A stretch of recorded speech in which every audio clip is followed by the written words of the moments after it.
committee will come to order. The chair recognizes the gentlelady from California for 5 minutes. Thank you, Mr. Chairman, and thank you, Director Wray, for being here with us today. Before I ask anything, let me just echo the comments made by others, especially the ranking member, decrying the state of political violence in this country. It's completely unacceptable. We have a democratic system that allows for us to disagree, but not to take those disagreements to violence. That's what we have elections for. And I want to also thank you and all of the FBI for the work that you do, and frankly, the abuse, unwarranted abuse and criticism that have been directed to you by conspiracy theorists and others.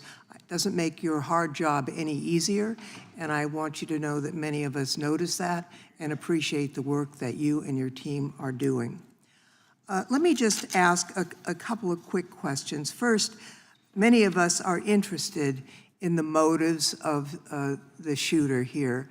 You know, when it's an assault on a political figure, you immediately assume there's a political motive, and that may be the case here. We don't know yet.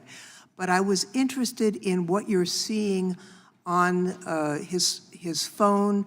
The press has reported that he had pictures not only of Mr. Trump, but of Mr. Biden and various other members, political figures. Can you discern, was there an element of, mainly Republicans, maybe Democrats? Was it all over the board? Can you enlighten us about that?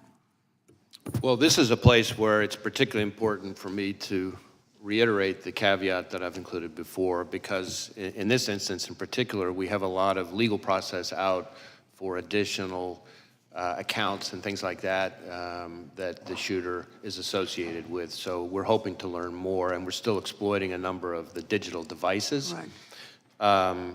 I think it's fair to say that we do not yet have a clear picture of his motive, and I think it's important for me to explain, because I understand, of course, why everybody wants to know the answers to those questions.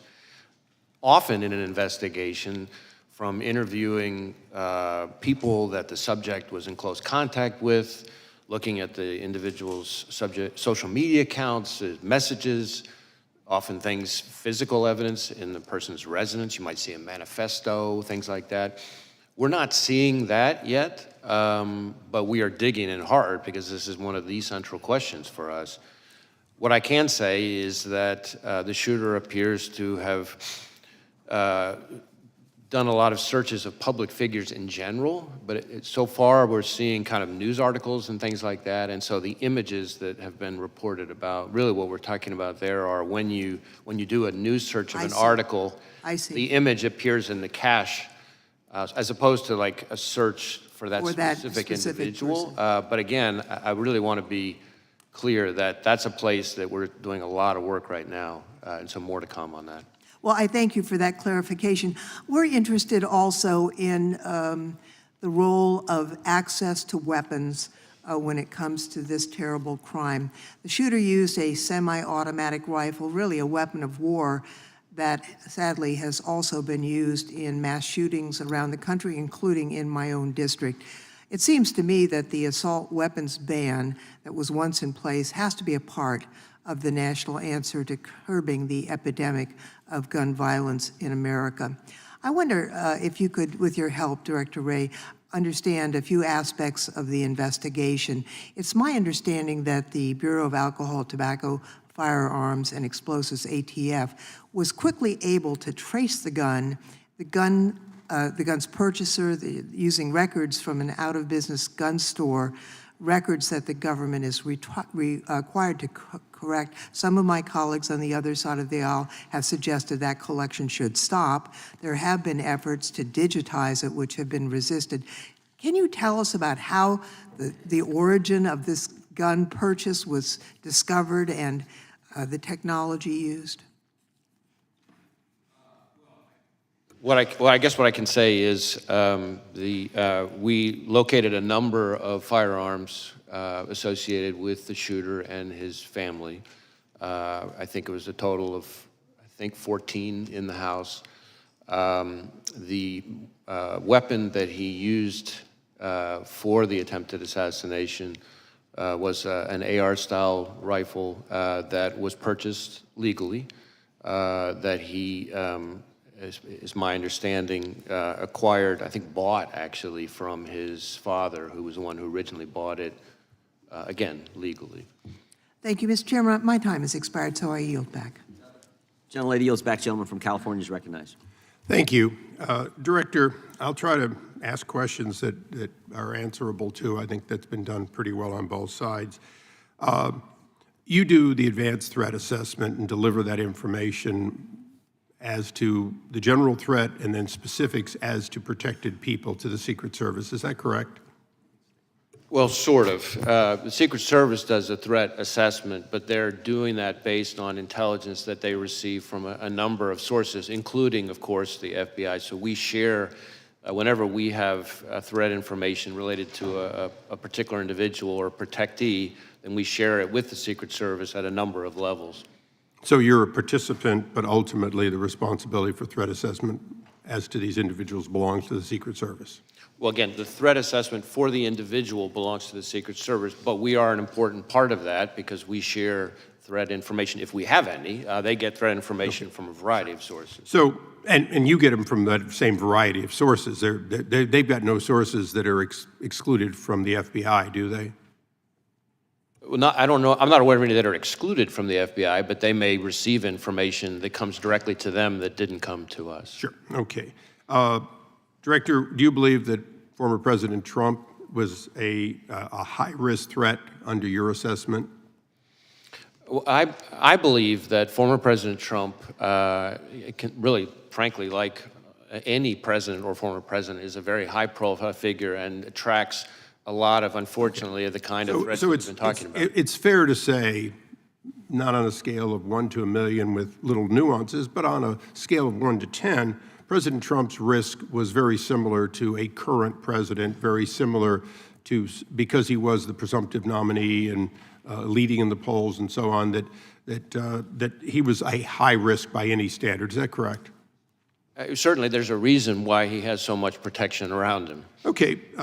Robert F. Kennedy Jr., the son of assassinated senator and the nephew of an assassinated president, would you say he was also, as a presidential candidate, at significant risk? Again, I think any presidential candidate raises some level of risk. It might vary from candidate to No, but it's clearly a risk. Okay. In a nutshell, the day before this attack, President Trump was documented not to have gotten on multiple occasions from the Secret Service what they asked for. The day after, it looks like they're getting more. The day before, RFK had been denied by the president multiple times, Secret Service protection. The day after, he now has it. So now my question is the actions of a 20-year-old with a lone gunman on a roof sufficient to change the risk assessment in your mind for President Trump and RFK, or are we just realizing the threat that was always there and being more appropriate in matching it? And I know that's a little vague, but you've been at this for a long time.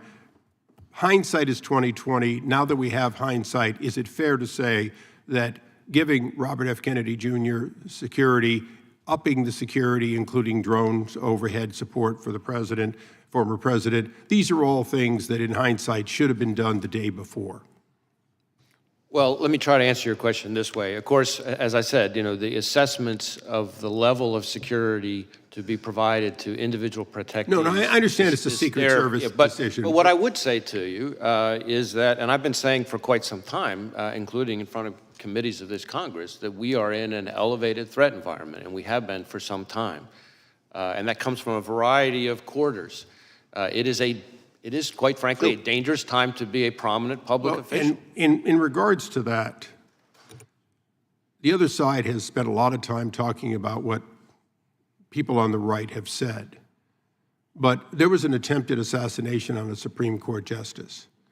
We have had the highest-ranking senator on the other side of this body saying that there were actions, that they were accountable. We have had multiple members of Congress in both the House and the Senate berating the character of members of the Supreme Court as a result of their decisions made, both, sometimes 6-3, sometimes unanimous, whatever. Are those comments, not any one of them, but are those comments and the generation of that sort of, oh, this guy's bad for democracy, this Supreme Court justice is a threat to democracy, is that the kind of thing that raises the threat level, and would you caution against that?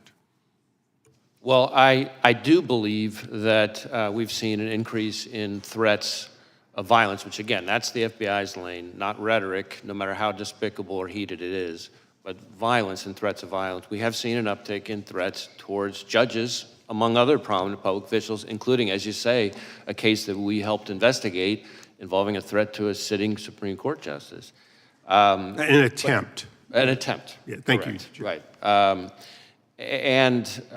think it's a reflection of a broader phenomenon that we are seeing in this country, where people, again, very passionate, I respect that, very angry, I respect that, but there's a right way and a wrong way to express yourself when you're angry. And violence and threats of violence just can't be it.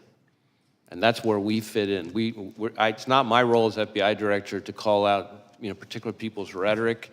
There's a place for that, but that's not my role as FBI director. But when it turns to violence and threats of violence, that has to be treated as unacceptable, and that's the way we look at it. Thank you, Mr. Chairman. I yield back. Director, when did the FBI learn that Iran was threatening President Trump's life?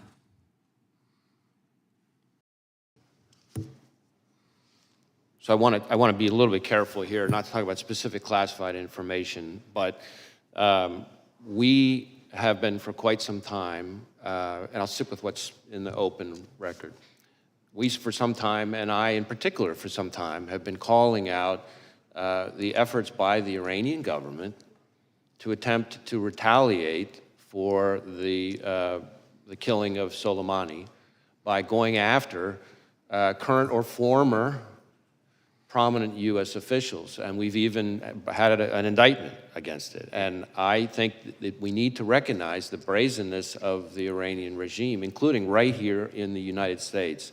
And I expect that we're going to see more of it, and I expect there'll be more coming on that. I'm not aware of any threat information related to protectees that wasn't, passed in a timely way, but I can't really get into specifics here. It's minority's time here, but I just felt that was a question the committee needed to understand, and it sounds like you've known that for a long time, and that information was conveyed to the Secret Service? Any information related to threats against the former president, which again, as we've sort of talked about, happens all too often, is something that we have a whole process we routinely share with the Secret Service on a number of levels in a timely way, and to my knowledge, that has consistently been followed.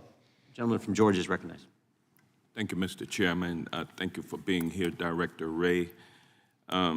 Director Wray, the FBI is the independent law enforcement agency under the Department of Justice. Is that correct? Yes. And does the FBI director currently report to anyone?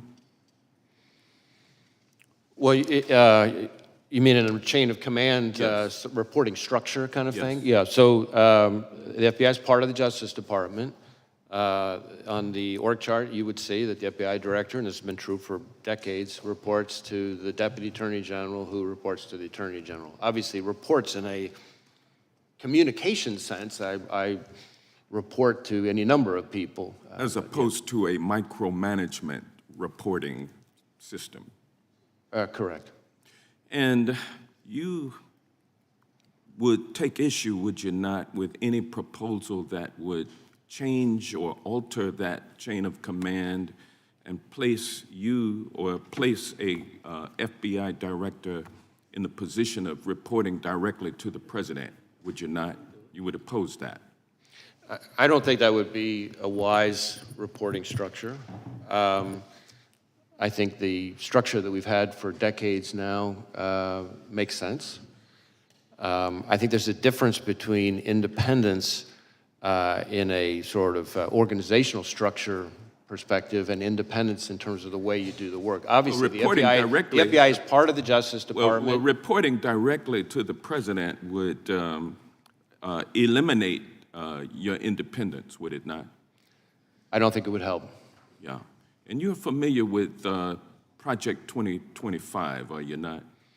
I mean, I've seen, news reports about it. I'm not You're aware particularly that familiar with it. You're aware that it is a game plan for President Trump's first 120 days in office, correct?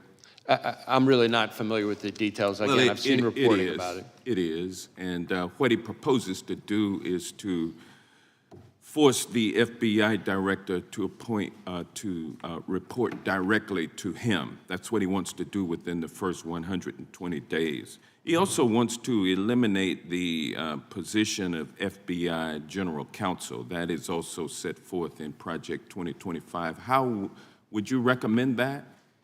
I think the FBI's Office of General Counsel serves an incredibly important role, including in terms of advising our workforce. We have 38,000 people. The idea of having an organization like ours, an independent law enforcement agency like ours that doesn't have its own general counsel's office doesn't make sense to me.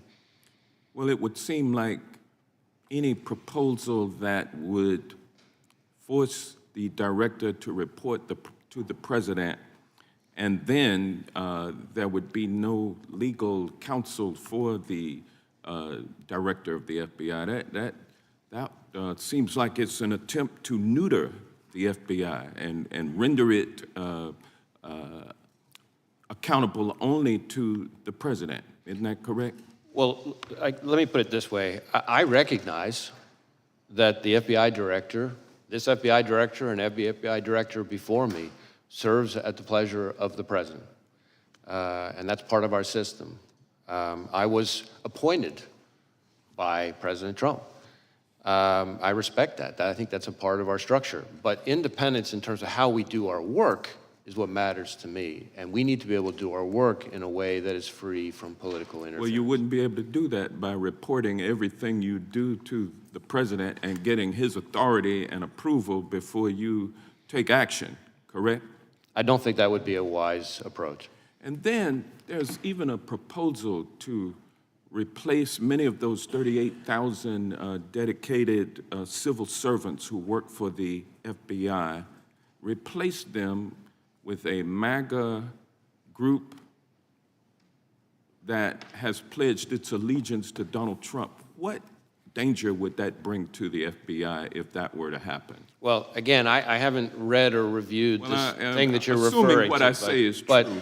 But What the FBI is impact would made that up of have? the FBI is made up of 38,000 dedicated career law enforcement professionals. It has no political appointees of any kind, unless you count me as a You don't nominee want of the that to former change president. either, do I you? don't think that should change. I You don't think want that is a bunch that is of MAGA part of how we do loyalists our work. being, Right.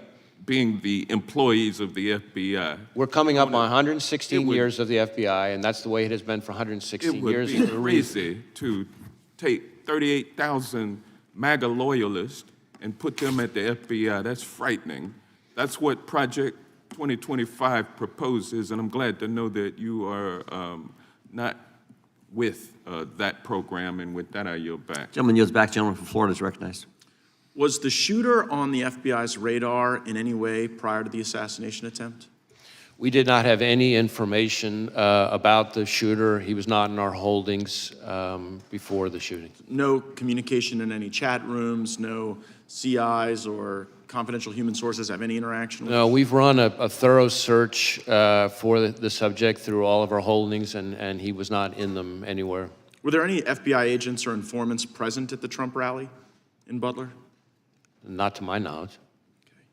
And Mr. Jordan was talking to you about Iran. Were law enforcement resources diverted from the protection of President Trump to John Bolton as a consequence of concern that Mr. Bolton might have been the target of Iranian malign efforts?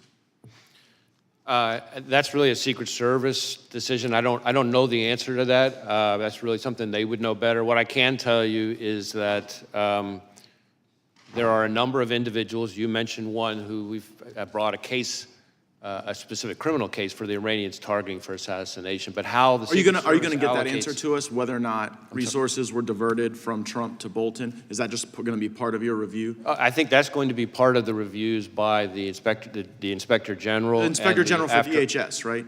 Of DHS Right, and the I- outside got it. panel. And I after think that's an action. important point because the Inspector General for DHS has really fallen out of favor with the administration because he's been pointing out all the problems on the border with Mayorkas and Biden, and we're always kind of worried that they're about to fire him, which would be a really bad idea now that this role that you've identified is so critical. Be a bad idea to fire the IG for DHS during the pendency of this, right, Mr. Director? I don't think that would be a good idea. I'm with you on that. So I want to zoom out a little bit.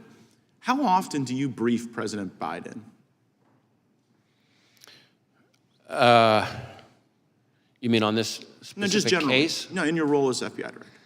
I mean, I don't know that I could give you a number. Is it like weekly, monthly, daily? It's not at a regular cadence. There have been times when there have been months at a time when I haven't, and then there have been times when several days apart I have. It's always with other people. The vice president, is she typically there? Often has been. Okay, so when did you notice his decline?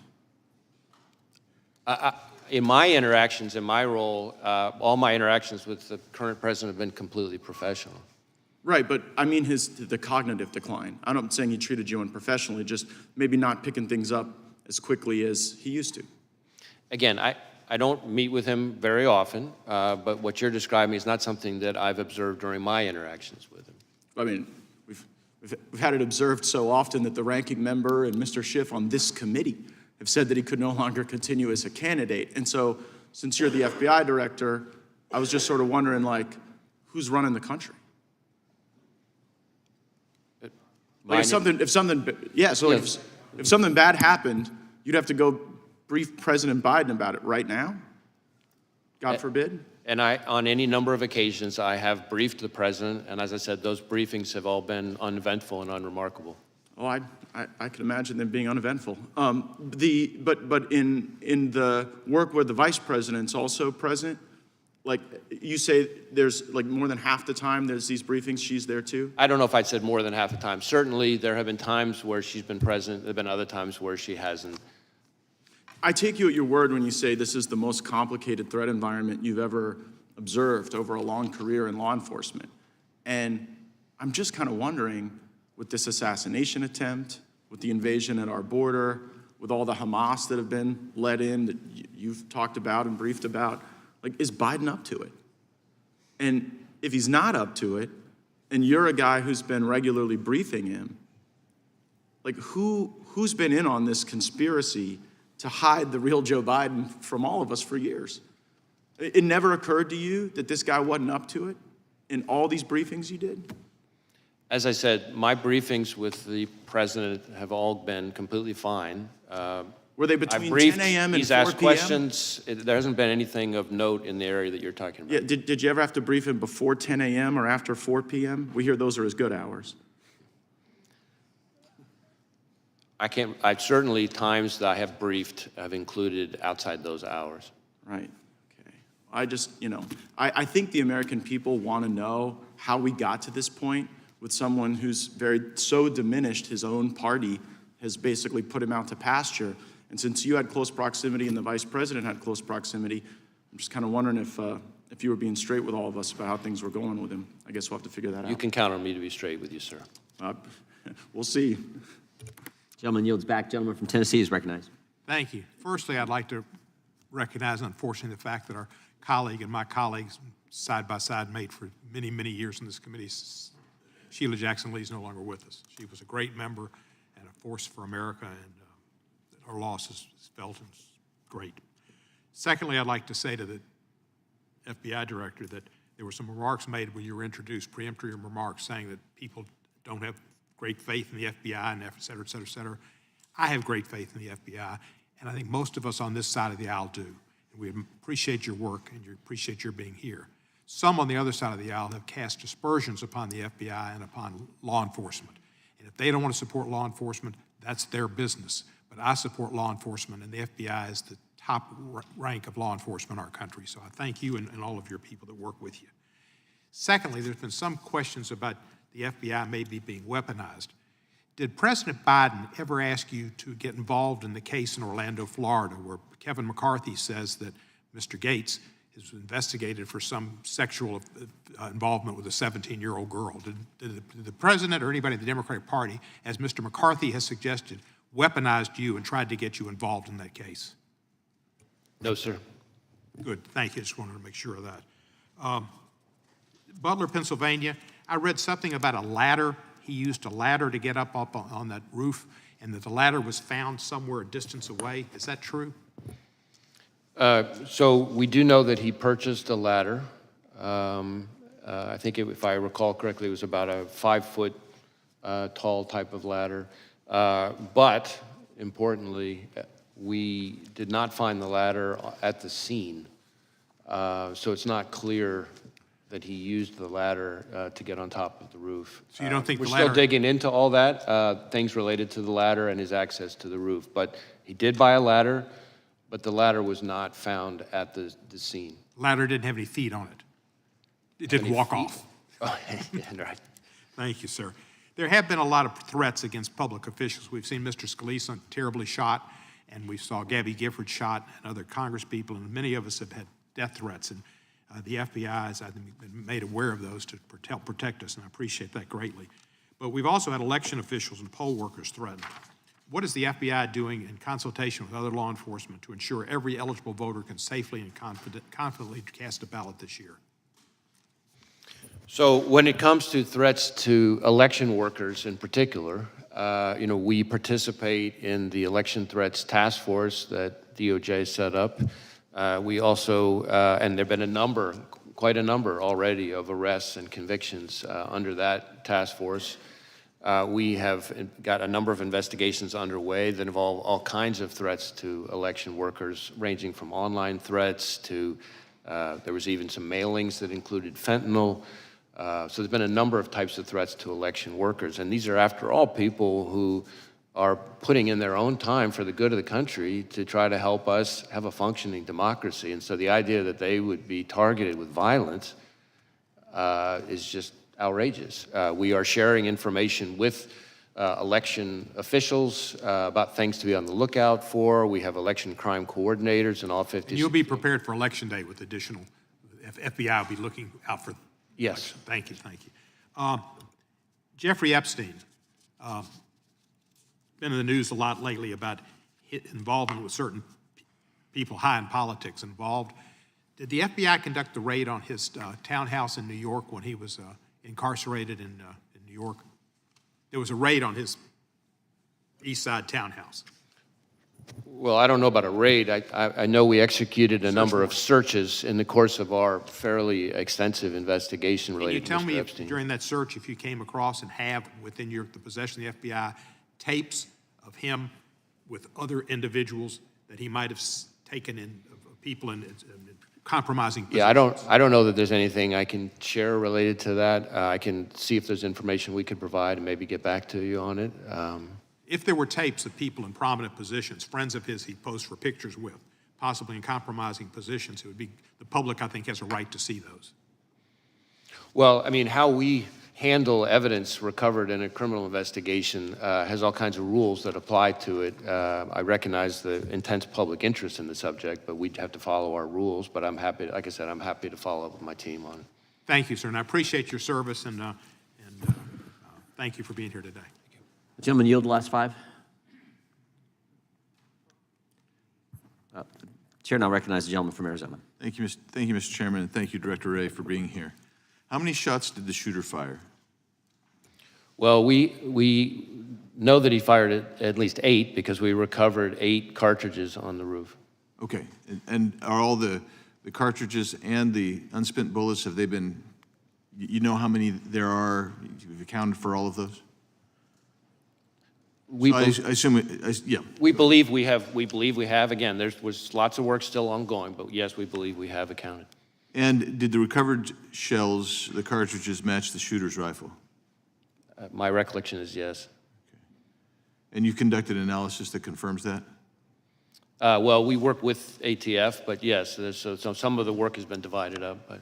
And how many shell casings were recovered from the location of the counter snipers? I'm sorry, I couldn't hear the last part. From the counter snipers location? That I don't have the answer, at least here at my fingertips. Okay. Did the blood and tissue pattern of the shooter, did it match the stories or the witness testimony that you've heard so far?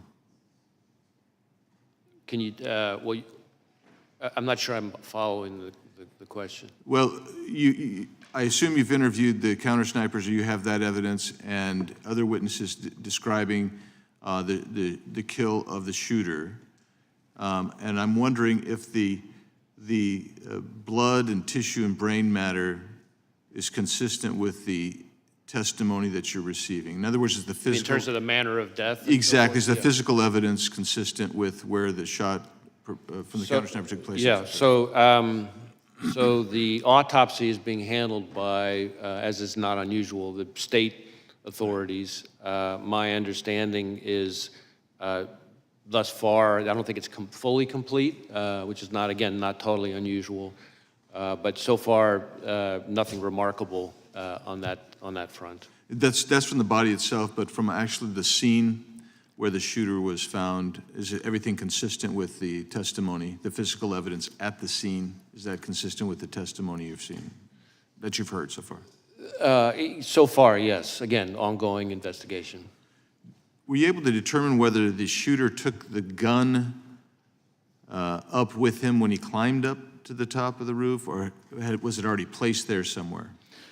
So that is something that we're drilling into right now that we don't know the answer to yet. I can tell you, which may be relevant, though, to your question, that, and I don't think this has been reported yet, that the weapon had a collapsible stock, which could explain why it might have been less easy for people to observe. You know, because one of the things that we're finding is people have observed him, the first people to observe him with the weapon were when he was already on the roof, and we haven't yet found anybody with firsthand observation of him with the weapon walking around beforehand. So that doesn't mean he wasn't, obviously, but the collapsible stock is potentially a very significant feature that might be relevant to that. Did he have a scope? I believe so, but I just, as I sit here right now, I don't remember. Okay. You mentioned about 2 hours before the incident that he'd had a drone and he was using a drone. Instead of me putting words in your mouth, just tell me how you discovered the drone, how you discovered the time, and how you discovered, if you can describe what he would have been observing with the drone and how you determined that, please. So this is something that's very much ongoing right now. We're going back and forth with our lab as they continue to do work on it. What I would say is the drone was in his car. As I said, we've been able to, by exploiting the drone, determine, its use and flight paths. There were no pictures or videos on the drone of the day of the rally, for example, but we have been able to reverse engineer the flight path of the drone from the day of the rally, and that's how we know that for about 11 minutes, from I think it's around 3:50 p.m. to 4 p.m., somewhere in that range, he was flying the drone, and we have the flight path. It's about 200 yards away from where former President Trump would ultimately be speaking.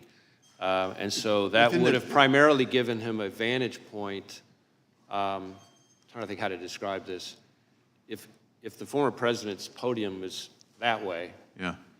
the drone would be over here looking, say 200 yards again off this way, looking back. So it would have shown the shooter, we think, again, we're still doing more work on this. I really want to qualify what I'm saying, but I'm trying to be transparent and lean in here.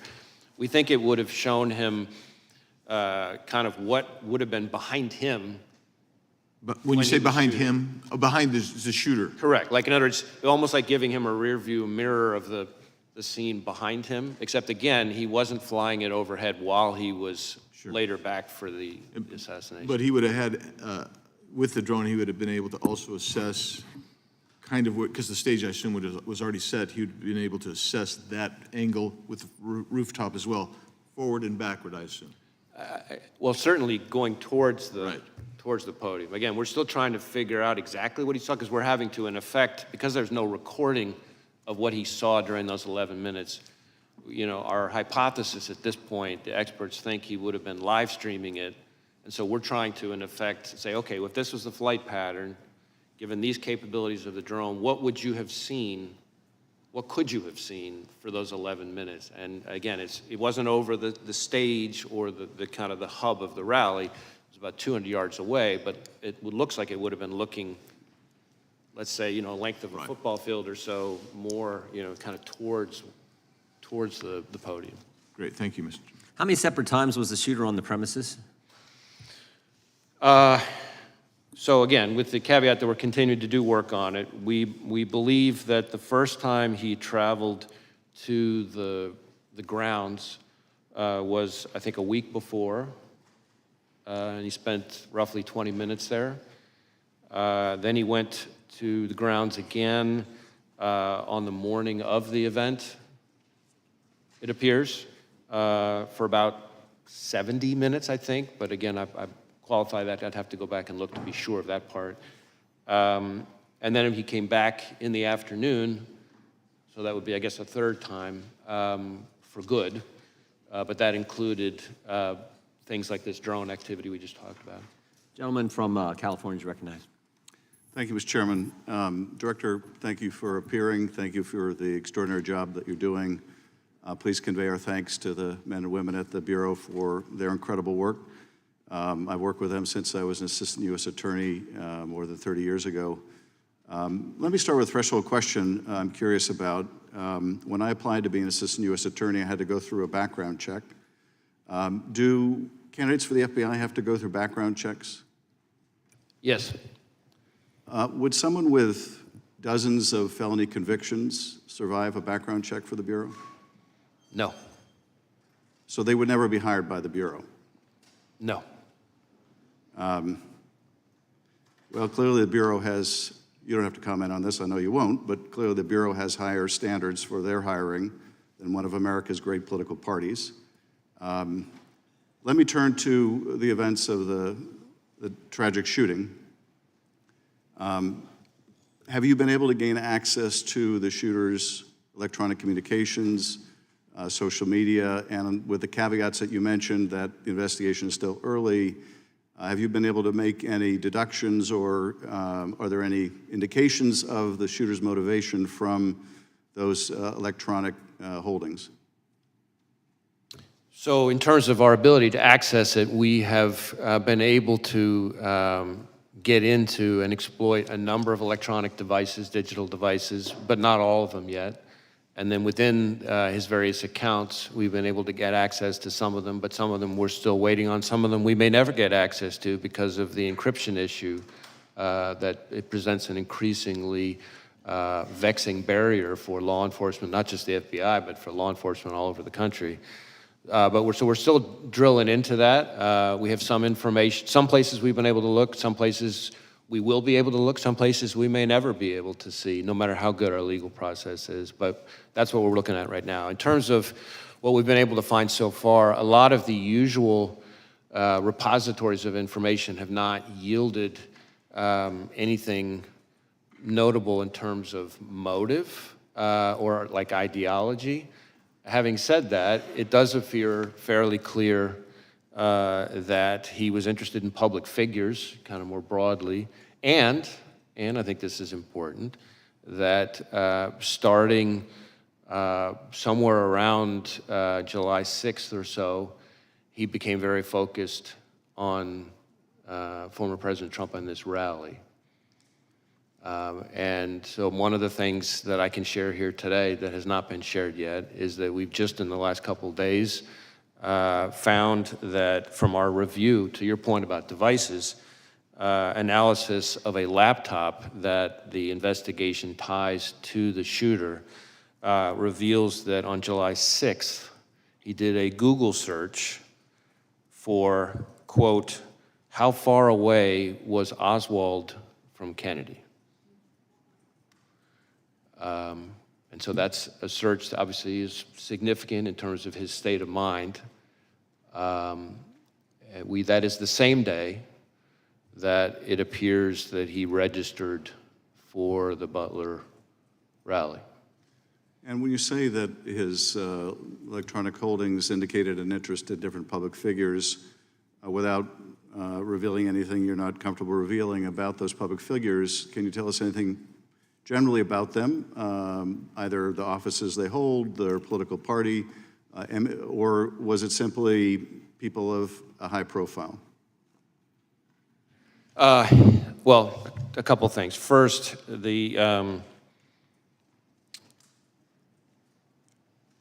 the images that we've recovered so far from, I can't remember which of his various devices, appear to be what we call cached images from searches of news articles. So if you do a news article search, of course, if there are photos on it, those photos get stored automatically in your cache, as opposed to me searching or him searching for a specific person and getting up images of that person.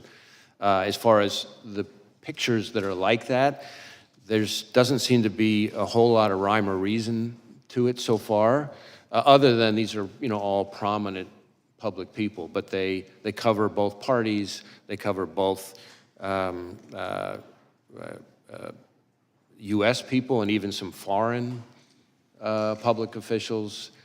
So that part doesn't appear to, that one repository of information doesn't appear to be overly indicative of motive, other than interest in public figures, but that could be just because he was reading news stories. So we're still trying to drill into that. That's why all of these outstanding legal process returns that we're waiting on for various accounts, platforms, et cetera, any one of them could be one that would have very indicative, very important information. If I could be permitted one very short additional question, Chairman.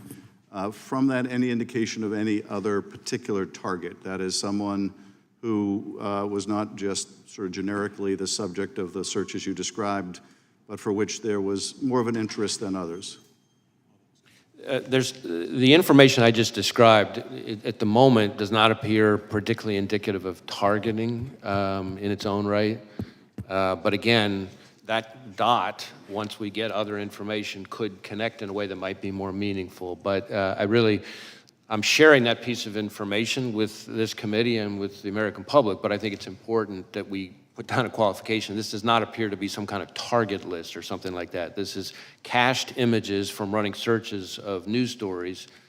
And again, there's nothing at the moment, there's no pattern from that particular piece of information that is overly remarkable so far.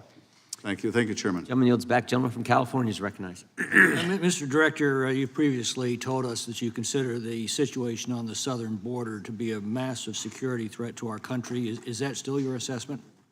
I stand by my prior testimony, and in fact, just in the last month or so, we've done, conducted a significant series of arrests. I say we, our Joint Terrorism Task Force is working with ICE of a number of individuals with suspected international terrorism ties. And I have also been very vocal about the fact that and this is really since the last time I appeared before you, that we are increasingly concerned about the possibility, not just of a foreign terrorist-inspired attack, which is very much a concern, but even the potential for a coordinated foreign terrorist attack, perhaps like what we've seen against the concert hall in Russia, for example, but just here in the United States. Well, the 19 suicide bombers who overstayed visas were responsible for 3,000 American deaths on 9/11.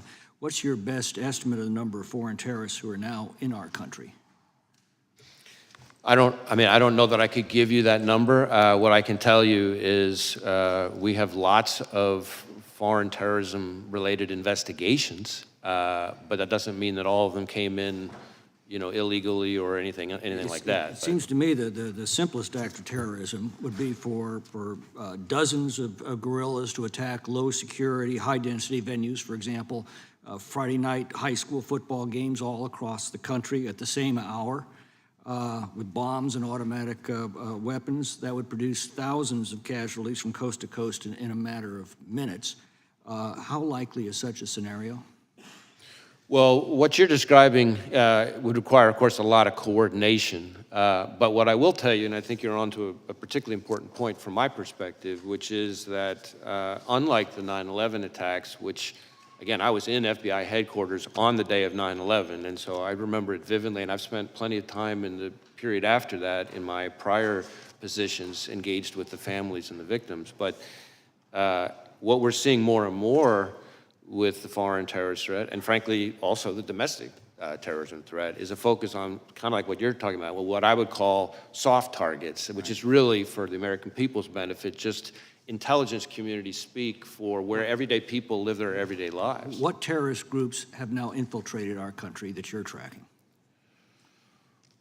Well, I don't know that I would say infiltrated. We have investigations as we speak that relate to ISIS and its affiliates. We have investigations as we speak that relate to Al-Qaeda. We have investigations as we speak that relate to Al-Shabaab. We have investigations as we speak that relate to the Iranian proxies, Hezbollah, and so frankly, even the IRGC Quds Force itself. What foreign criminal gangs are now in our country that you're most concerned with? Well, foreign criminal gangs, I mean, we obviously have investigations, a lot of investigations into, gangs like MS-13, for example, and some of its counterparts.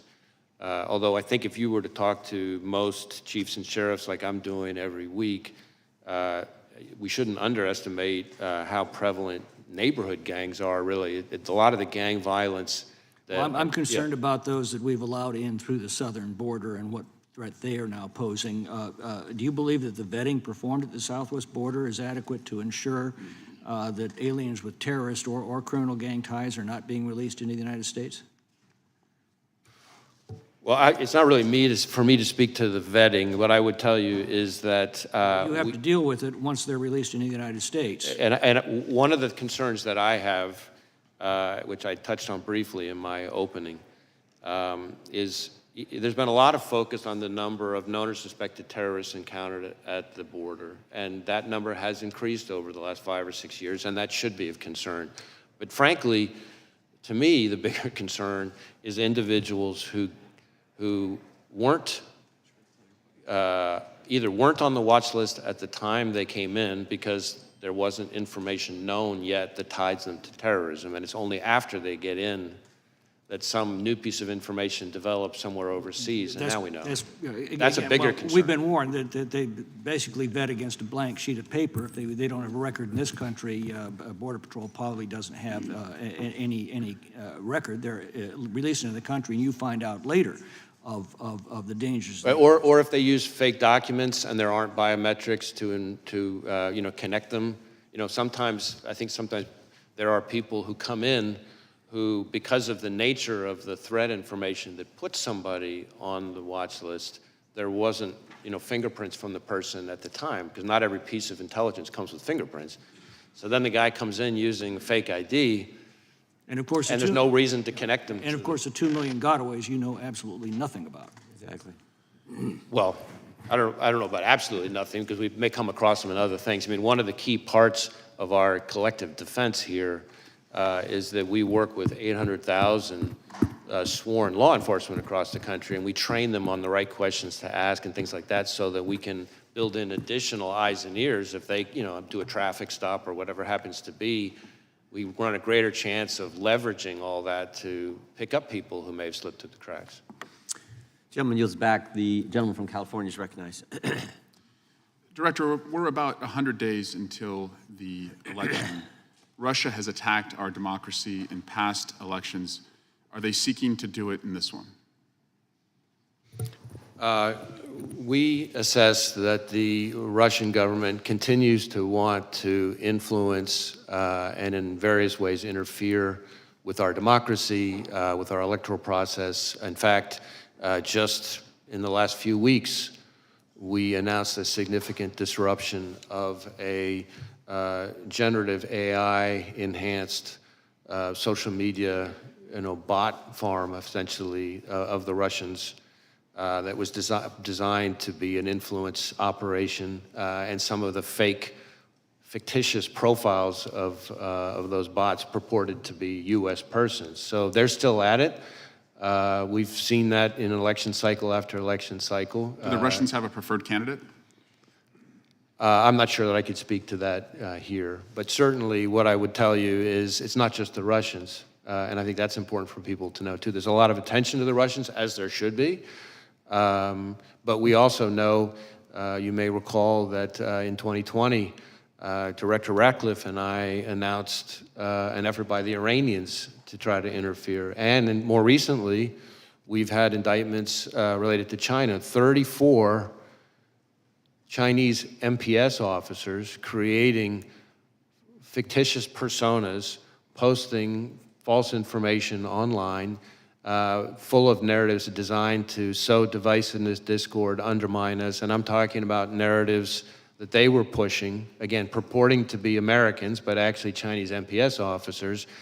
For example, trashing any suggestion that COVID came from a lab leak, or trashing U.S. law enforcement on the occasion of the anniversary of George Floyd's death. And shifting to the attempted assassination on the former president, I want to make it clear, in America, violence has never been the answer. Not on a certain day in January or a recent day in July. And I just want to go through the shooting just briefly with you.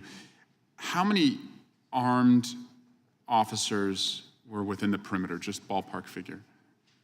You know, that really goes to the security posture, which is the subject of the DHS Inspector General's review and the outside panel, independent panel that's Would you say probably more than 100, though? I have to believe that number, but I don't have that number at my fingertips. Our focus is on the shooter and his attack. And the shooter was able to get 8 shots off before he was killed? That's what it would appear, yes. Type of weapon used by the shooter was an assault rifle?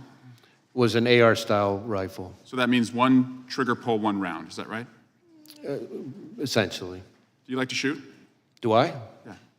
Yeah, yes. Do you know the difference between an AR and a bolt-action rifle? I'm not going to try to sit here and engage on sort of firearms expertise, but I've fired a variety of weapons. But had the shooter used a bolt-action rifle, would that have been one trigger pull, one round? That's my understanding. And would there had to have been more, well, on an assault rifle, trigger pull, round, bolt action, non-assault rifle, what's the difference? Is it faster, slower? He was able to get more rounds off more quickly than he would have with other kinds of weapons. And that's my point, is that we can add additional resources to protect political candidates, and we should.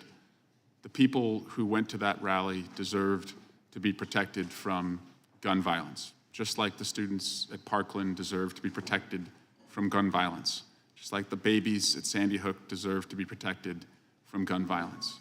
So we'll devote more resources. We've added a presidential candidate who is also now protected.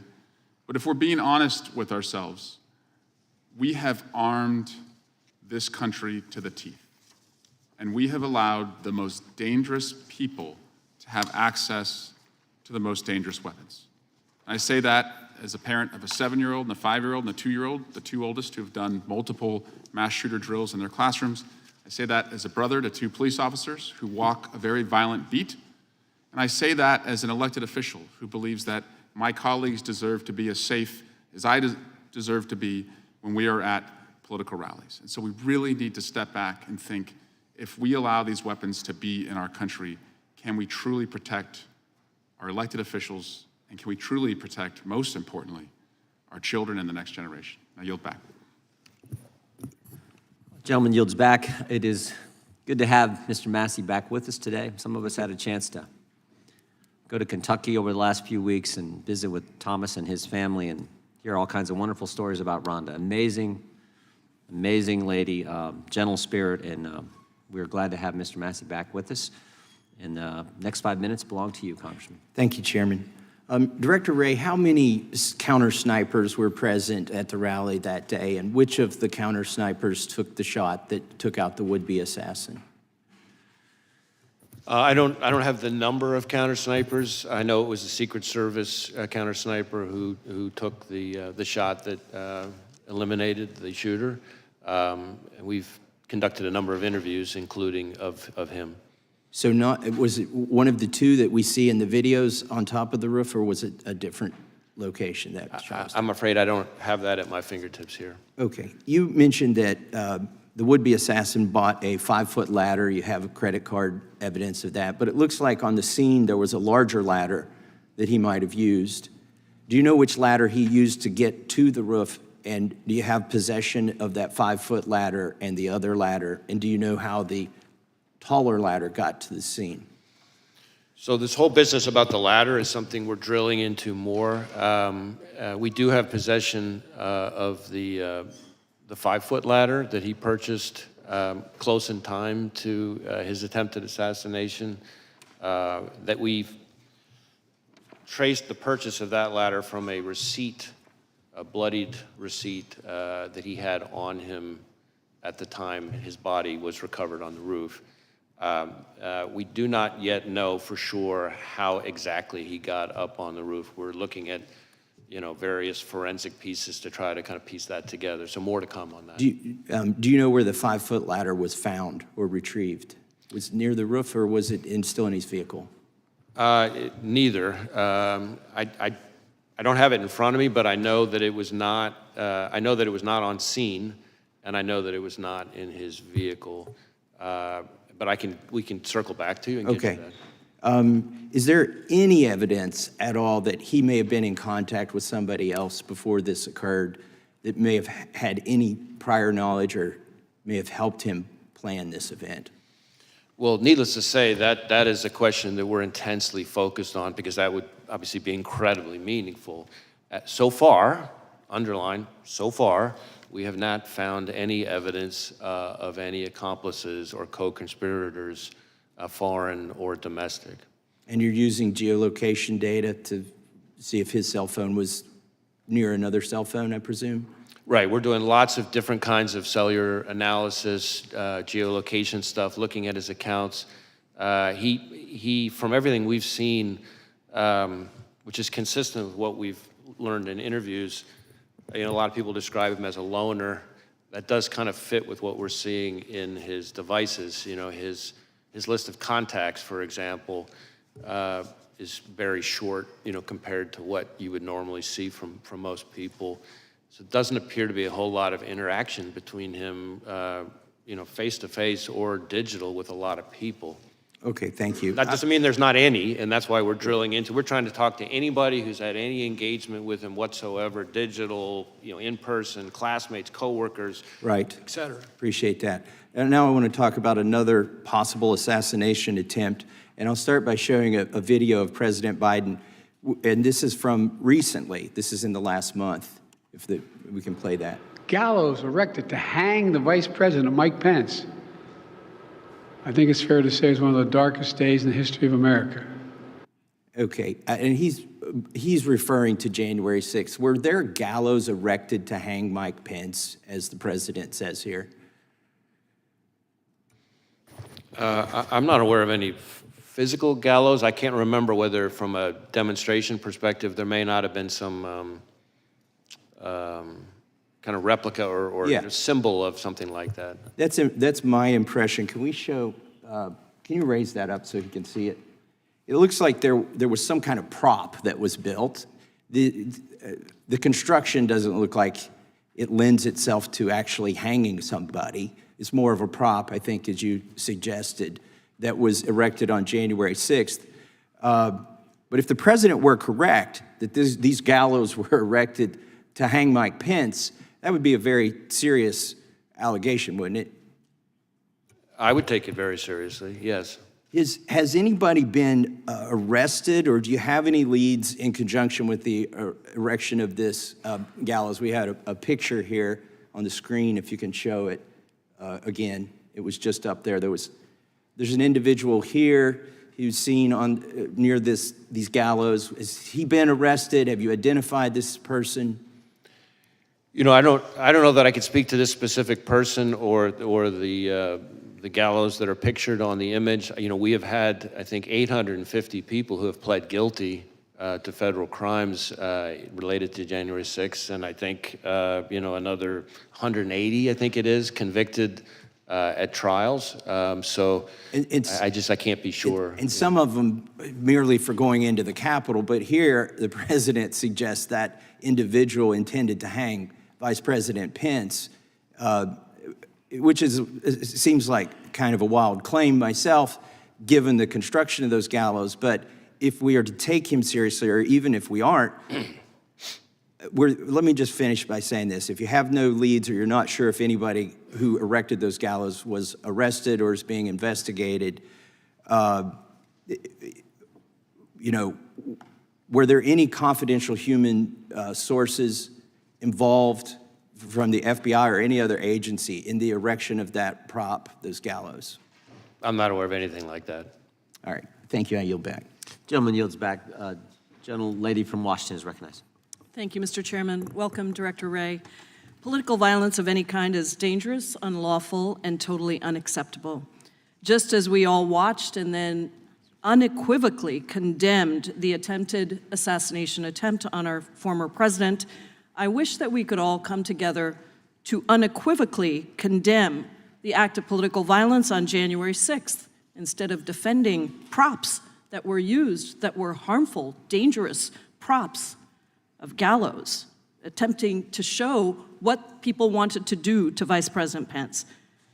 Extremists attempted to subvert our democracy in the worst assault on the U.S. Capitol since the War of 1812. Many of us were trapped in the gallery that day. We feared we would not make it out. Insurrectionists were chasing down former Speaker Nancy Pelosi and then Vice President Mike Pence. And I myself have been the direct target of political violence when an armed man with a gun showed up at my door, threatened me and my family, and we actually ended up having to move our home. So I understand the increased tenor of political violence that is racking our country. It has been on the rise, fomented by violent and dehumanizing rhetoric from top public officials, including the former president and members of Congress, sadly, and bolstered by the proliferation of easily accessible guns, including assault-style weapons. All of this violence is unacceptable, and I wholeheartedly condemn it. I just hope we condemn all of the violence, not just one or two incidents. Mr. Wray, today I want to focus on the role of the FBI and the need for the Bureau to remain politically neutral and independent. The FBI cannot and should not be subject to the whims of any president. The majority apparently doesn't think that the FBI needs to be politically neutral and independent. They want an FBI subordinate to the president, not accountable to the American people. That is one part of a larger plan to undermine our democracy, to remove the checks and balances that have protected us, and ultimately to subvert our freedoms. That agenda, promulgated by the former president, his loyalists, and their MAGA allies, is called Project 2025. It is publicly available online. I encourage everyone who's watching this to Google it. It includes plans to undermine every part of our government, including the FBI. Trump's Project 2025 agenda says that the director of the FBI must not be independent of politics, but instead must do whatever the president orders. Under Trump's Project 2025, Trump loyalists would undermine the non-political and independent structure of the FBI. Project 2025 openly calls on the next conservative administration to support, quote, a vast expansion of the number of political appointees in every office across the DOJ, especially the FBI. And so, Mr. Wray, given your extensive experience as a law enforcement professional at DOJ across multiple Republican and Democratic administrations, why do you think it's important that the FBI maintain political independence from the president?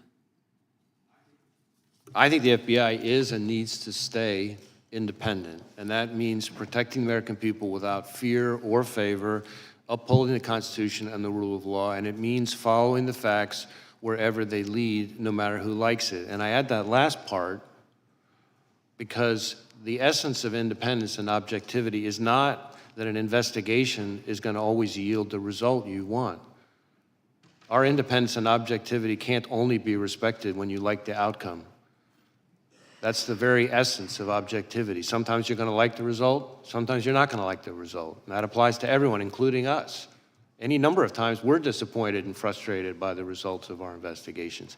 But the alternative is an erosion of the rule of law, where the only thing that distinguishes one investigation from another is power. And that's what you see in some of authoritarian countries around the world. So I'm not familiar with this particular No, I didn't ask you to Project comment on that. 2025 No, I just thing. wanted I to don't know anything about it, but what I can tell you is, from my perspective, the FBI needs to be functioning as independent. Doesn't Thank mean you. it's not part of the executive branch. It doesn't mean the FBI director doesn't serve at the pleasure of the president, but it does mean that the way we do our work Has to be objective. has to be independent. Yeah, thank you. I have another question about the role of attorneys at the FBI Office of General Counsel.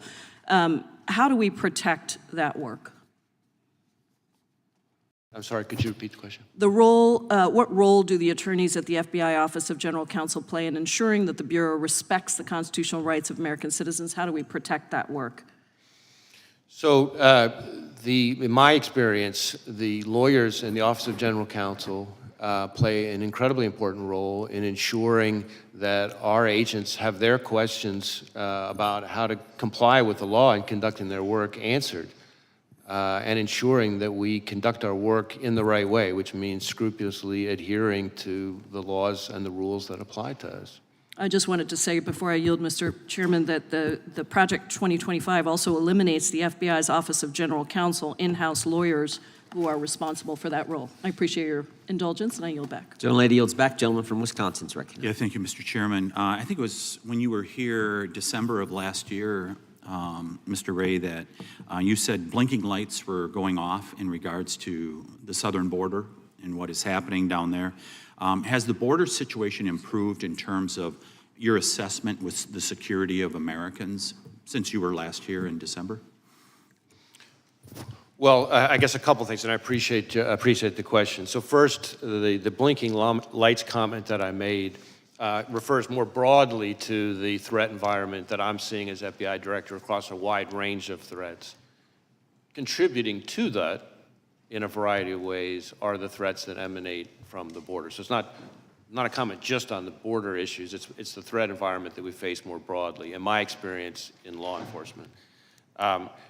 I am increasingly concerned that foreign terrorists could seek to exploit vulnerabilities at our southwest border or at other ports of entry or in other aspects of our immigration system to facilitate an attack here in the United States.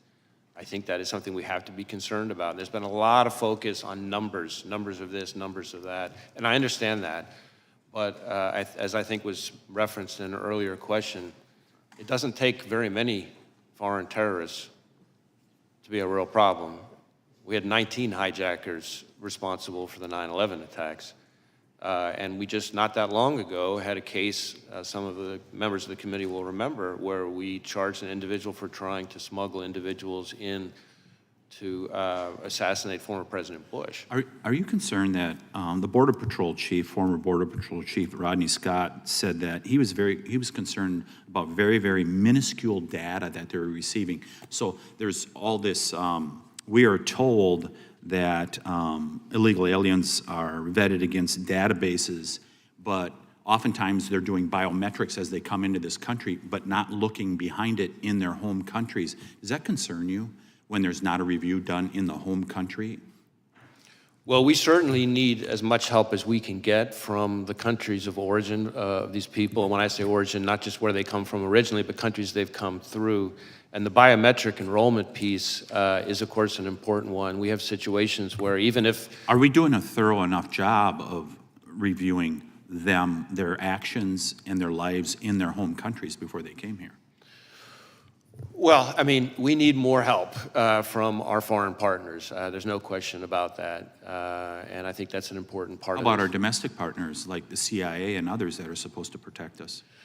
So there's been a lot of discussion, of course, over the last several years about the pivot to what's called the hard targets, right? The understandable focus, which I support, of of focusing on the threat posed by China and Russia and Iran. But with that comes, if you look at, for example, the withdrawal from Afghanistan, we start to lose sources of information about foreign terrorist threats from overseas, and that is a concern to me. Yeah, my time's running out. Has Vice President Harris met with you in regards to the border? Well, I've been in meetings that have included the Vice President that have in different ways touched on border Has she issues. specifically asked you for a meeting in regards to the threat that is at the border? You know, I'm not going to get into sort of specific meetings, but I can tell you that I've been in meetings that have included, among other people, the Vice President that touch on border security issues. Did she ask you questions about what you thought needed to be done in regards to reducing this threat to the American people? You know, I really can't get into specific conversations. Is support for President Trump a security concern within the FBI? I'm sorry, I couldn't hear it. Is support for President Trump a security concern amongst your employees? No. Is objection to the COVID-19 vaccine a security threat? Not from my perspective. Who improved what is termed the Trump questionnaire within the FBI that was done by SIIS? Dina Perkins, Jeffrey Ventry were behind it. Who was responsible for that? And did you know that there was a Trump questionnaire out there? So the document you're asking about is an interview outline that we only recently learned about, and in my view is completely inappropriate. I asked my team to get to the bottom of what happened and to ensure that doesn't happen again, and I've learned that it's not an FBI form, that its use was isolated, that it was created not by an FBI employee, but by an outside contractor, and that individual is no longer affiliated with the FBI. But we are sending what we have found to the Office of Inspector General, and we'll cooperate, of course, with anything they find. Mr. Chairman, I'll just close with this. We keep hearing about these isolated examples, whether it's Richmond Catholics, this instance. When isn't it a pattern? I yield back. Gentleman goes back, Mr. Correa. Thank you, Mr. Chairman, and Director Wray, welcome again to this committee, and I want to thank you and your agents for the good job you're doing to protect Americans. Earlier this week, I was part of the group that went out to visit Butler, Pennsylvania Homeland Security members. I agree with my colleagues that have said violence has no part in our democracy. And I trust you will investigate the events surrounding July 13th thoroughly. I'm going to ask you a question. I hope you'll keep it in mind as your investigation proceeds, which is, who's in charge? Who's in charge at a campaign rally, setting it up? Secret Service or a campaign? And I ask this question because when I was there, had a couple of law enforcement individuals alluding to that question as well. They gave me an example. They said, if a Secret Service says you need to set up a line of dump trucks behind the stage to serve, to protect the candidate, and the campaign says that's bad optics, who ends up winning the debate? So my question is, who's in charge? And as you investigate this crime scene, hope you ask the locally elected officials. I spoke to a county supervisor, local police and sheriff. They all had information they wanted us to know, to relay. We just didn't have the opportunity to sit down and talk to them. There was a lot of concern that they weren't given enough time to prepare for this rally. They thought there were things that could have been done better. And ultimately, what I keep thinking, what I keep coming back to is question, who's in charge at these rallies? I think it's an important one because we have an election right around the corner. Pennsylvania, Butler, these areas, battleground states around the country will continue to be areas where our candidates, both sides, will show up, and the threats will continue to be there. So I hope, Director Wray, that you'll keep that statement in mind as you continue to investigate this crime scene. Well, I appreciate the question. I will tell you that we've conducted well over 400 interviews, but we have many more still to conduct. And as is not unusual in an investigation, I'm sure there will be situations where we have to go back to people we've already interviewed with follow-up questions. And our interviews cover a wide range of people. I do think it's important to make sure that the committee and the American people understand the scope of our investigation versus the scope of others. Our investigation is focused on the shooter and his attack.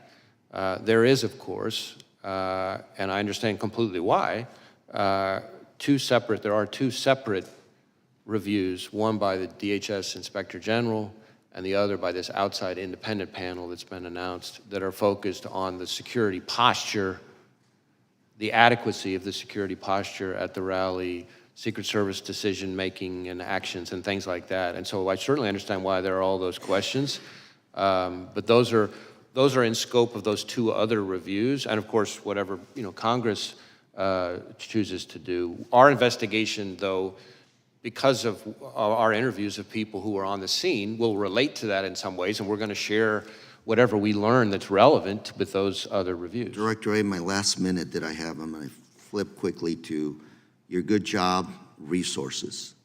Earlier this year in the Appropriations Committee, you testified that you were, for 2024, your budget was $500 million below what you needed to sustain your 2023 efforts. A few minutes ago, you talked about foreign terrorists. The last few weeks, I know information has emerged. That information came from FISA information that was able to be collected overseas on these possible terrorist threats.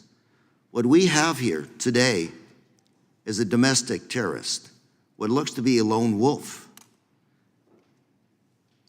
Your statements, there's nothing really there that would have tipped anybody off to this individual. Is that what I'm hearing from you?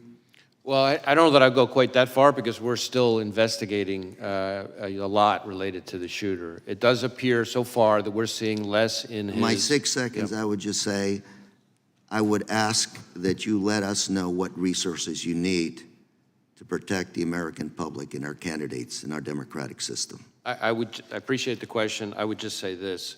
We are in, as I've said consistently today and for quite some time now, we are in an elevated threat environment covering a wide range of threats, and the FBI is central to protecting the American people from those threats.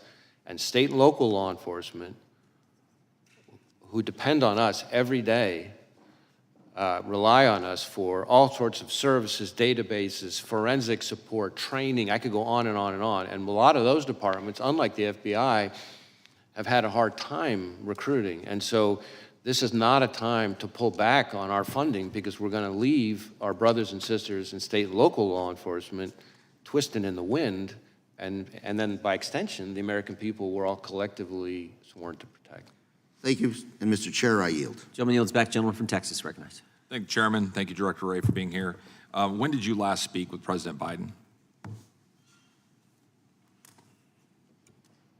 I don't have the exact date, but it's been certainly since the, since the shooting. So you have spoken to the president since the assassination attempt on President Trump's life? Yes, sir. And what was the mental state of the president? We had a perfectly professional conversation. And are you, do you have any scheduled briefings of the president upcoming? Not at the moment specifically scheduled, no.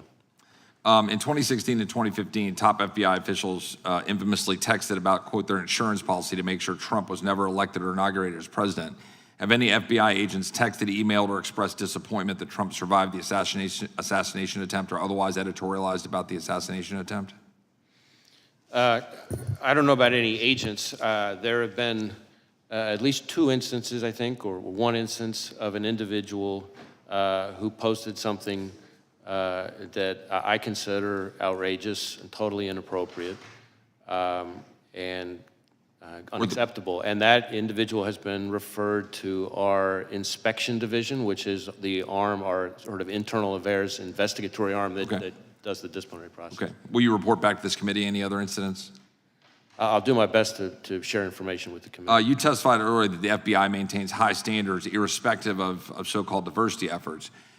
Is it true that in December of 2016, former Director Comey lowered the passing standards for Phase 1, allowing an influx of previously unqualified applicants to continue in the hiring process who normally would have been stopped back in December of 2016?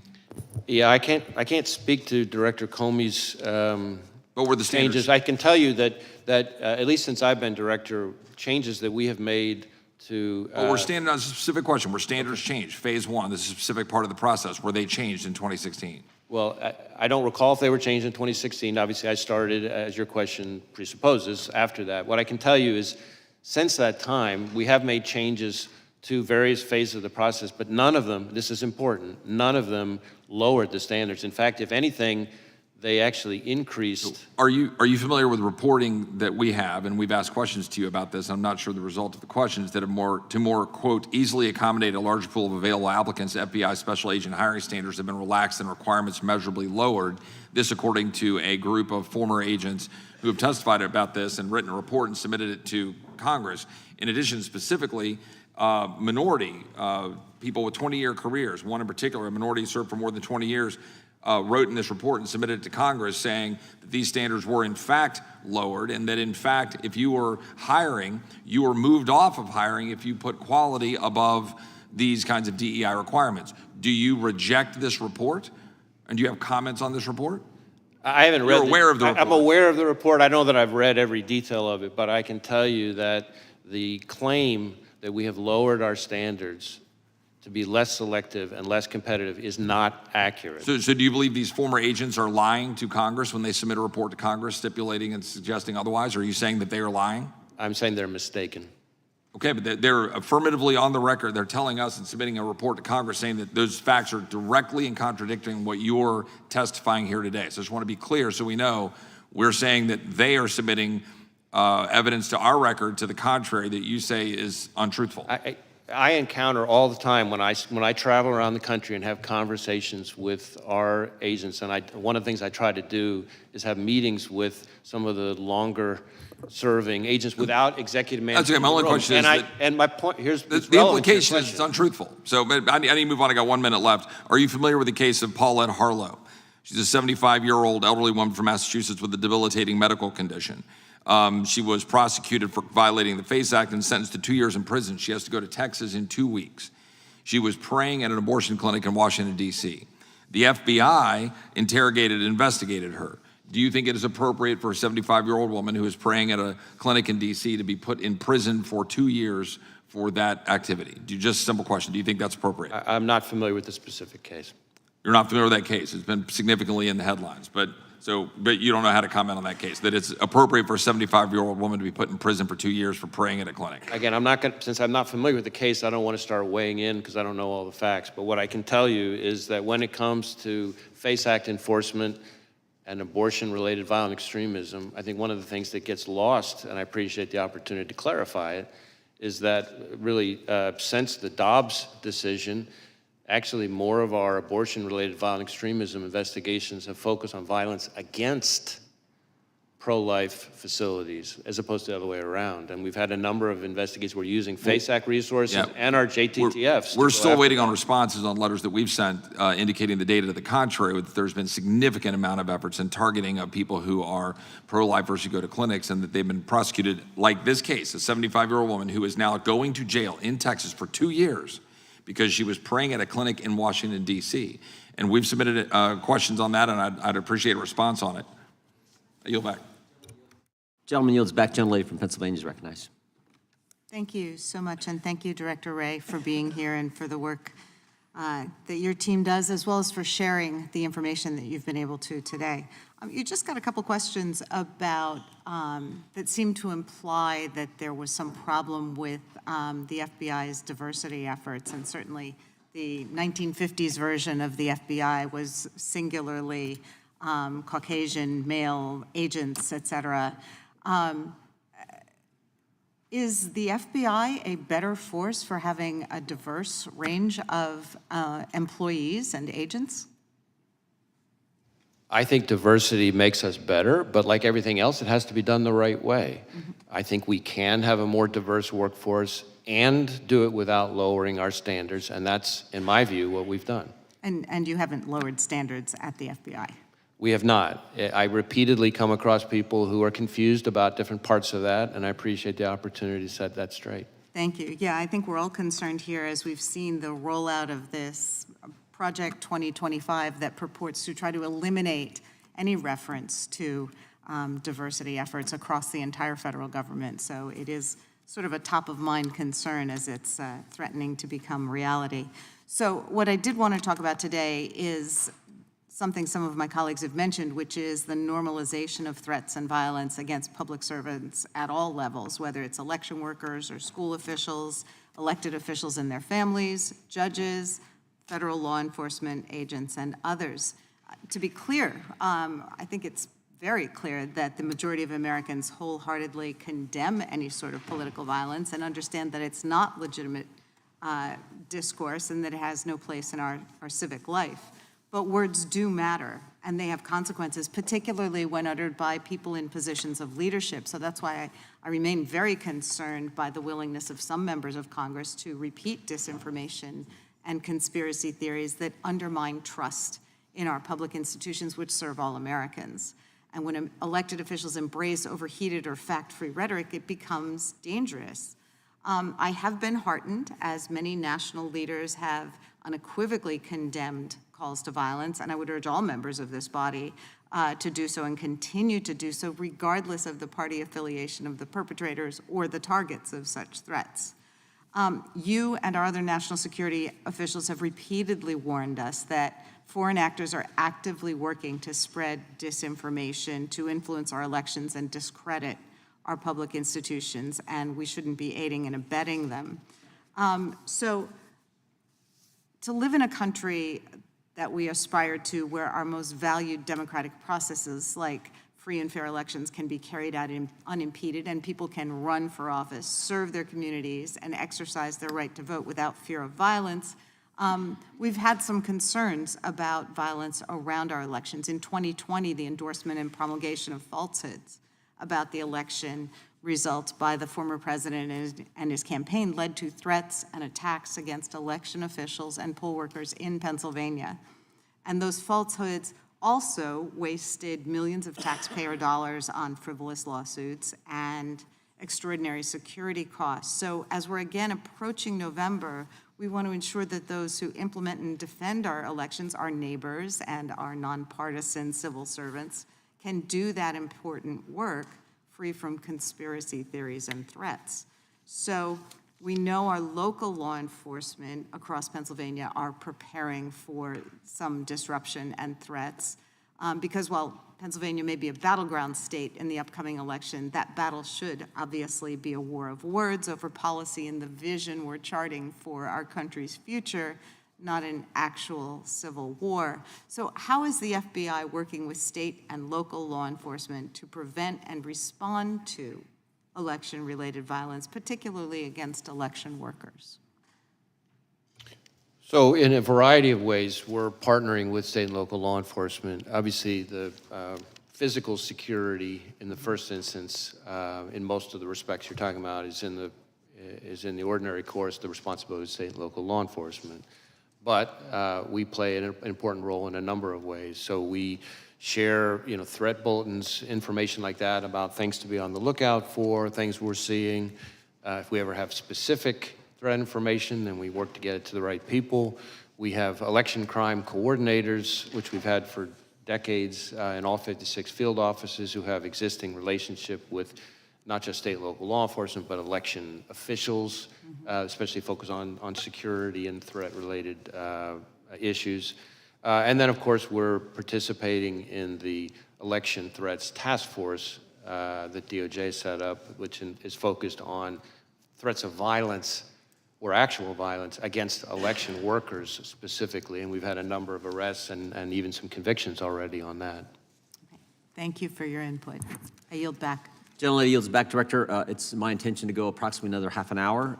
Then we will break for the Prime Minister of Israel's address to the Congress on the floor, give you a chance for lunch, and then resume after that. But we'll keep pushing through for the next half hour if we can. Gentlelady from Indiana is recognized. Thank you, Mr. Chairman. Thank you, Director Wray. I think you have a little bit better tone in conversation, so I appreciate it, and answer some questions, so I appreciate it. Hopefully you'll answer also on 2 letters that I sent you over a year ago, one related to Durham report, and the other one related to Russian-infiltrated SBU that collaborated with FBI. So hopefully we'll get these answers, and hopefully we'll start doing authorization. Don't you think doing authorization would help us to get better answers? Congress should probably work in authorizing your agency. Don't you agree with that? We work very hard to try to get information to this committee and to other committees. But authorizing spending probably would be a good thing for us to do. Don't you agree? Oh, I'm sorry, authorizing what? Our spending, not just doing appropriating, but actually doing authorization of spending through this committee. Yes. Okay, thank you. We might start doing that. But we can talk about, and a lot of my colleagues on the other side, AR-15 gets a lot of bad rap, like to bring it up, this issue. But really, there are a lot of hunting rifles that probably, maybe even more accurate than a lot of ARs. And don't you agree, we have like millions, right? Don't you agree, we have millions of rifles owned by law-abiding Americans. So do you think we should be taking them? Millions of rifles from law-abiding Americans? What do you think about that? Would that be something feasible, and really we should be doing that? Well, again, I'm not going to be addressing anybody's specific legislative proposal. From our perspective, from the FBI's perspective, the concern is any dangerous weapon in the wrong hands. But all weapons in the are hands dangerous. of the wrong person. But all weapons are dangerous, right? I'm sorry? All weapons are dangerous. Knives are dangerous, Sure. Explosive are dangerous. There are a lot of weapons are by their very but are we going to be definition confiscating, hunting rifles and rifles for millions of Americans? Do you think it's even feasible to do something like that from law-abiding citizens? It's not something I'm advocating. Okay, well, thank you. I appreciate that. So we have to go back. That was a catastrophic failure of security. That's what's happened, recently with attempted assassination. Don't you agree with that? Well, I think former Director JUL has already publicly acknowledged that it was, I think her words were, a significant operational failure. Then we had, similar situation, a different, talking about bad optics. Speaker Pelosi at that time didn't want to have bad optics on January 6th, and we didn't have proper security here on January 6th. That was a catastrophic failure too. Are we looking at that? Any one conclusion was made from that? Have we made any adjustments?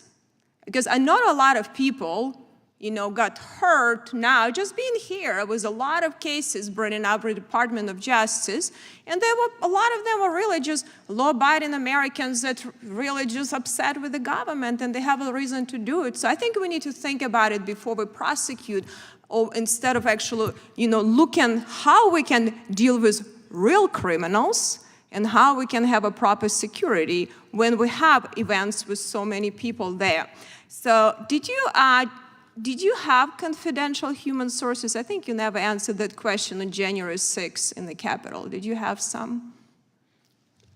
I'm sorry, what's the question? Confidential human sources. Did you have them on January 6th in the Capitol? Well, again, I'm never going to be getting into when and where we Okay, have or have not used confidential human sources. But are you willing to stand the record that you had no confidential human sources that went into Capitol on January 6th?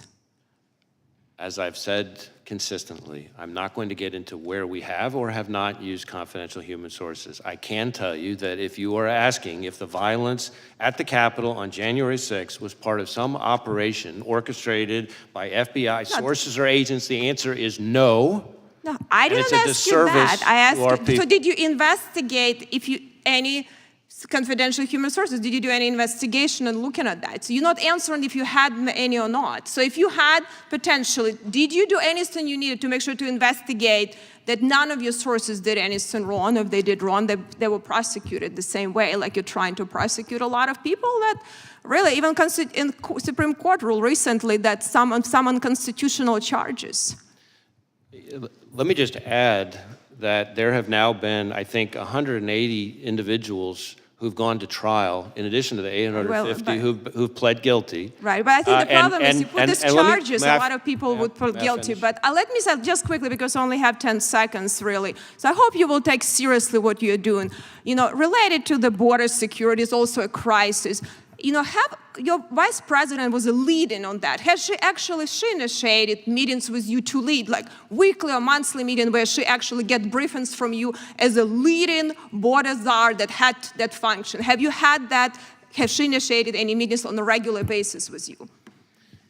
Again, Gentlelady's time has expired. The gentleman can respond. Right. On this issue of confidential human sources, number one, I will say there is a DOJ OIG review that's underway that I think addresses some of these kinds of topics, I believe, but I won't speak for the Inspector General.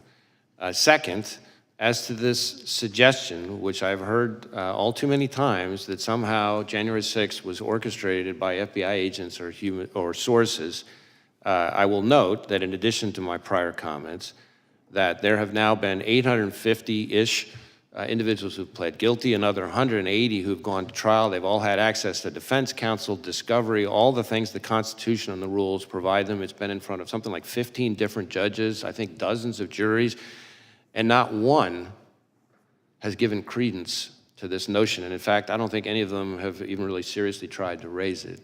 So it's not just my word for it. Look what's happening in the cases. Thank you. The gentleman from Colorado is recognized for 5 minutes. Thank you, Mr. Chairman.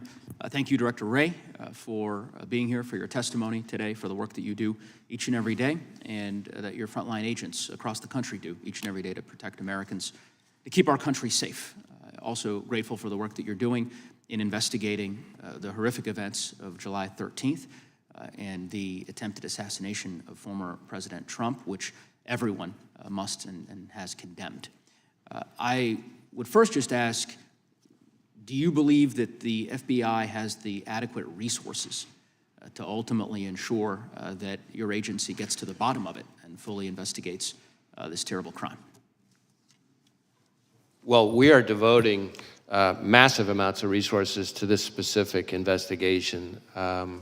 We have easily several hundred FBI agents, analysts, and professional staff working on it. It involves over half of the FBI's 56 field offices, almost every headquarters division.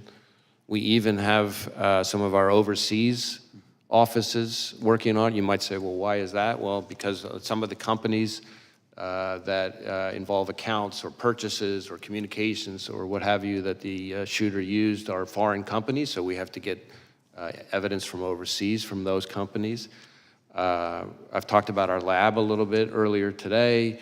We've got our Office of Technology Division working on the digital devices. We have our Behavioral Analysis Unit, our BAU, working on helping us build out a profile of the shooter. I could go on and on and on. So it's all hands on deck on this case, as I think is appropriate. Now, when you ask about our resources, I've been public about the fact that the fiscal year 24 budget put us $500 million below where we needed to be to sustain current operations. And on FY25, the current House mark would put us significantly further back behind that and would result in significant risks across every program and our support to state and local law enforcement. We arrested something like 50 violent criminals per day, every day last year. The current mark would mean more violent criminals on the street, more neighborhoods at risk. We have about a 1,300% increase in our investigations related to China and its targeting of us. And I can assure you, China's not cutting its budget. This would mean more threats from China. We have something like 300 to 400 investigations just into cartel leadership. And about hardly a week goes by when some FBI field office isn't seizing enough fentanyl to wipe out an entire state. Those cuts means more fentanyl on the street, more people dying.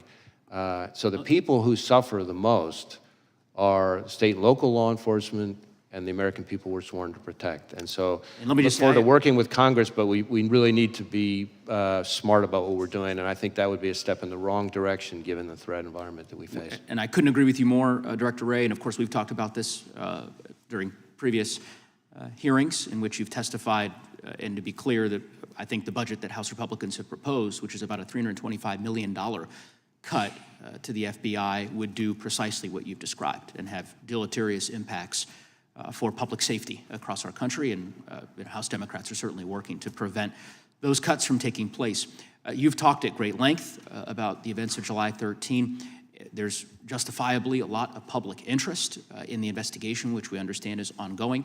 Wonder if you might, if there's anything that you'd like to disclose or provide to the committee or to the public that perhaps has not yet been gleaned during the course of this hearing, and just give you an opportunity, because there's a lot of folks related to the investigation. One thing I can give an update on, which is pretty fresh here. We had some conversations with some of the members about the access to the roof and the ladder and so forth. And our evidence response teams and their forensic collection, we now believe that the subject climbed onto the roof using some mechanical equipment on the ground and vertical piping on the side of the AGR building. In other words, we do not believe he used a ladder to get up there. One question, if the chairman might indulge me with just a few extra seconds. There's an article recently regarding several former Trump administration national security officials who had received a duty to warn briefing from the FBI regarding the potential threat from Iran. And I think there is this article made clear deep concern that these individuals have, justifiably so, about the threat level, and particularly given the events of the last several months, and the need for there to be an increased security posture and security personnel for former officials who may very well still be at risk. And I don't know if you're familiar with that article. I'm trying not to use names here, but I think would perhaps follow up with your agency and with the Department of Justice more broadly to ensure that any individuals who are potentially facing a threat from Iran or another hostile actor in a foreign nation have the resources they need to have the security available to them. So again, without reference to any specific individual, I want to be very clear about this because I've tried to be vocal on this, but it sometimes doesn't get noticed as much, which is that in my view, the Iranian government has been extremely aggressive and brazen. We have seen in the last few years an attempt, I'm speaking just from public information now, an attempt to assassinate a former U.S. National Security Advisor on U.S. soil. We have seen an attempt first to kidnap and then to try to murder an American dissident/journalist who was a critic of the Iranian regime, right smack in the middle of New York City. We have seen a cyber attack against a children's hospital in New England that ties back to Iran. We have seen, as I've testified before, as Director Ratcliffe and I announced, an effort by the Iranians to target the 2020 presidential election. And that's all before you even get to the fact that the Iranian government is the leading state sponsor of terrorism. So if that's not enough to convince people that Iran is a threat, I don't know what is. But Director, was there a distinction between what the gentleman from Colorado raised and what you just said, this general concern in these specific instances you talk about, and a direct specific threat on President Trump that's distinct from what you've been describing as this general concern with Iran? Well, again, I can't get into specific pieces of class. And if so, when? If it was a distinct threat on President Trump, when did that take place? Yeah, all I can tell you, certainly in this kind of setting, is targeting of U.S. officials for the Soleimani strike is something that is a reality that the Iranian government has at times called for very publicly.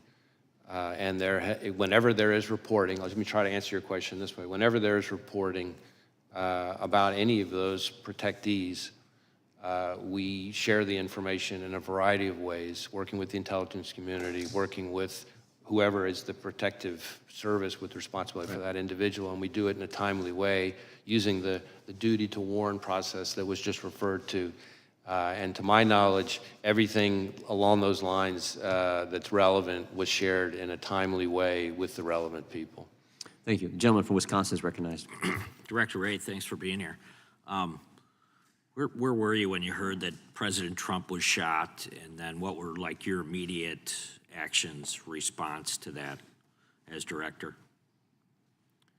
I was about to have dinner with family, and I was horrified and angry. I'm just thinking, the reason I asked the question is because I'm still trying to figure out kind of the lanes, what the FBI would respond to and what the Secret Service has the responsibility to respond to. Can you just kind of cover that again? Sure. So the FBI is not responsible for, has never really been part of our mandate or mission for the physical security of venues, of specific protectees or anything like that. That's, if it's somebody within Secret Service's scope, that's their mandate and mission. We are a law enforcement and intelligence agency, and so if you think about it this way, we're the Federal Bureau of Investigation. We're not the Federal Bureau of Security. You might say, well, what's the difference? Well, there is a difference. We investigate crimes, we investigate threats to national security, but we don't, questions about security posture, the adequacy of resources and assets that were deployed to protect a specific individual, whether there's enough security, and certainly the staffing of that security is not something the FBI, again, we're 116 years old, has historically done. So at this point, have you been able to go through the shooter's home and kind of document kind of what you found as far as evidence goes? So we have been able to search the shooter's home. So again, just sort of tying your first question to your second question now, our role is to conduct an investigation of the shooter and the attack. And so we're going to conduct a painstaking, intense investigation of that. We have, among other scenes that we've processed using evidence response teams, in addition to the rally scene itself, of course, we have been through the shooter's home, his bedroom, other parts of the house, et cetera. Have you been able to establish that he did go to a range and either zero that weapon in or, at least target shoot that weapon prior to the assassination attempt? So we do assess that he went to a shooting range the day before, not the only time he went to a shooting range. He was a fairly, avid might be a little strong, but a fairly avid shooting hobbyist. And so he went to, belonged to different sort of clubs and went to certain ranges and that kind of thing. We do believe, based on what we've seen so far, that he went to a shooting range the day before and that he shot an AR-style rifle at that range the day before. I'm not sure we know for sure that it's the weapon that he used, but I think we assess that it probably is. Have you been able to interview his parents? Yes, we have. And was there anything that was gained from that interview that would lead you to believe that they certainly were aware of what was going on? I guess I want to be careful about talking about specific people's interviews, but I would say that his parents were cooperative with us. And as I've said before, and hopefully this gets at your question, we have not identified any accomplices, co-conspirators, or anything along those lines. So it's the FBI's position right now that he still acted independently. Again, we're still, I know it seems like a lifetime since July 13th, but we're still early stages, but we have not seen anything so far that would suggest to us that he acted with others. How does the FBI view not just a Trump rally, but political rallies versus other types of events, from a security perspective, compared to a college football game or any mass, large crowd type gathering? Because I think one of the things that's most difficult to really to swallow at this point is that the idea that these Trump rallies have been happening for years and that there could be such a lax approach to the physical security of those fairgrounds that day. And I'm wondering, where does this fall? And then on top of that there were other presidential candidates out there that didn't have full Secret Service protection. RFK Jr. has been the most vocal about it. I was wondering if you could comment on the facilities as well as providing security for presidential candidates? Well, again, I want to be a little bit careful to stay in my lane because, again, security posture and the adequacy of the security posture is really the core expertise and responsibility of agencies like the Secret Service. But certainly it is, I think, fair to say that outdoor events, whether they're political rallies or, as you say, you know, a college football game in an open stadium, a concert, these are places that are often, you know, particularly challenging to secure adequately because the range of threats that can face them are higher. In addition to that, as has been discussed a little bit here already in today's hearing, just threats to public officials, including politicians, is an increasingly pervasive part of today's landscape, and so that adds to the challenge. So you're talking about the combination of individuals who are increasingly targeted for violence, combined with venues that are softer and harder to secure targets, I guess is the way I would answer. But again, those kinds of questions, the adequacy of the security posture, all the resources that were or were not devoted, all that stuff, is my understanding would be very much in scope for the DHS Inspector General investigation and this outside independent panel that's been appointed. I yield back. Gentleman yields back. Director, I think we're going to be able to get 2 more members' times a question, then we have to get to the floor for the Prime Minister.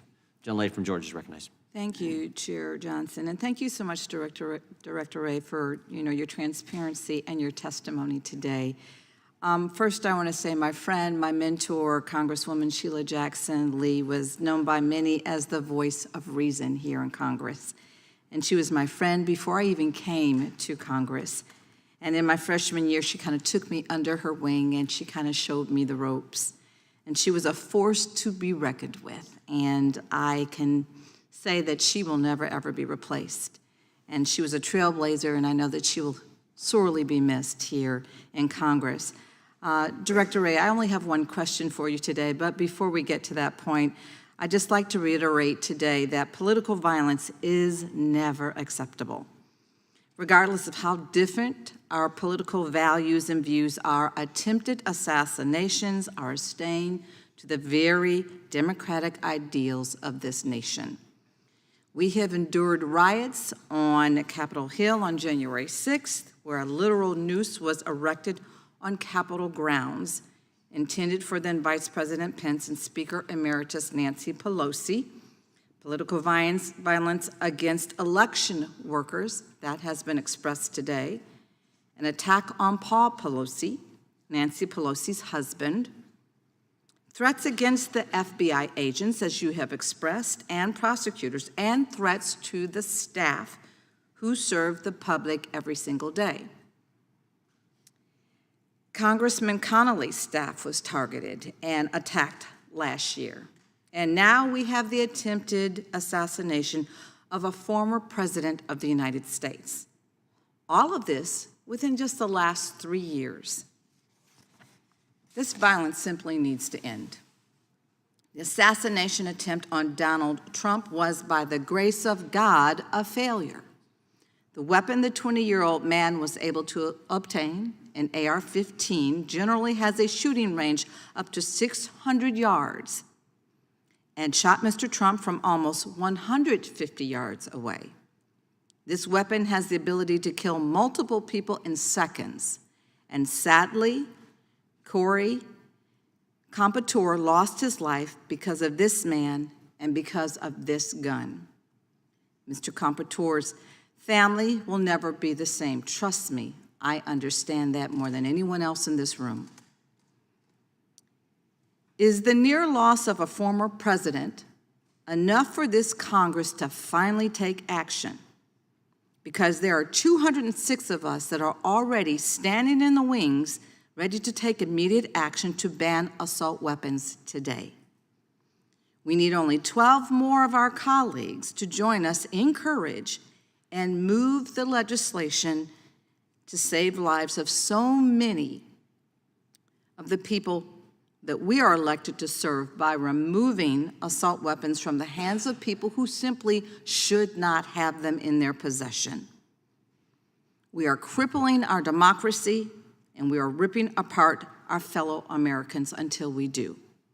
I ask today, because it is clearly it wasn't enough to take action when the lethality of assault weapons, we lost 26 and 7-year-olds and 6 teachers in 2012, when I also lost my son to gun violence, or 14 teenagers and 3 more teachers in 2018, nor was it enough when we lost 19 more children and 2 more teachers in 2022.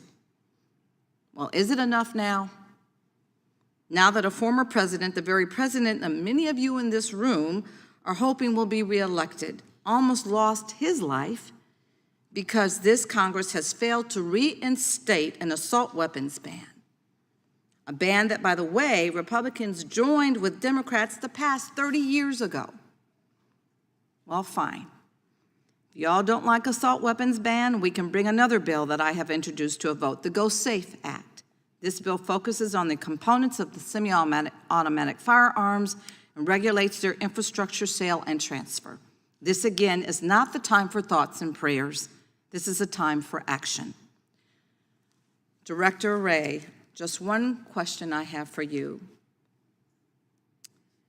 Would you rather have your officers protected or protect someone against an assault weapon being shot from 147 yards away, or a standard pistol with no accessories attached? Well, again, I'm going to refrain from appearing to comment on specific legislative proposals, but I can tell you that we have certainly concerned about the danger to law enforcement from any kind of high-powered weapon in the wrong hands. And it hits close to home for us because just not that long ago, 2 great agents, Laura Schwarzenberger and Dan Alphen, down in Miami, executing a search in a crimes against children case, were shot and killed by a subject with an automatic weapon. So again, dangerous weapons in the wrong hands is something that, of course, from a law enforcement perspective concerns us, but I'm not going to wade into the legislative process. Well, thank you for that answer. I'd rather give our agents a fighting chance, and I yield back. Gentlelady yields back. Gentleman from Oregon is recognized. Thank you, Mr. Chair, and thank you, Director Wray, for being here today. So we spend $3 billion a year, excuse me, on the Secret Service, $3 billion. And it would seem that we could and should have had a better job done a few weeks ago on the 13th than what we saw. Will you have anything to say about correcting what are the obvious deficiencies in what the Secret Service did? Well, for the most part, the deficiencies or adequacy or inadequacy of Secret Service's performance, decision-making, resources, all that stuff is in the purview of those 2 other investigations. That is the DHS Inspector General and the outside independent panel that's been announced. Having said that, our investigation, which, as I've testified now, involves several hundred FBI employees and every asset we can bring to bear of the shooter, again, our investigations of the shooter and his attack, of course, involves interviewing law enforcement, including lots and lots and lots of Secret Service people. So we'll share all that with those reviews so that they can answer those questions. The reason I'm asking this is because this isn't the first time the Secret Service has been before Congress. There was a 435-page report issued in 2015 by Congress saying, fix yourself. They didn't. In fact, there was a follow-up in 2019 where they had only done a few of the, I think it was 18 or 19 different specific things they were supposed to do. They'd done some, but certainly not all. There was another follow-up in 2022, and again, the Secret Service had not done what Congress had asked. I guess my question to you, Mr. Director, is what should Congress do? A 435-page report 9 years ago, and still the Secret Service didn't do what it was told to do then. Can you help, Director Wray? Because this type of performance is not acceptable. Well, I think even former Director Cheadle has acknowledged that this was a significant operational failure if there are ways for the FBI to be helpful beyond what we're already doing in terms of our investigation, we stand ready to try to be helpful. I do want to say, as somebody who's been in law enforcement for most of my career, I've worked with some just phenomenal Secret Service agents. I'm going all the way back to my time as a line prosecutor, and they have an incredibly hard job, and I have a lot of affection and respect for the men and women of the Secret Service. I'm sure you do, and I'm sure you're right. But the trouble is, when Congress says you need to do these 19 things and they don't, something needs to change. Now, the director has resigned, but you're going to be in a position, because your agency is doing such a careful review, to say a lot about what should have been done. I guess the real issue is much more of what the higher-ups in that agency are or are not doing. Perhaps that's on us. And we will share with those reviews anything that we come across that could be helpful or relevant to them for those questions. Let me quickly go to some details on the actual events. It appeared to a lot of us, as the Secret Service was taking former President Trump from the stage, that he was clearly still in view of everybody. And had there been another shooter, I didn't see him being protected. Are you going to raise that issue? I think that's really more in scope of these two other reviews. Let me go both of them. Okay, that's fine. Let me go to the shooter as he was on top of the roof. Apparently another officer from another police division saw him and quickly ducked down because the shooter aimed a gun at him. And then the shooter apparently, was he prone at the time he took the shot toward the president? So my understanding is that the local officer that we're talking about, with the assistance of another local officer, was able to kind of get up and see onto the roof where he observed the shooter, I believe, in a prone shooting position. The shooter then turned and faced him, the local officer, with the weapon. From the prone position. That's my understanding. And then he went back to the prone position. And this is all seconds before the shooter took his But that entire time, the shooter was in the scope sight of the counter sniper, correct? That one I'd have to double check on. I know we've interviewed the counter sniper, but I'm not sure I know the answer. The counter sniper didn't take a shot until after the assassin attempted to shoot the former president and others. He got off 8 shots before the counter sniper shot the shooter. What's with that protocol? Can you get that fixed? Well, I really want to be careful not to be, given the scope of our investigation, somehow second-guessing the very difficult act and decision it takes for a counter sniper to kill another human being in that situation. It's all happening in seconds. So 8 shots. Yeah. And that was after he'd been seen for 20 minutes. I yield back. Thank you. Director, that's an important question, though, because you've talked to the counter sniper. And that, I mentioned this in our opening statement, that critical 5 minutes from 6:09 to 6:14, and what takes place there is critical, and I think that's what the gentleman was getting at, and we were hopeful that you could tell us something about your interview with the counter sniper. Yeah, I guess I want to distinguish a couple things. There is some individual, not law enforcement, I believe, who spotted the shooter on the roof a few minutes before, but I think law enforcement spotting him with the weapon on the roof is seconds before the shot. Okay, So that's important. yeah, 'cause so there's two different things I think going what you're on saying there. is it wasn't maybe that if the bad guy shoots at 6:11, then you're saying this encounter with local law enforcement that Mr. Bentz was just getting into happened just seconds before that and maybe not 2 minutes before that?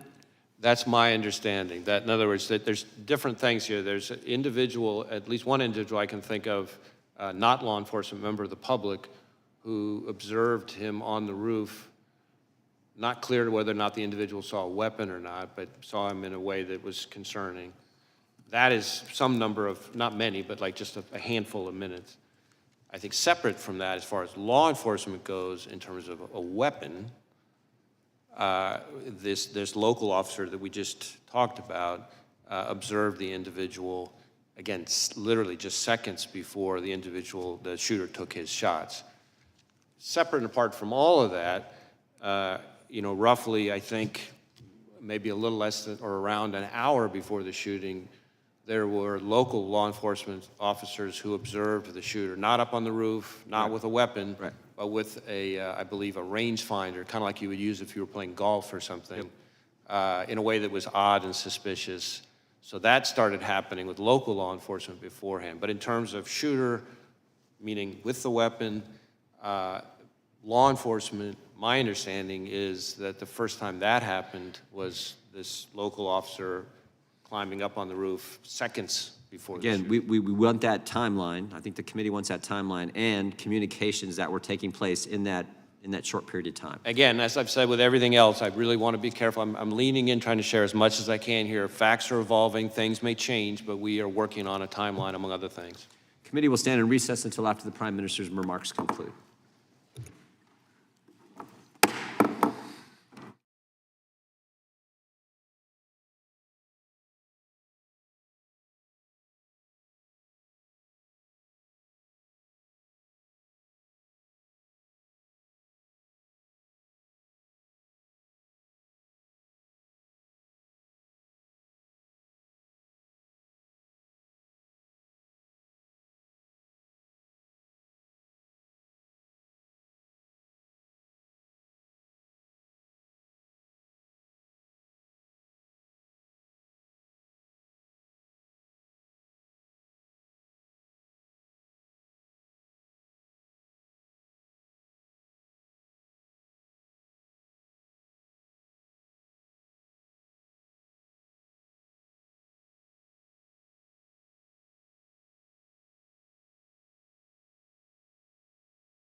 Mr. Speaker, the acting President Pro Tem and the United States Senate.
The joint meeting will come to order.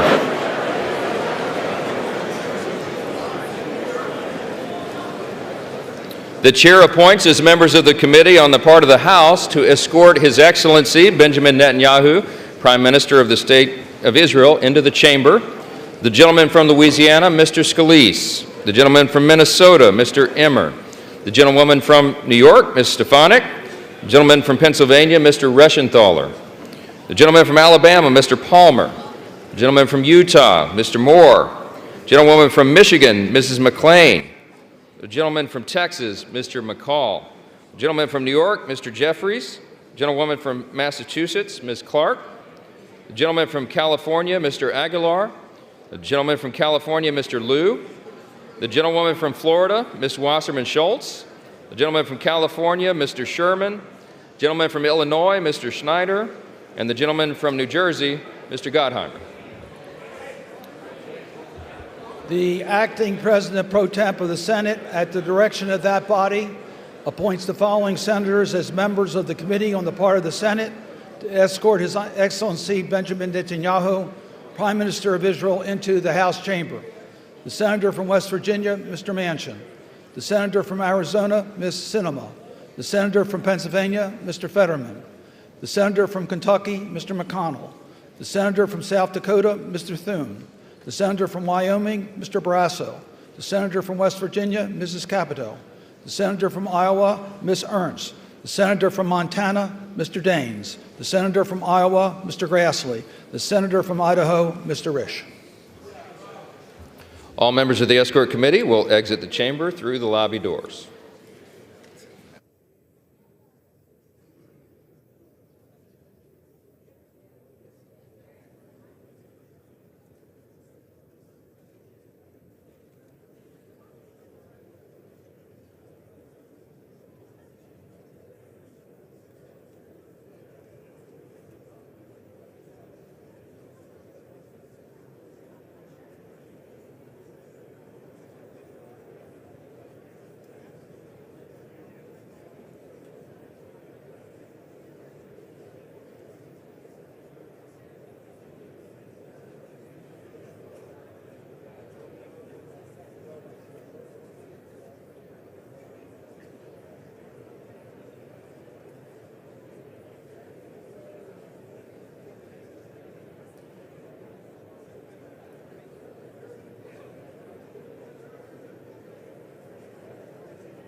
Members of Congress, I have the high, no? Oh, Mr. Speaker, the Dean of the Diplomatic Corps.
Speaker, the Prime Minister of the State of Israel.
Members of Congress, I now have the high privilege and distinct honor of presenting to you His Excellency Benjamin Netanyahu, Prime Minister of Israel. Thank you.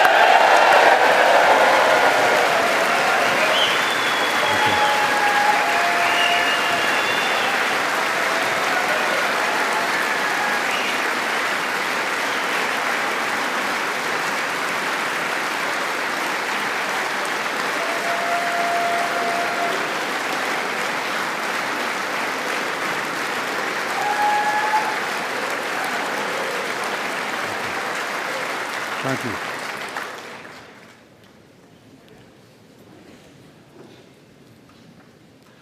Speaker of the House, Mike Johnson, Senator Ben Cardin,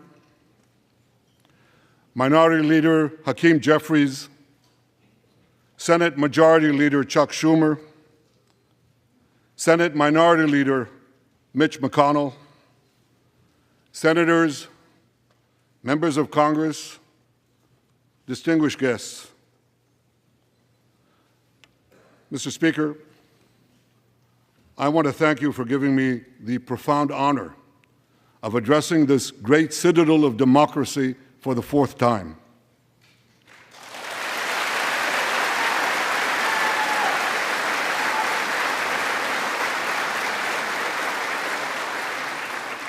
We meet today at a crossroads of history. Our world is in upheaval. In the Middle East, Iran's axis of terror confronts America, Israel, and our Arab friends. This is not a clash of civilizations. It's a clash between barbarism and civilization.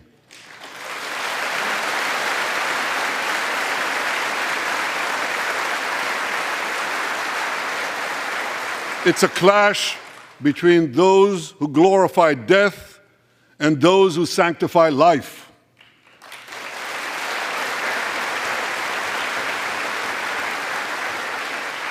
For the forces of civilization to triumph, America and Israel must stand together.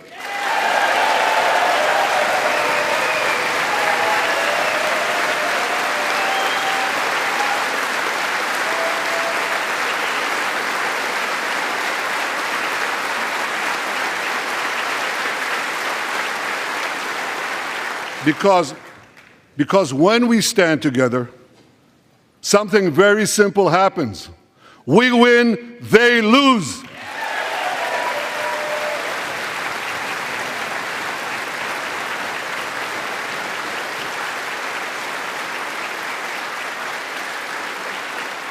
And my friends, I came to assure you today of one thing: we will win.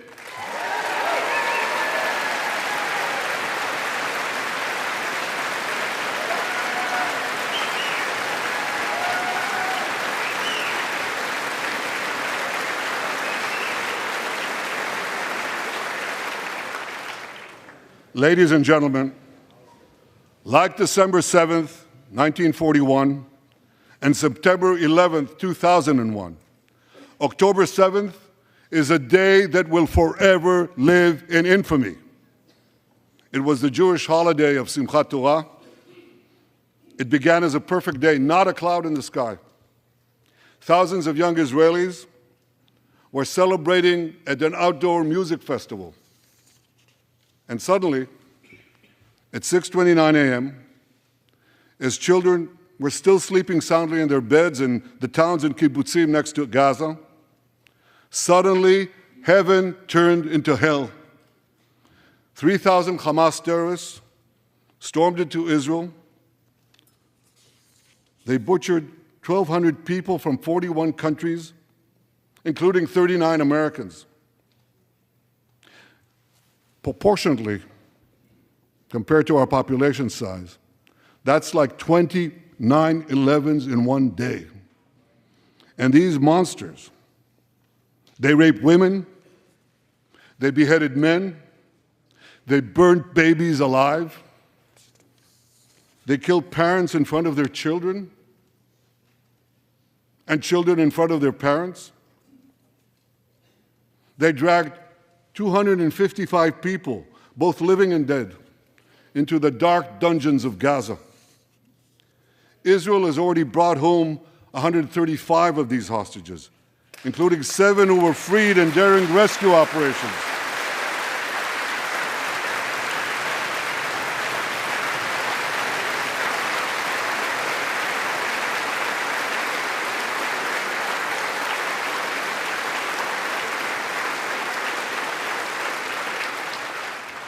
One of those freed hostages, Noor Gamani, is here in the gallery, sitting near my wife, Sarah. On the morning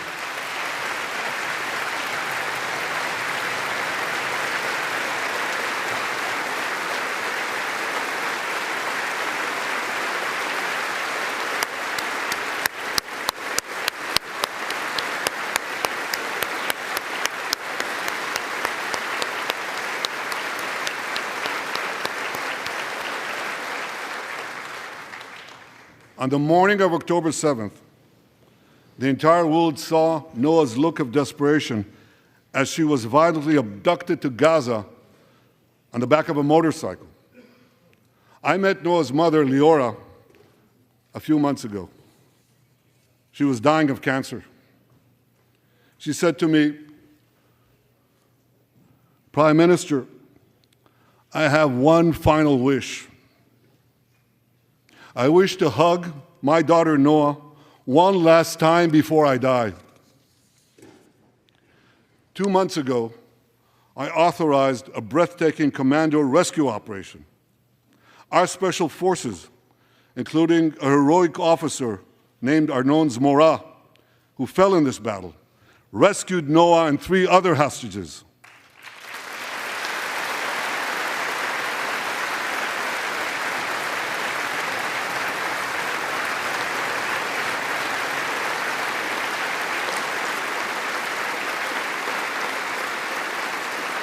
Noah, I think it's one of the most moving things. When Noah was reunited with her mother, Leora, and her mother's last wish came true. Noah, we're so thrilled to have you with us today. Thank you.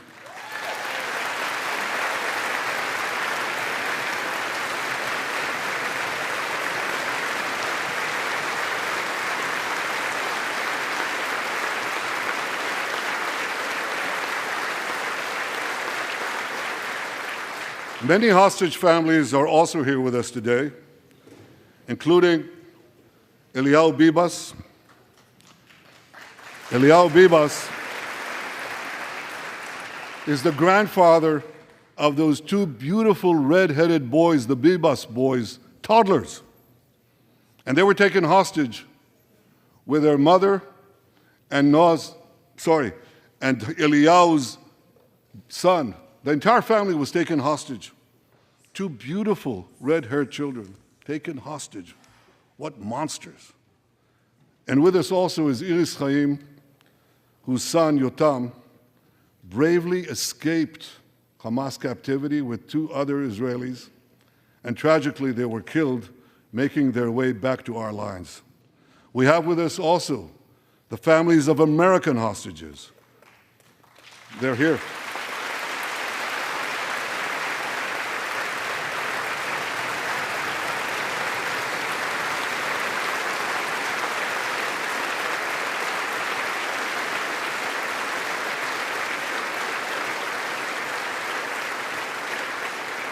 The pain these families have endured is beyond words.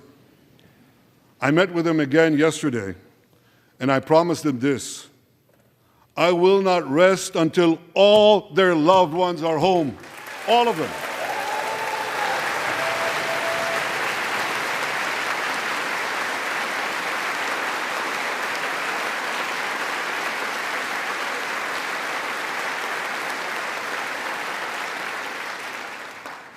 As we speak, we're actively engaged in intensive efforts to secure their release, and I'm confident that these efforts can succeed. Some of them are taking place right now.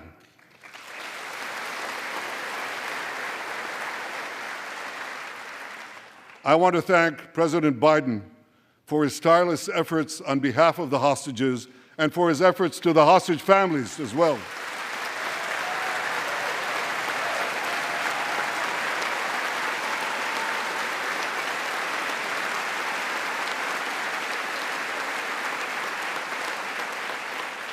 I thank President Biden for his heartfelt support for Israel after the savage attack on October 7th. He rightly called Hamas sheer evil. He dispatched 2 aircraft carriers to the Middle East to deter a wider war. And he came to Israel to stand with us during our darkest hour, a visit that will never be forgotten.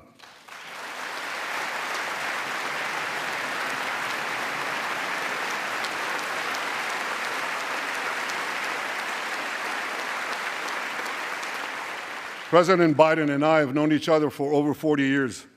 I want to thank him for half a century of friendship to Israel and for being, as he says, a proud Zionist. Actually, he says, a proud Irish-American Zionist.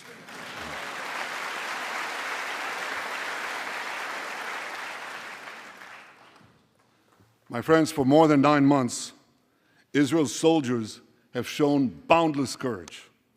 With us today,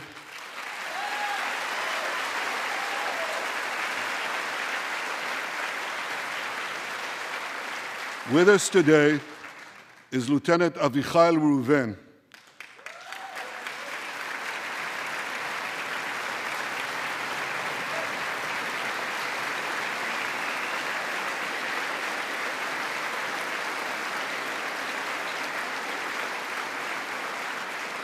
Avichail is an officer in the Israeli paratroopers. His family immigrated to Israel from Ethiopia. In the early hours of October 7th, Avichail heard the news of Hamas's bloody rampage. He put on his uniform, grabbed his rifle, but he didn't have a car. So he ran 8 miles to the front lines of Gaza to defend his people.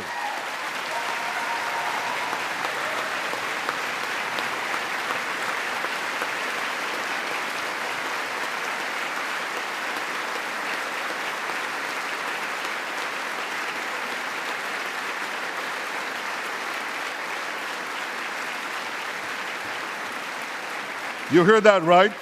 He ran 8 miles, came to the front lines, killed many terrorists, and saved many, many lives. Avichail, we all honor your remarkable heroism. Another Israeli is with us here today, and he's stand up right next to Avichail. This is Master Sergeant Ashraf al-Bakhiri.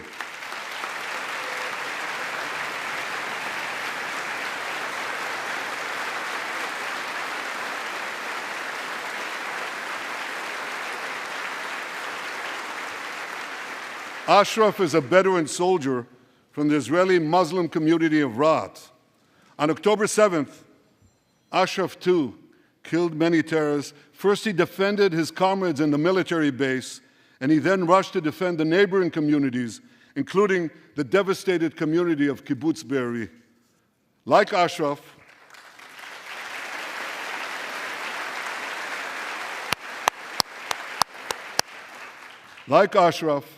the Muslim soldiers of the IDF fought alongside their Jewish, Druze, Christian, and other comrades in arms with tremendous bravery.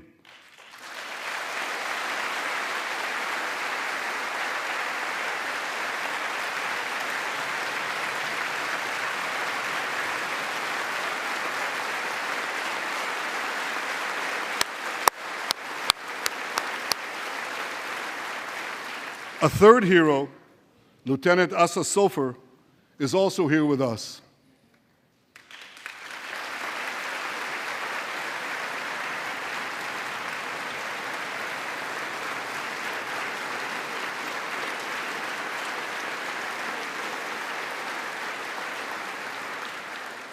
Asa fought as an officer in the Tank Corps, and he was wounded in battle. He was wounded in battle while protecting his fellow soldiers from a grenade. He lost his right arm and the vision in his left eye. He's recovering, and incredibly, within a short time, Asa will soon return to active duty as a commander of a tank company.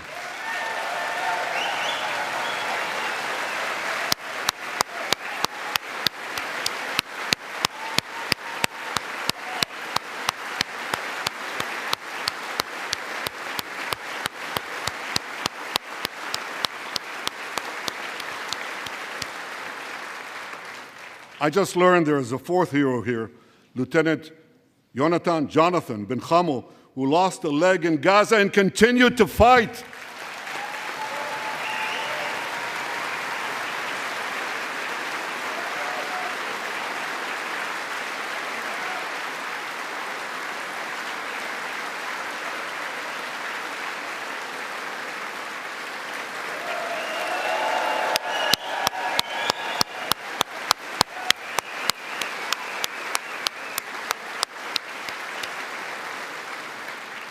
My friends, these are the soldiers of Israel, unbowed, undaunted, unafraid.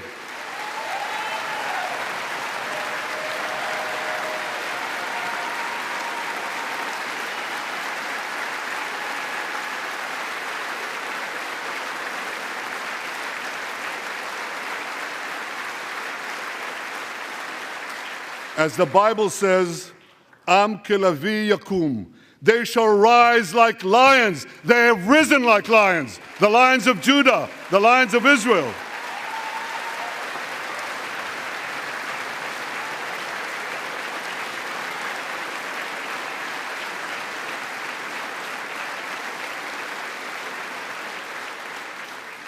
ladies and gentlemen, the men and women of the IDF come from every corner of Israeli society, every ethnicity, every color, every creed, left and right, religious and secular.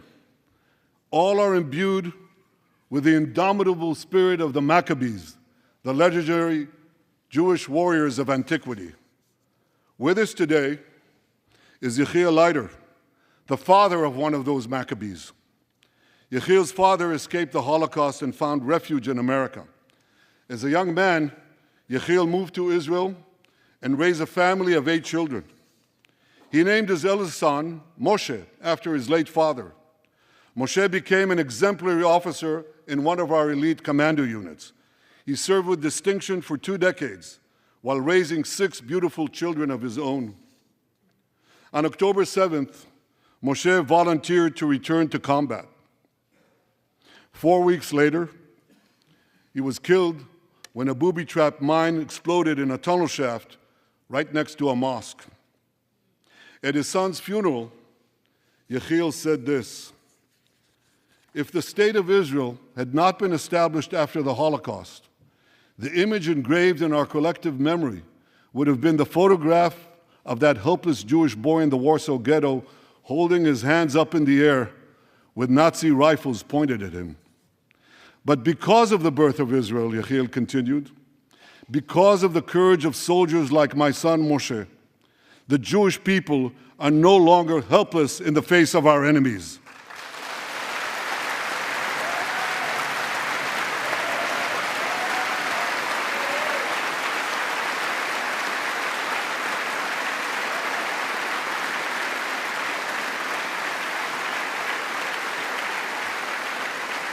Yechiel, please rise so we can honor your son's sacrifice. And I pledge to you and to all the bereaved families of Israel, some of whom are in this hall today, the sacrifice of your loved ones will not be in vain.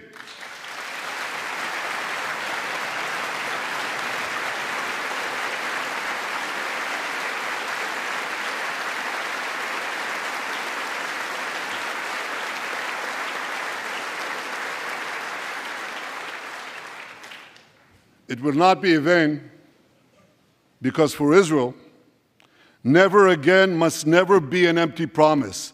It must always remain a sacred vow. And after October 7th, never again is now.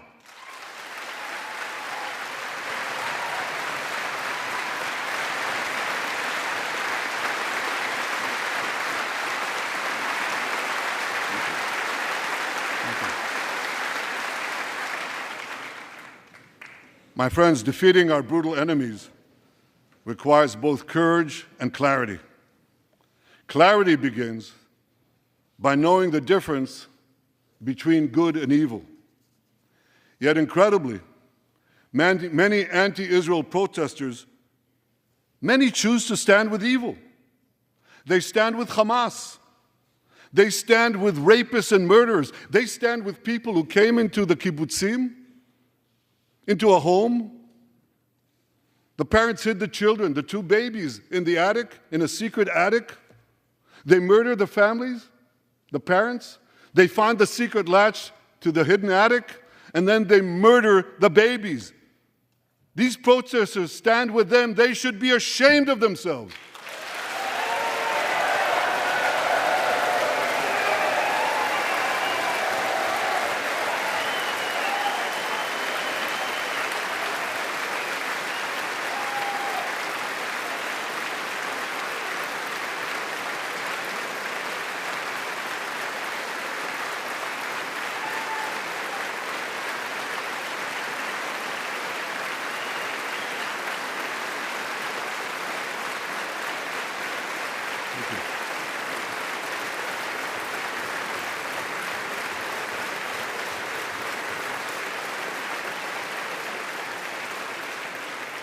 They refuse to make the simple distinction between those who target terrorists and those who target civilians, between the democratic state of Israel and the terrorist thugs of Hamas. We recently learned from the National Security Director, U.S. Director of National Intelligence, that Iran is funding and promoting anti-Israel protests in America. They want to disrupt America. So these protesters burn American flags even on the 4th of July. And I wish to salute the fraternity brothers at the University of North Carolina who protected the American flag against these anti-Israel protesters.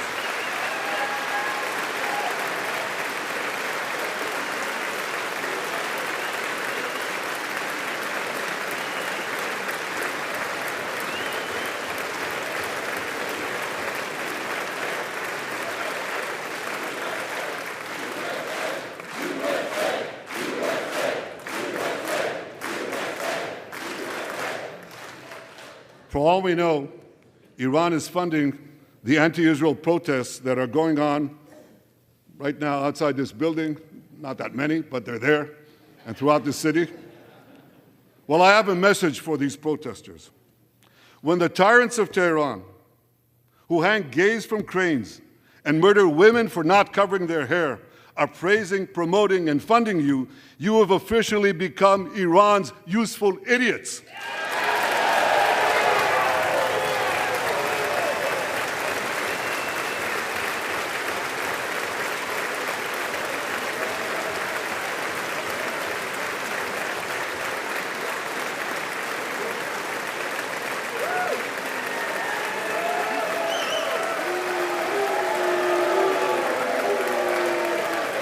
Some of these protesters, and it's amazing, absolutely amazing, some of these protesters hold up signs proclaiming gays for Gaza.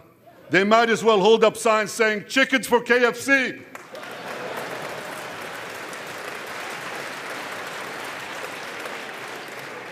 These protesters chant from the river to the sea, but many don't have a clue what river and what sea they're talking about. They not only get an F in geography, they get an F in history. They call Israel a colonialist state?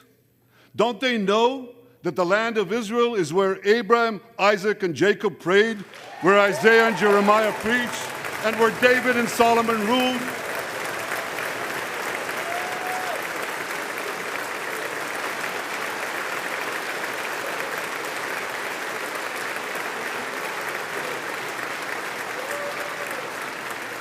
For nearly 4,000 years, the land of Israel has been the homeland of the Jewish people.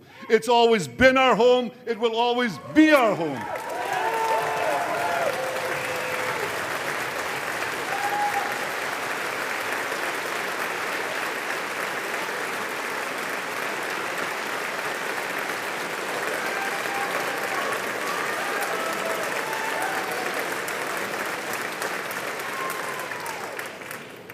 It's not only the campus protesters who get it wrong. It's also the people who run those campuses. 80 years after the Holocaust, the presidents of Harvard, Penn, and I'm ashamed to say my alma mater, MIT, couldn't bring themselves to condemn the calls for the genocide of Jews. You remember what they said? They said, it depends on the context. Well, let me give these befuddled academics a little context.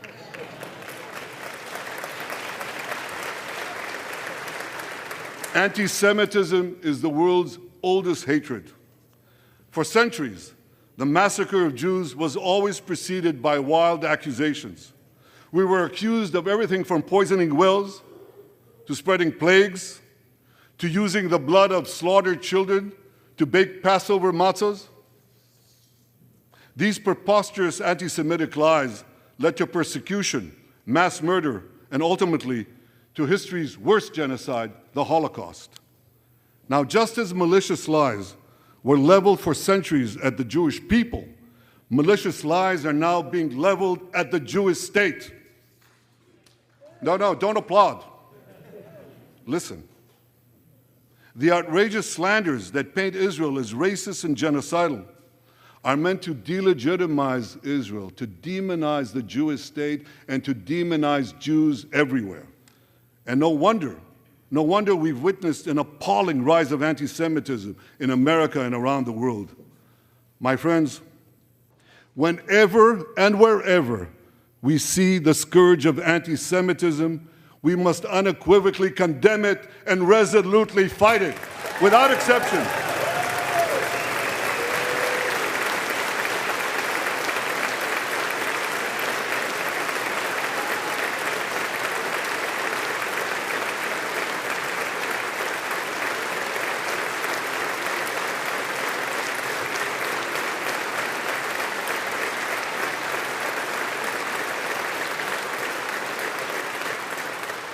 And don't be fooled when the blood libels against the Jewish state come from people who wear fancy silk robes and speak in lofty tones about law and justice.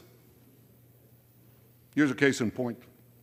The prosecutor of the International Criminal Court has shamefully accused Israel of deliberately starving the people of Gaza. This is utter, complete nonsense. It's a complete fabrication.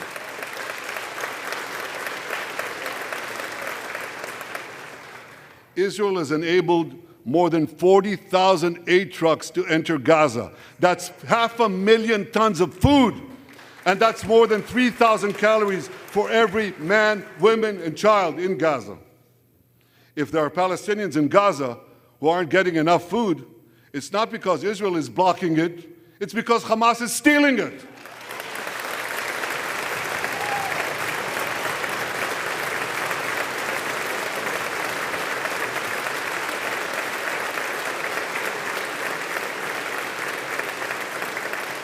So much for that lie, but here's another. The ICC prosecutor accuses Israel of deliberately targeting civilians. What in God's green earth is he talking about? The IDF has dropped millions of flyers, sent millions of text messages, made hundreds of thousands of phone calls to get Palestinian civilians out of harm's way. But at the same time, Hamas does everything in its power to put Palestinian civilians in harm's way. They fire rockets from schools, from hospitals, from mosques. They even shoot their own people when they try to leave the war zone. A senior Hamas official, Fatri Hamad, boasted, listen to this, he boasted that Palestinian women and children excel at being human shields. His words, excel at being human shields. What monstrous evil. For Israel, every civilian death is a tragedy. For Hamas, it's a strategy. They actually want Palestinian civilians to die so that Israel will be smeared in the international media and be pressured to end the war before it's won. This would enable Hamas to survive another day and, as they vowed, to carry out October 7th again and again and again. Well, I want to assure you, no matter what pressure is brought to bear, I will never allow that to happen.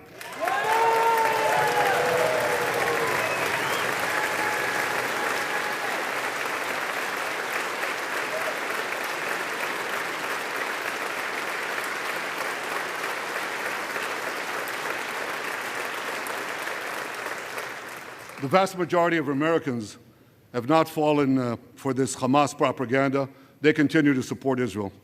And I want to say thank you, America, and thank you, senators and House members who continue to support us, continue to support Israel, continue to support the truth and see through the lies. But as for the minority that may have fallen for Hamas's cons job, I suggest you listen to Colonel John Spencer. John Spencer is head of urban warfare studies at West Point. He studied every major urban conflict. I was going to say in modern history. He corrected me, no, in history. Israel, he said, has implemented more precautions to prevent civilian harm than any military in history and beyond what international law requires.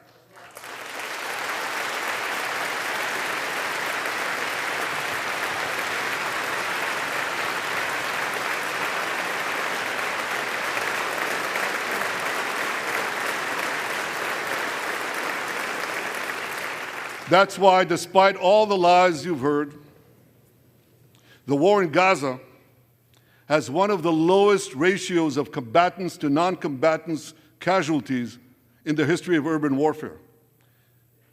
And you want to know where it's lowest in Gaza? It's lowest in Rafah. In Rafah. Remember what so many people said?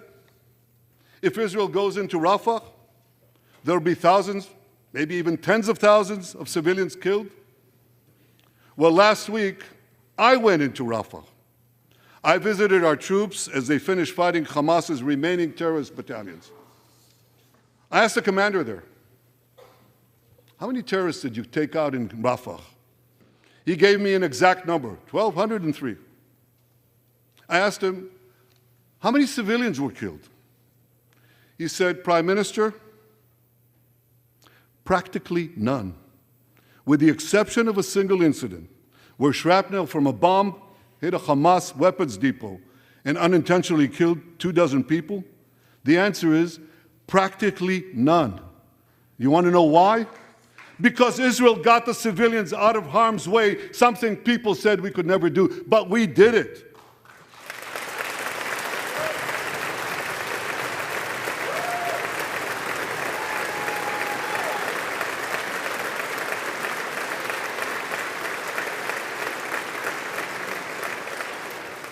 These heroes here today, the heroic soldiers of Israel, should not be condemned for how they're conducting the war in Gaza. They should be commended for it.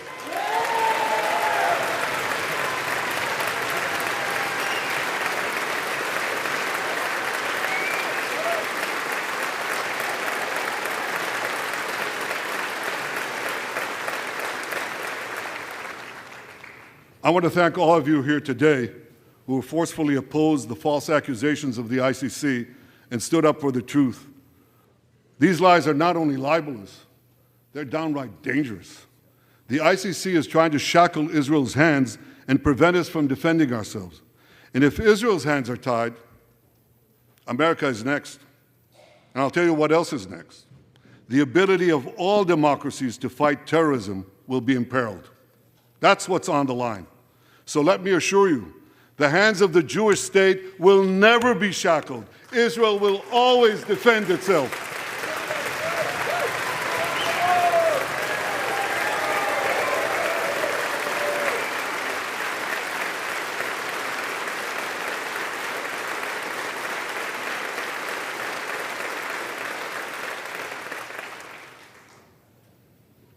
My friends, in the Middle East, Iran is virtually behind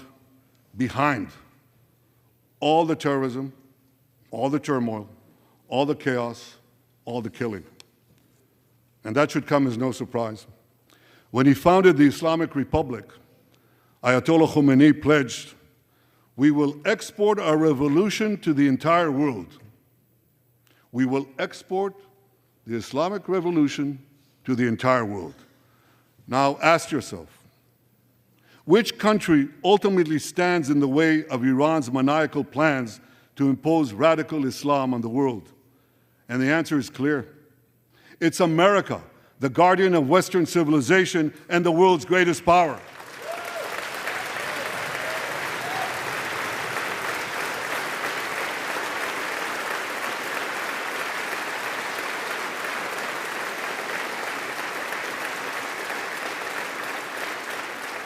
That's why Iran sees America as its greatest enemy.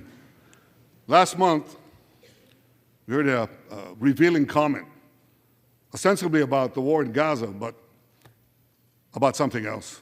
It came from the foreign minister of Iran's proxy, Hezbollah, and he said this: "This is not a war with Israel. Israel," he said, "is merely a tool. The main war, the real war, is with America."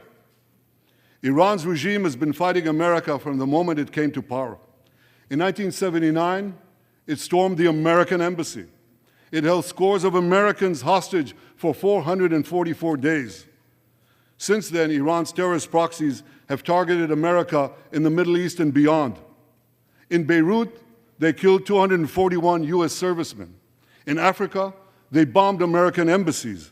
In Iraq, They supplied explosives to maim and kill thousands of American soldiers. In America, they actually sent death squads. They sent death squads here to murder a former Secretary of State and a former National Security Advisor. And as we recently learned, they even brazenly threatened to assassinate President Trump. But Iran understands that to truly challenge America, it must first conquer the Middle East. And for this, it uses its many proxies, including the Houthis, Hezbollah, and Hamas. Yet in the heart of the Middle East, standing in Iran's way, is one proud pro-American democracy, my country, the State of Israel.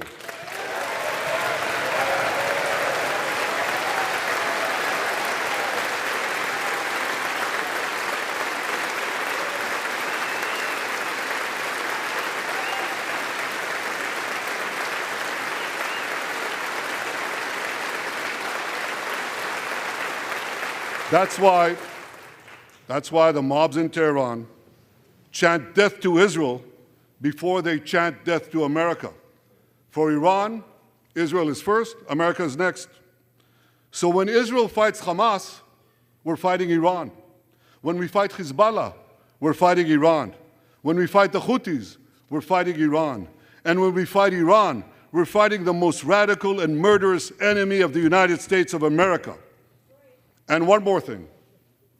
When Israel acts to prevent Iran from developing nuclear weapons that could destroy Israel and threaten every American city, every city that you come from, we're not only protecting ourselves, we're protecting you.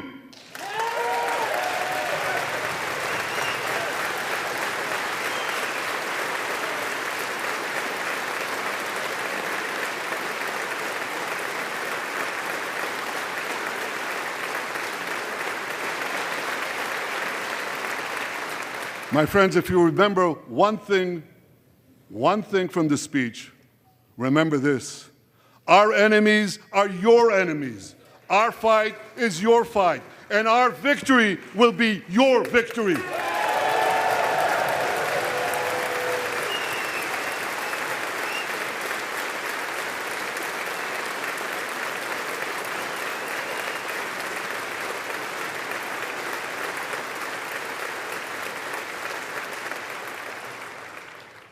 Ladies and gentlemen, that victory is in sight. Israel's defeat of Hamas will be a powerful blow to Iran's axis of terror. Another part of that axis, Hezbollah, attacked Israel on October 8th, a day after the Hamas attack. It has launched thousands of missiles and drones against us. 80,000 of our citizens in northern Israel evacuated their homes, becoming effectively refugees in their own land. We are committed to returning them home. We prefer to achieve this diplomatically. But let me be clear. Israel will do whatever it must do to restore security to our northern border and return our people safely to their homes.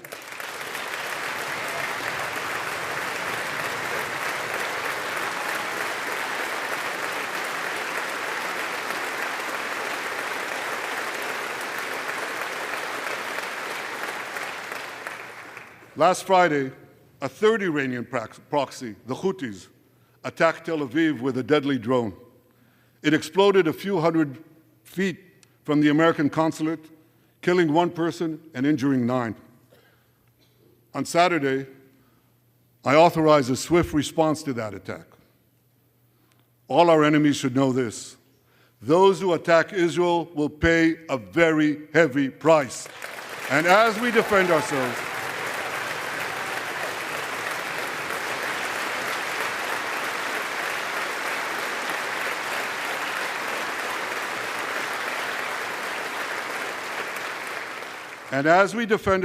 on all fronts, I know that America has our back. And I thank you for it. All sides of the aisle, thank you.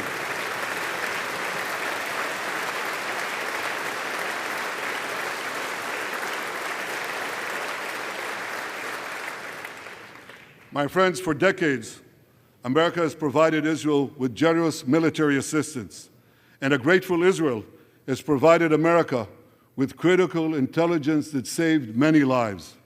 We've jointly developed some of the most sophisticated weapons on earth. I choose my words carefully. We've jointly developed some of the most sophisticated weapons on earth that help protect both our countries. And we also help keep American boots, we help keep Americans' boots off the ground while protecting our shared interests in the Middle East.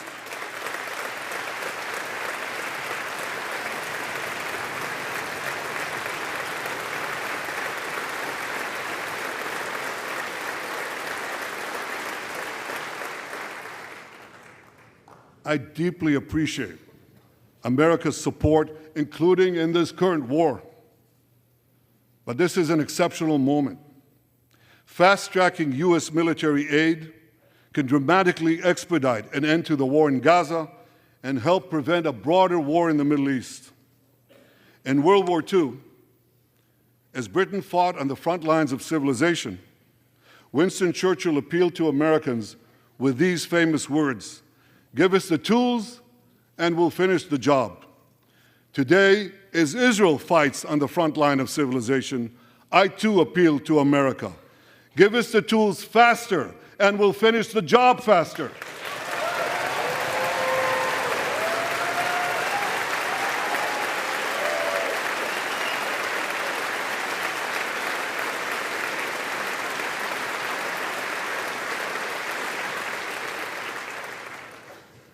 My dear friends, the war in Gaza could end tomorrow if Hamas surrenders, disarms, and returns all the hostages.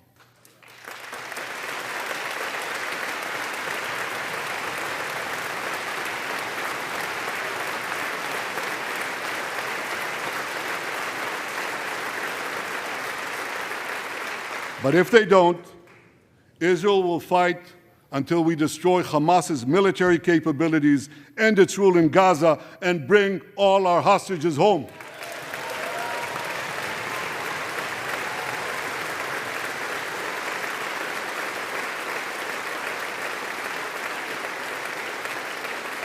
That's what total victory means, and we will settle for nothing less.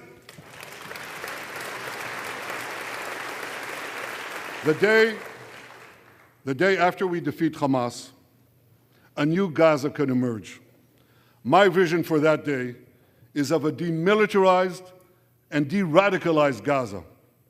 Israel does not seek to resettle Gaza, but for the foreseeable future, we must retain overriding security control there to prevent the resurgence of terror, to ensure that Gaza never again poses a threat to Israel.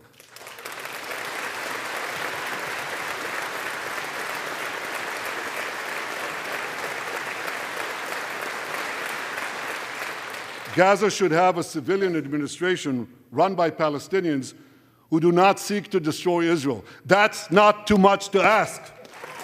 It's a fundamental thing that we have a right to demand and to receive.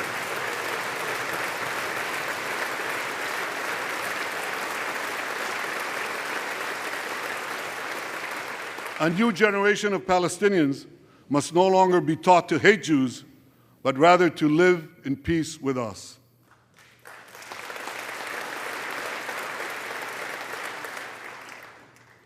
Those twin words, demilitarization and de-radicalization, those two concepts were applied to Germany and Japan after World War II, and that led to decades of peace, prosperity, and security.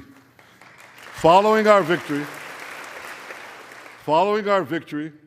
with the help of regional partners, the demilitarization and de-radicalization of Gaza can also lead to a future of security, prosperity, and peace. That's my vision for Gaza.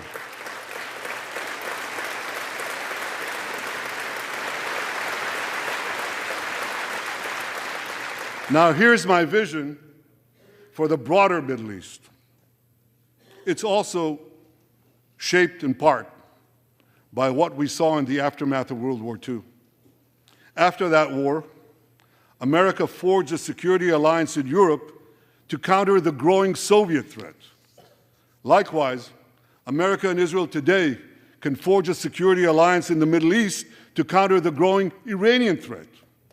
All countries that are at peace with Israel and all those countries who will make peace with Israel should be invited to join this alliance. We saw a glimpse of that potential alliance on April 14th. Led by the United States, more than half a dozen nations worked alongside Israel to help neutralize hundreds of missiles and drones launched by Iran against us. Thank you, President Biden, for bringing that coalition together.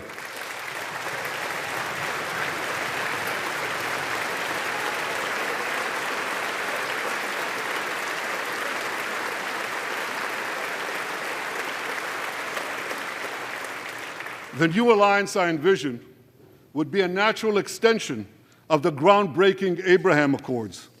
Those accords saw peace forged between Israel and 4 Arab countries, and they were supported by Republicans and Democrats alike. We could call,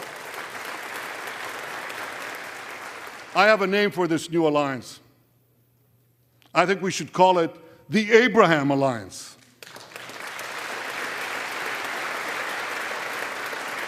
I want to thank President Trump for his leadership in brokering the historic Abraham Accords.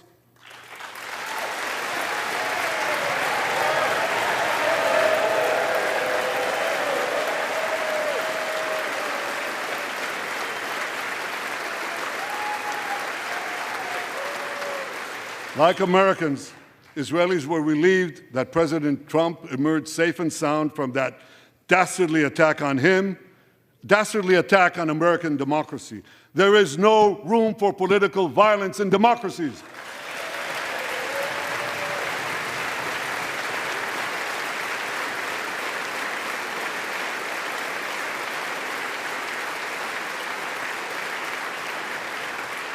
I also want to thank President Trump for all the things he did for Israel, from recognizing Israel's sovereignty over the Golan Heights, to confronting Iran's aggression, to recognizing Jerusalem as our capital and moving the American embassy there.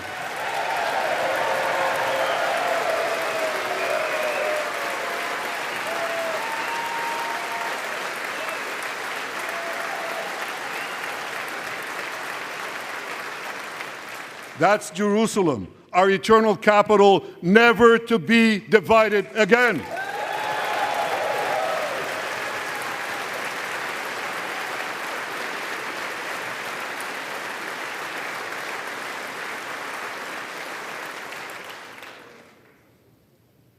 My dear friends, Democrats and Republicans, despite these times of upheaval, I'm hopeful about the future. I'm hopeful about Israel because my people, the Jewish people, emerged from the depths of hell, from dispossession and genocide. And against all odds, we restored our sovereignty in our ancient homeland. We built a powerful and vibrant democracy, a democracy that pushes the boundaries of innovation for the betterment of all humanity. I'm hopeful about America because I'm hopeful about Americans. I know how much the people of this country have sacrificed to defend freedom. America will continue to be a force for light and good in a dark and dangerous world. For free peoples everywhere, America remains the beacon of liberty its extraordinary founders envisioned back in 1776.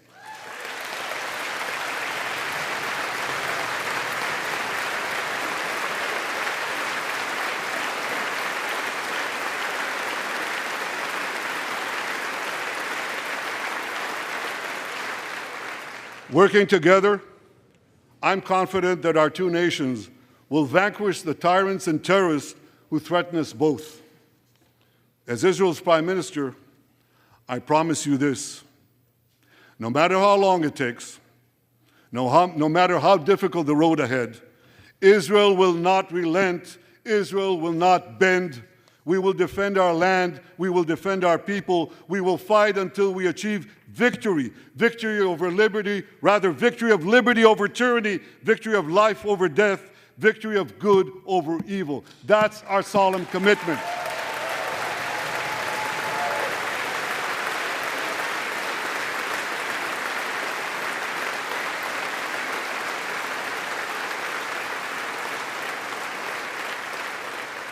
And we will continue to work with the United States and our Arab partners to transform a troubled region from a backwater of repression, poverty, and war into a thriving oasis of dignity, prosperity, and peace. In this noble mission, as in many others, Israel will always remain America's indispensable ally. Through thick and thin,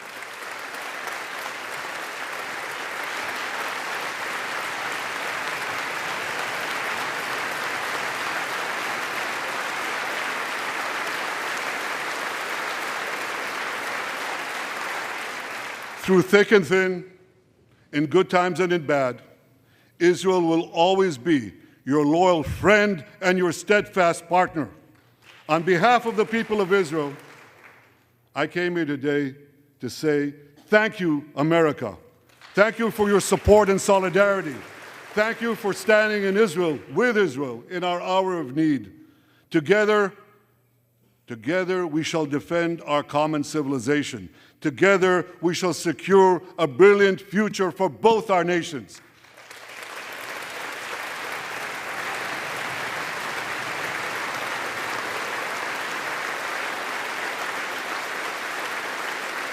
May God bless Israel, may God bless America, and may God bless the great alliance between Israel and America forever.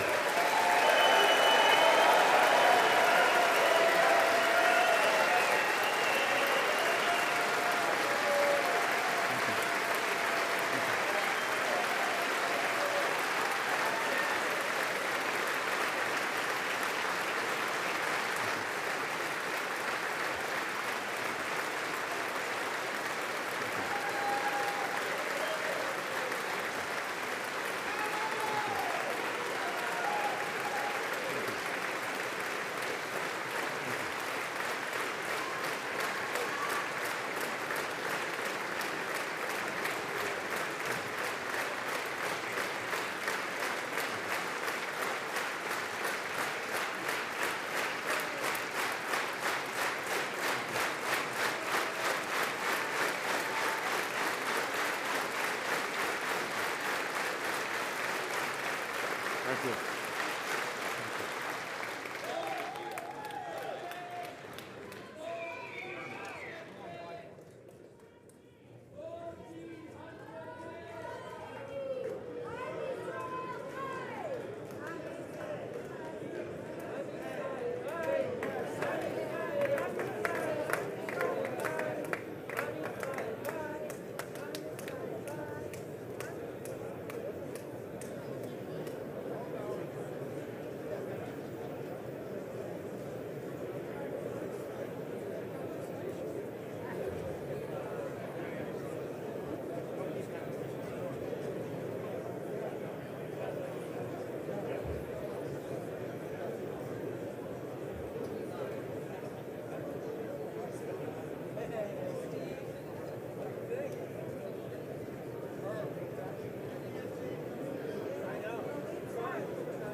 The purpose of the joint meeting having been completed, the chair declares the joint meeting of the two houses now dissolved. The House will continue in recess, subject to the call of the chair.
See you guys.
committee will come to order. The gentlelady from North Carolina is recognized for 5 minutes.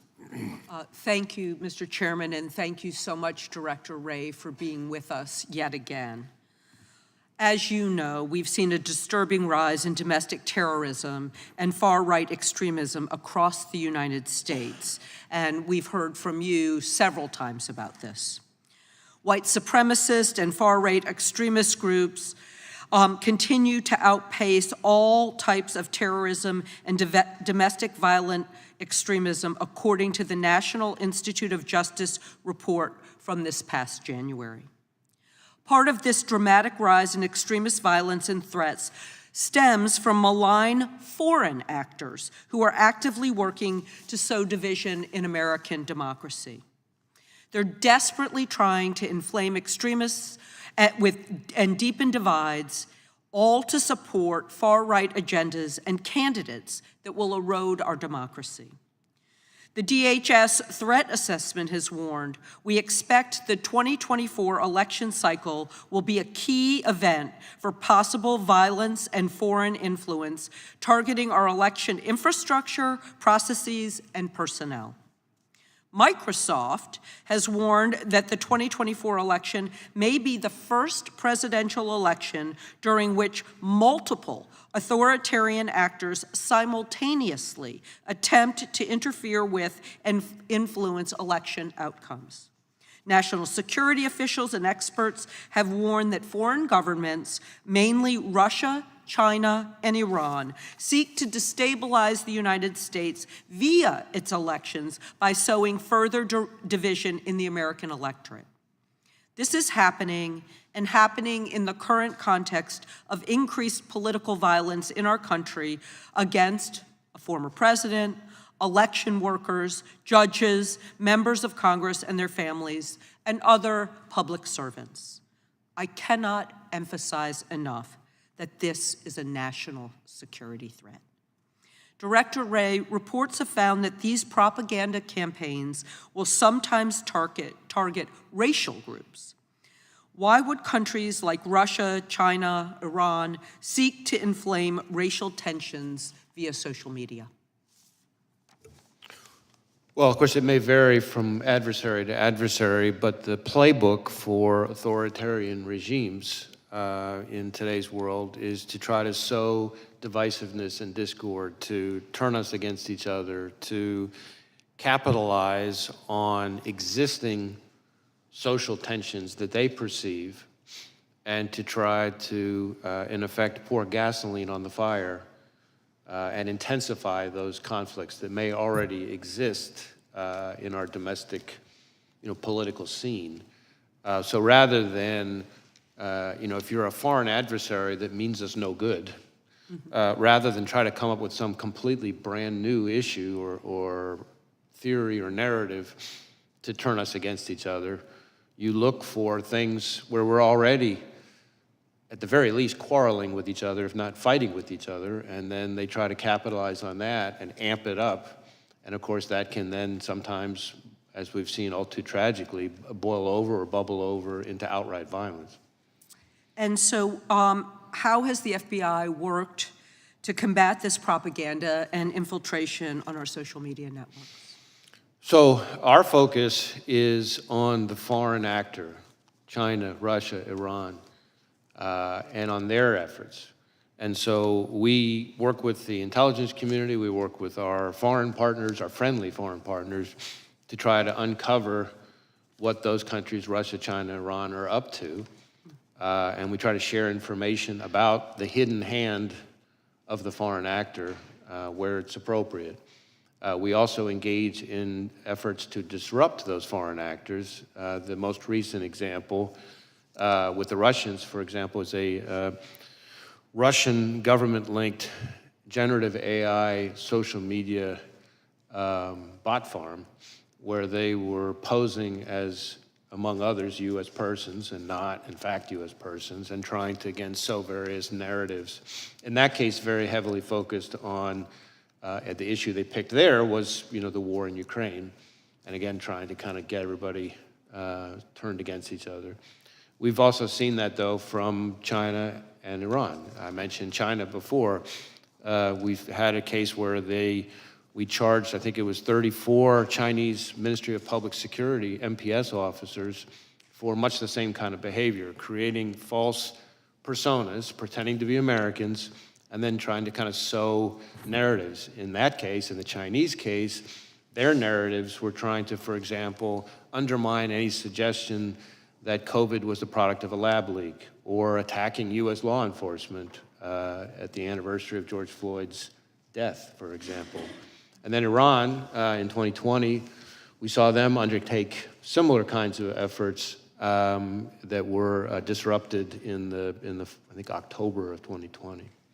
Thank you, and I yield back. Gentleman yields back. Gentleman from Virginia is recognized for 5 minutes. Director Ray, thank you for being here, and thank you for the information that you've provided today. I greatly appreciate it. This event that occurred, the attempted assassination of President Trump on July 13th in Butler, Pennsylvania, was a level 5 alarm alert to this country that our elected officials, our leaders, the president, the former president, are not safe, and we need to reevaluate from the ground up exactly how we are to go about providing that protection. The information you provided dealing with 8 cartridges from the roof, the drone, the fact that 2 explosive devices were found in the car, 1 at home. That was a remote detonation device that he had on him. The fact that his phone was using encrypted platforms. He only had 1 phone, correct? Oh, sorry. He had 1 phone, although we've identified other phones that he may have used that may not have been his phone. So, for example, we think in certain instances he might have used his dad's phone. Again, not necessarily related to the attack, but we're trying to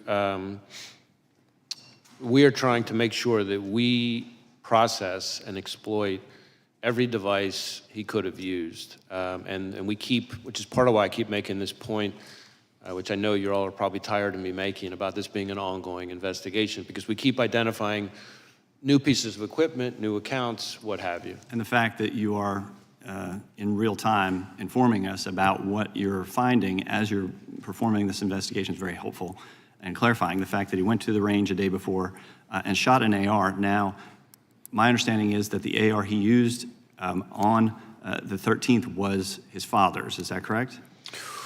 Well, yes and no. It was originally, his father bought it legally, but then our understanding so far is that his father then conveyed it to him, sold it, in fact, to his son. So originally his father's, at the time of the shooting, the shooter's. Okay, so that's new information. Was that provided to you by the father? I think it was partly from that. I think we also saw some documentation to support it. Okay. Investigators also have said that the shooter posted, quote, July 13th will be my premiere, watch it as it unfolds, on an online gaming platform sometime before he tried to assassinate President Trump. Can you confirm that, and how much time elapsed between this posting and the attempt on July 13th? So I'm really glad you asked about that, because that is a situation where, again, in our effort to give real-time information, since we've provided that information, we have since learned that July 13th premiere, profile page on the gaming platform, it turns out it was not the shooter. Okay. That it was some other individual as part of some sick joke who, after the shooting, created a profile page pretending to be the shooter. Wow. And so, of course, that person is now admitted to it, and but anyway, my point being, among the other challenges that we as investigators have, you have people who create accounts in today's world, create accounts pretending to be somebody that they're, and it's not the actual person. Now, the so shooter, that's troubling, obviously, and it makes our jobs even harder as investigators. Thank you for clarifying that. Did he have an online gaming account? We do believe he was a gamer, and that he had different kinds of gaming accounts. So that's part of why Any information gleaned from those? Not yet, but again, some of those legal process returns I'm still waiting on. Now, during the attempted assassination, Crooks was wearing a T-shirt from a popular YouTube channel. Have you been able to access his selection of YouTube videos that he's watched? I believe we have seen some of his, search history, but I think we've got a ways to go on that. I know there's some manual work that we're doing on that. I think the most notable thing that we've found recently, which I don't think has been shared until today, is that on a laptop that the investigation ties to him, that on July 6th, it revealed a Google search, and his search, if it was him, again, it's a laptop tied to him. We obviously believe it's him, but we'll continue to investigate. But his Google search was, how far away was Oswald from Kennedy? Right.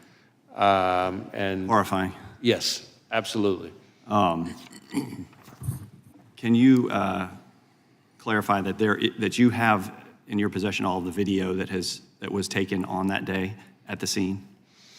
We've collected mountains of video. Part of the reason you commit to providing us with that video? Well, we're going to work with the committee and share information as best we can. Part of the reason I hedged on whether we have it all is, as you can appreciate in today's world, everybody with a phone has the ability to take footage, and so we're finding things kind of left and right. Do you have all the law enforcement video? I believe we have all the law enforcement video, but we're still collecting evidence. Okay.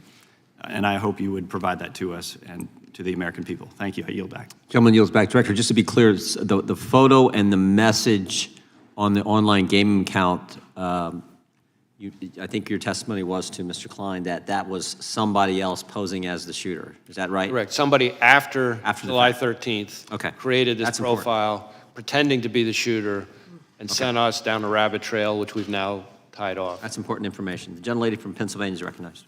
I thank you, Mr. Chairman. Thank you, Director Ray, for being here. And I want to add my voice to the chorus of folks who are just devastated by the illness and passing of Sheila Jackson Lee.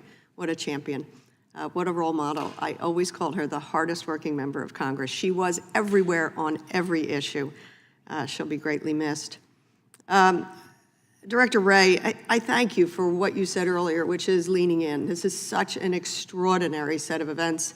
The attempted assassination of Donald Trump, the stealing of the life of a father, a firefighter, somebody who protected lives, Corey Comparator, serious injuries to 2 others. So I thank you because you are trying to give us what you can without jeopardizing the investigation, and I think that's very helpful. Did the shooter also investigate other high-profile folks? We had heard some reporting around that early on. Well, you say investigate other folks. I think this is a place where we still have a lot more work to do. Part of what we did find was a bunch of cached images of a variety of public figures. But again, cached images are those images that you get when you pull up a news story from any number of news sites. If there are photographs in the article, those images are automatically put into the cache on your computer. So it doesn't necessarily mean that you were searching for that person's image. We do have the fact that starting around, at the least around the period early July, so the search that I just mentioned related to Oswald and Kennedy, that's about July 6th, which is the same day we believe that he registered for the rally. And the day before, he traveled to the grounds for the first time. And so I think there is a certain amount of searches related to former President Trump that during that period we're seeing, consistent with some kind of planning or reconnaissance, if you want to call it that, in advance of the rally. But that's sort of confined to that, or concentrated, maybe is a better word, in that July period, after the announcement of the rally and before the shooting. Can you speak to the conveyance of the gun? So this is a 20-year-old young man. His father owned the gun originally, AR-15, am I correct? AR style, yeah. AR style. 15. 20-year-old man. When did the father sell the gun to him? And what documents do you have? How much money transpired? What date was it? Yeah, I do know that, I know, we believe, based on what we've seen, that his father after purchasing the gun legally, sold the gun to his son. I don't know that I have the date of that transfer or the amount of the transfer, although we may be able to get that to you as a file. I just don't have it in front of me. Do you know when the father bought it? We know. I don't, as I'm sitting here testifying in front of you, I don't have that in front of me, so I don't have it at my fingertips. I'm just wondering if it's proximate to this event. I do not believe that the gun was purchased, that is the gun that was used. I do not believe it was purchased particularly close in time to the shooting. But how far in advance? It may have been a year before, give or take, but again, we'll go back and double check that on you. I do know that on the day of the shooting, at about 1:30 p.m., he bought 50 rounds of ammunition. So if you think about the day of, or if you back up a little bit, so the day before he goes to the shooting range, the day of he goes to the grounds the morning of the event for, I think, around an hour. He buys the ammunition at around 1:30. At around 3:50 is when he's back on the grounds of the rally, and that's when he used the drone that I've talked about already today. And then, of course, fast forward till just after 6 o'clock when the worst happened. And we had thought maybe over the weekend there was a conversation around a classified briefing for members. I hope that will happen as soon as it's feasible for you and for the other agencies involved. And he got off 8 shots, and the reporting is that that was in under 6 seconds. He got off 8 shots, fatal to one. My question that I'll leave you with, and I know I'm over time, Mr. Chairman, is we all decry political violence. We decry any violence, but we decry the rise in political violence. What can you tell us that we could do better? What do you need for you to be able to help this country reduce the political violence tendencies?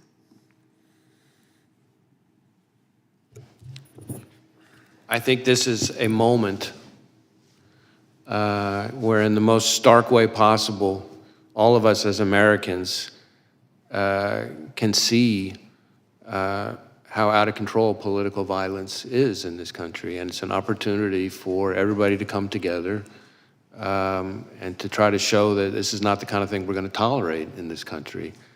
The FBI's role is to focus on violence and threats of violence. But there is a role for others in the public square to address how people communicate in this country. And every day in our jobs, we see in social media, in terms of threats that we get, thousands and thousands and thousands and thousands and thousands of tips reported to us, and the language that's out there is just mind-bogglingly hateful and violent sounding. People sometimes, as figures of speech, use expressions that are very violent expressions, and so that is a part of it. We can all do better in kind of being a little more thoughtful and measured in our language. But again, the FBI's, we got to stay in our lane. Our lane is the violence and the threats of violence. There's a role for everybody as Americans to try to see if we can take the temperature down. Great, thank you. And thank you for the extra time. Yield back. Gentleman from North Dakota is recognized. Thank you, Mr. Chairman. And I really appreciate you correcting the gaming thing about this is my coming out party, because we're asking you to do something, and we've had acrimonious, you and I have actually had acrimonious, but we're not here for a got you moment. We're just not on this. And we're asking you to give us information before the investigation is complete. My only recommendation or suggestion would be when that happens, don't necessarily wait till you ask, because don't wait for us to ask. Because and I'll go through why in a second. I appreciate you coming in. I appreciate you telling us things. I appreciate you guys going against essentially your normal policy of waiting until an investigation is done, because the American people need to know it. But here's why. There's a guy with a rangefinder walking around that everybody noticed and then couldn't find. You know, he scaled to the top of a roof within 150 yards line of sight to the presidential, Republican former presidential candidate by climbing a drain pipe, and then you said some equipment. He was being pointed out by rally goers everywhere they could, and nobody could figure it out. There's maybe supposed to be local law enforcement in the building, either upstairs or downstairs, and all of this is going on. And I was talking to a colleague of mine yesterday on the floor, and it's like, I hate the conspiracy theories that come out, but this is not the FBI's purview. This is the Secret Service's purview. This is so comically like inept to the average North Dakota citizen. Is just, they look at this and they're like, how could this possibly happen? And so when by you giving us information in a really meaningful way, even though we know the investigation's ongoing and things can change, that at least helps us to deal with that and figure out where we're at. And so, I mean, and you're doing all this. This guy had no combat training, no counter surveillance training that you're aware of, right? I'm sorry, I couldn't quite hear He that. had no combat training. Oh, no, I don't think any, certainly no what we would call, what you and I would call combat training. Obviously, he was a fairly active recreational shooter, so he did plenty of shooting. A lot of guys in right. Western Yeah. North Dakota, right? I mean, all of those different things. And somehow we came within under of an inch of a presidential candidate being shot and killed within 100 days out from an election. And when you look at it, so I just want to be really clear, because there is a lot of this. There is no evidence of another shooter, right? I mean, another shooter. Yeah. I mean, there's the counter sniper who took out the shooter. Well, But right. But you're talking about like another. Anybody else. And you're looking at his online and seeing all that, but there's no evidence he had any other accomplices on scene that day, correct? Correct. Not that we've seen yet, certainly. And you said, and Oversight's had a hearing, DHS had a hearing, we're having a hearing now. The Inspector General's going to investigate. We're probably announcing a bipartisan outside panel. But there's another investigation too, right? Because somebody has to clear the shooter. Like, even though it is a Secret Service officer deploying his, I mean, when an FBI agent kills somebody in the line of duty, what's the process? So we have what we call an agent-involved shooting, is I think what you're getting at. And we have a whole process. Usually get put on leave, paid leave, get a lawyer, depending on how it is, right? Some of those things depend, but we have, our inspection division does a shoot review of each time when there's one of these situations. And they sometimes have to coordinate with local prosecutors who are also doing some kind of review. But so yes, Secret Service would have a similar kind of process for the counter. I mean, because you have to actually establish one of the defenses to homicide. Just like, I mean, you don't do it in a court system the same way everybody else does, but you have to justify that shooting was justified. So when the FBI does that, do they conduct that all internally? Most of the time, yes. Every once in a while, there's a situation where the Inspector General gets involved. Do you know how the Secret Service does it? I don't. Okay. And I just think that's important, because when we're talking about how this works, and I don't think anybody is arguing it wasn't, anybody who's seen it knows what happens, but it's just knowing it and making sure that the process is handled correctly. And I just want to shift gears with my last 30 seconds really quickly, because we had a hearing on the northern border in Grand Forks, and you were talking about specific threats from Iran, but also generally. And we've diverted an exceptional amount of resources at the southern border. Our interactions, 114% increase in apprehensions. And the one specific thing, with all due respect to my friends and my neighbors from Canada, it's a lot easier to get into Canada for some of these countries where we have these real issues with terrorist threats than it is to the United States, particularly Iran. And are you guys monitoring that and making sure whatever coordination you have with Canada, that we're paying attention to that as well? We have an excellent relationship, we, the FBI, with our Canadian counterparts, both RCMP, the Mounties, as some people euphemistically call them, and CSIS, my intelligence service counterparts. We have great relationships with them, and terrorism is, I find, probably the #1 thing we talk about. Yeah, they're understaffed and overworked on the northern border, and they can use all the help you get. And with that, I yield back. Gentleman yields back. Gentleman from Maryland is recognized. Thank you, Mr. Chairman. Director, thank you for today. I think I greatly appreciate your candor. I know it's highly unusual to go into this level of detail during an active investigation. and I know it's a special and unique circumstance given the nature of what happened that day. I'll ask my colleagues that we not try and take advantage of this in other circumstances. I think we need to be careful about pressuring our investigators, to disclose information in the middle of an investigation in a casual or routine way. But thank you for what you've done here today. I do want to mention this too. Like Congressman Correa, I went up to Butler with Homeland Security Committee, and had a chance to meet with a number of the people there, including people who were there at the rally. And several of them were elected officials. In fact, one of them that spoke with me a lot was sitting directly behind Mr. Trump when he was shot, and she had video that she'd taken, and she'd love to share it with you all. But she mentioned a couple of things, too, that I hope you all will have a chance to have conversations about. And I know some of it's going to be in the Secret Service lane, some's going to be in the FBI lane. But one of the things she talked about was the fact that the day before the shooting, she and other officials in the town and people who just wanted to prepare the stage showed up and started working on putting the bunting up and decorating it. But the point she noted was that none of them had been vetted. There was nobody there to keep an eye on them and make sure that everything that was being done was appropriate.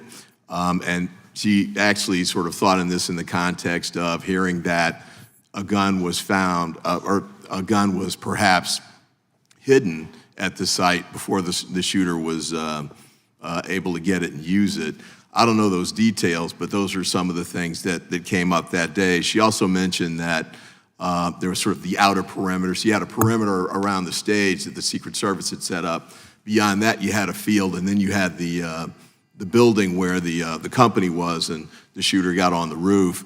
Apparently, there was a sort of a second level of a perimeter there that wasn't particularly restricted from an access standpoint, as with the street that was just beyond that. So she raised, and another elected official raised as well, issues about security that may actually kind of get into what you're talking about, whether the ladder was there, how the guy got on the roof. There are all sorts of issues with respect to that. And there was a lot of people, as you said, that had videotape. I talked to 3 that were showing me videos while I was standing out there in the grounds. But I had a couple of questions to ask of you briefly. Apparently, there was no Secret Service recordation of communications during that day. There's no radio runs, we call them, but there's no tapes.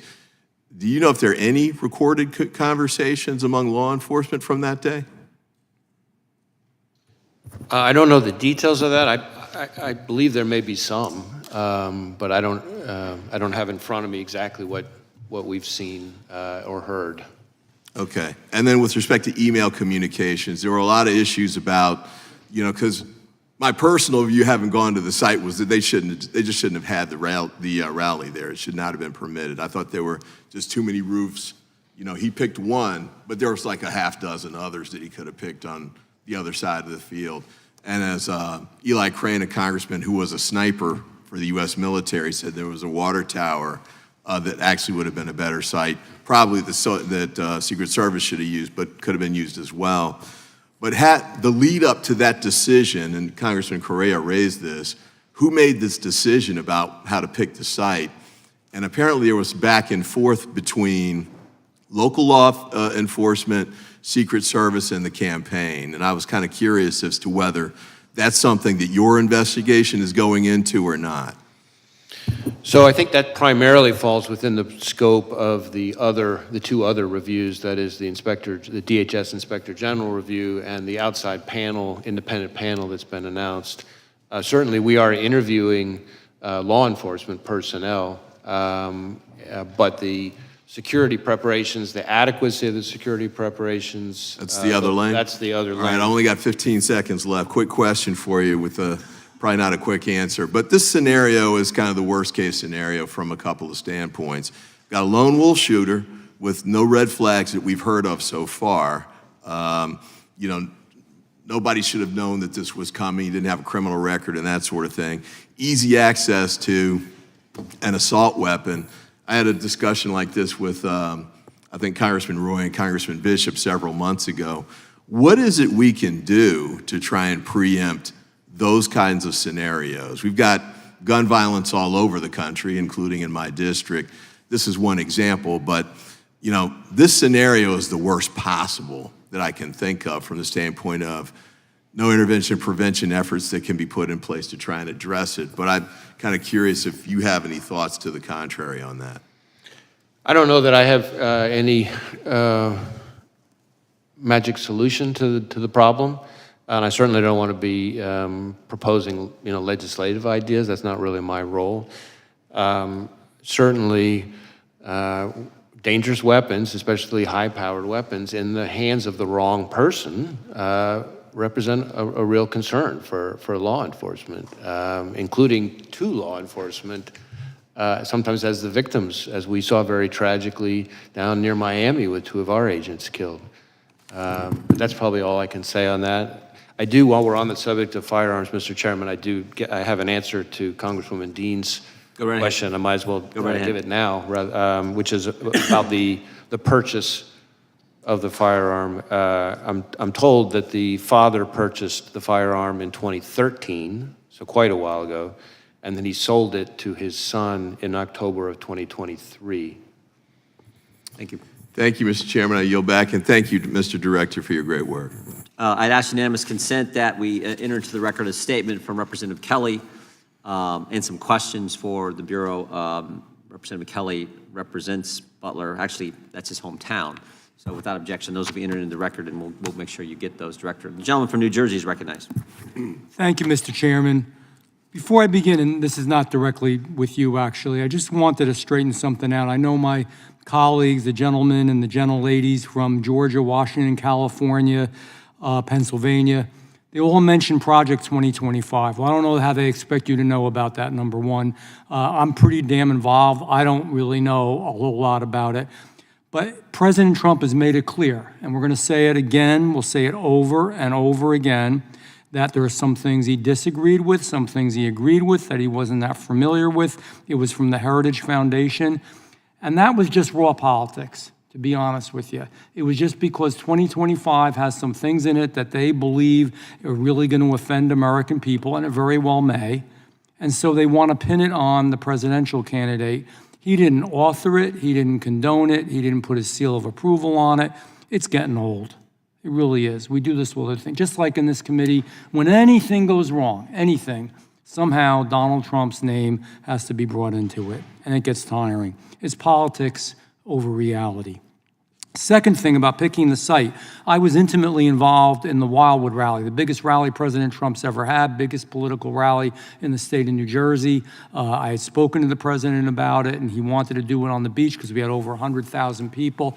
And let me tell you, we had everybody out there because they were concerned, the Secret Service and the local police and the county police and just about every entity could be. And so they had, behind it was that iconic setting. They had the Ferris wheels on the pier and all the stuff. They had agents up in there. They had agents in the ocean, in the water, in boats. They had people coordinating, working with each other and talking with each other because they knew it was a risk. So we chose a site that was difficult. The president did, and I thought it was a great site, but nevertheless, the law enforcement responded properly. Something went wrong here. You can't blame this on Donald Trump as well. The site was chosen. It's the responsibility of those who serve in law enforcement to make sure that he was safe, period. And I'm sure you'll find out why. On another tangent here, you know, I've got to wonder how many qualified people were passed in order for Director Cheadle to get her 30% quota. That's a lousy way to run an agency, especially when it's dealing with law enforcement, to say we've got to have 30% of anything. And I worry about these practices because it's policy over protection. And Director Wray, I know that some things were left to you. I understand that. But one of your early acts on the Biden presidency was hiring the FBI's very first chief diversity officer. And since that time, and even before your time, and you're going to disagree with me, but respectfully, I'm going to disagree with you. Recruitment standards under your lead has resulted in deterioration in many areas, including physical fitness, illicit drug use, financial irregularities, mental health issues, full-time work experience, and integrity. And I know you dismissed them, but in October 2023, they are a prestigious group of retired FBI special agents and analysts both expressed concern regarding the FBI's willingness to recruit agents that, quote, I'm not saying this, they said it, not me, can't even pass the new relaxed standards for fitness, who are illiterate in some cases and need lessons, educational lessons, don't want to work weekends or after hours, their words, and have serious disabilities or mental health issues, which is not the place for them. Most of your agents are great people. I love them. I love them for what they do. I'm not criticizing most. But these new standards, don't you think this is a hindrance and reduces the morale of the vast majority of good people that you have in the FBI? And I ask you for a quick answer because I have a few other things. So I respect our retired agents. Many of them come to our graduations now, and I can tell you emphatically that they are mistaken. Those who think that we have lowered our standards, whether it's on physical fitness or anything else, are mistaken. And you can prove that. The facts back me up on that. The standards are the same today as they were a decade ago. I'll give you they've changed in some ways that are appropriate. In fact, the physical fitness standards, depends on how far back you go, but the physical fitness standards that our current graduates have to graduate from Quantico actually exceed some of the physical fitness standards that were in place if you go back far enough with some of our retirees. But what I would tell you, I think part of the reason there's confusion, and again, I accept that these folks are raising their concerns in good faith, but we have actually access to the facts. And part of the reason I think there's confusion, just take the physical fitness thing as an example, is that before you had to pass the physical fitness test before you showed up to Quantico. Now you have to pass it in order to get a badge at Quantico. The standard hasn't changed. You still have to pass the same test, the same 12-point standard, et cetera. All that stuff applies. The only difference is you can pass it while you're at Quantico. But if you don't pass that same test that's been in place for a long time now, you don't get a badge. And we will dismiss people from Quantico, and we do, who don't pass that Director, I know test. I have to wrap this up, and I appreciate that. If you could get us information that substantiates what you say, that should be easy enough to do to the whole committee, I'd appreciate it. You know, feelings in this administration are more important than functionality. It's resulted in a border crisis. We don't have time to talk about that. You've spoken out about it. I appreciate that you've spoken out about it. I think it's also resulted in shortages in our nation's law enforcement and our military, and I think it makes us less safe. So I look forward to seeing those statistics and that proof, because I have people talking to my ear that tell me otherwise, and I yield back. Gentleman yields back. The gentleman from Alabama is recognized. Thank you, Mr. Chairman. Director Ray, I appreciate you being here today, and I certainly appreciate your forthcomingness and giving us information that I think that the American people want. And, you know, to me, you have a very difficult job right now. In the past, and under Comey, certainly, the Russian collusion narrative got out pretty heavily, and that came out of the FBI with the FISA warrants and that sort of stuff, spying on General Flynn. And then the laptop issue, the Hunter Biden laptop issue, which the FBI actually had in their possession. So I have 800,000 people thereabouts that I represent, and our job is to restore trust. And so in a lot of the hearings we've had this week, they said, well, the FBI is investigating that. Every answer was the FBI is investigating this. And so in some ways, it kind of landed in your lap, and I appreciate you being here. But, you know, it's just, for me, the question of how does a 20-year-old acting alone get a long gun, a rangefinder? We know he bought a ladder. I guess he reconned here and realized he didn't need the ladder to get on top of the building, so he left it at the house. Get on a roof within 150 yards of one of the most famous people in the world, I guess now, and a former president. How does that happen? And how do we restore trust in the American people that the FBI and the DHS, who is under Mayorkas's directorate now, how do we verify and get trust back to the American people that these agencies are really working to protect the president? And I'm not trying to place blame specifically, but I never thought that we'd raid his house. I never dreamed that they'd raid a former president's house. I certainly never imagined that they would actually indict him. And I felt, well, they'll never find him guilty. And now we've had a threat on his life. So How do we restore trust in the government of this country and the agencies that are here that we pay and provide $3 billion a year to the Secret Service to protect some of the leading political candidates in America? That's a lot. I'm sorry. That's a lot of questions, but I'm going to give you a little room to talk. Right. No, listen, obviously you included a lot, as you said, in your question, and as you might imagine, I disagree fairly strongly with a number of parts of it, but sensitive to the time, I guess what I would say this, I can speak to my approach to running the FBI. Again, the FBI was not involved in the physical security of the rally. That's, we come in as the investigators afterwards. And as I've said before, our investigation is an investigation of the shooter and his attack. There are separate investigations, the Inspector General of DHS and this outside independent panel that's been announced that would be looking at the Secret Service's performance. And those, I think, will be important to trust and confidence, if you will, in Secret Service. But from the FBI perspective, we can't promise that everybody's going to like the results of what we do, right? What we can promise is that we're going to do our best to do the work in the right way. That's all we can do. And so I keep telling our folks every day on this and on everything else, our focus has to be, we got to do the work in the right way. We got to make sure we do the work in the right way, and then no matter who likes it, because everything we do, somebody doesn't like it. And it's a credibility issue at this point. Do the American people trust what the FBI and the DOJ is going to tell them? And, that's the thing with this. When I was early on, and I've only been here about 3.5, 4 years now, but the American people was the fear of the weaponization of government. So now we have this issue. Tucker Carlson asked the president, he said, are you afraid they'll kill you? And I remember that interview, and I thought, wow, I can't believe he went there. But here we are. And so as we work through this process, I think it's so important, and I think the chairman hit on this, is the audio of the shooter. You've interviewed the sniper, the Secret Service sniper that took out the target. Was he waiting on a green light? What was going on, and why did Mr. Crooks have a chance to get off 8 rounds? And we knew he was on the rooftop. I don't know for how long, but we know he was a marked target. So was he trying to get the green light, and was somebody not giving it to him? So again, the performance, the adequacy of the performance of Secret Service will be the subject of the Inspector General investigation and this outside independent panel. What I can tell you, and I'm glad you asked the question, because this goes to something that that was part of an earlier exchange. The first time that anybody from law enforcement saw the subject on the roof was a few minutes before the shooting. Not with a gun. They didn't, at that point, they didn't, but local law enforcement, a few minutes before, saw him on the roof and started radioing. Did he have a backpack going up the roof?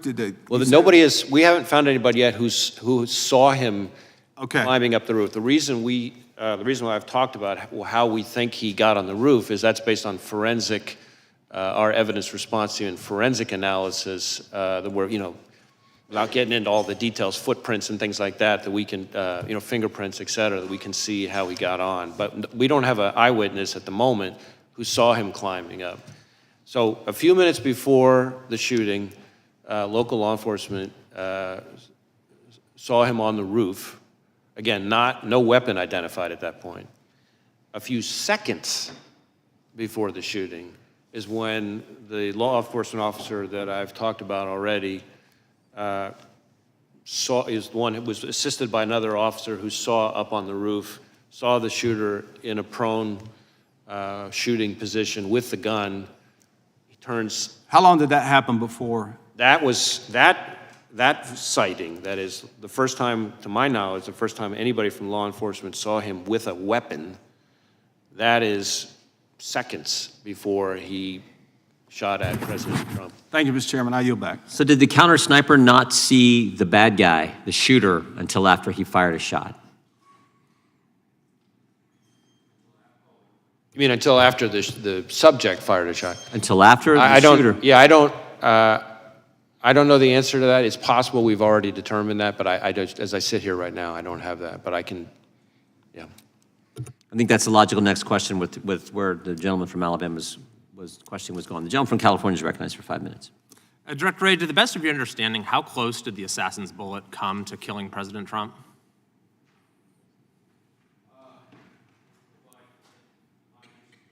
My understanding is that either it or some shrapnel is what grazed his ear. So I don't know that I have the actual very distance. close, though. What's that? Very, very close, you would agree. Yes. Is this the biggest security failure that you've seen in your career? Ooh. Well, certainly I think former Director Cheadle has already, I think, acknowledged that this was a significant, at the very least, a significant operational failure. I forgot her exact words, but I will defer on that. I think We really speaks haven't for seen itself. anything like this in at least decades in this country, right? The attempted assassination of a president, current or former, is a historic event. Was this a sophisticated plot that Thomas Crooks carried out?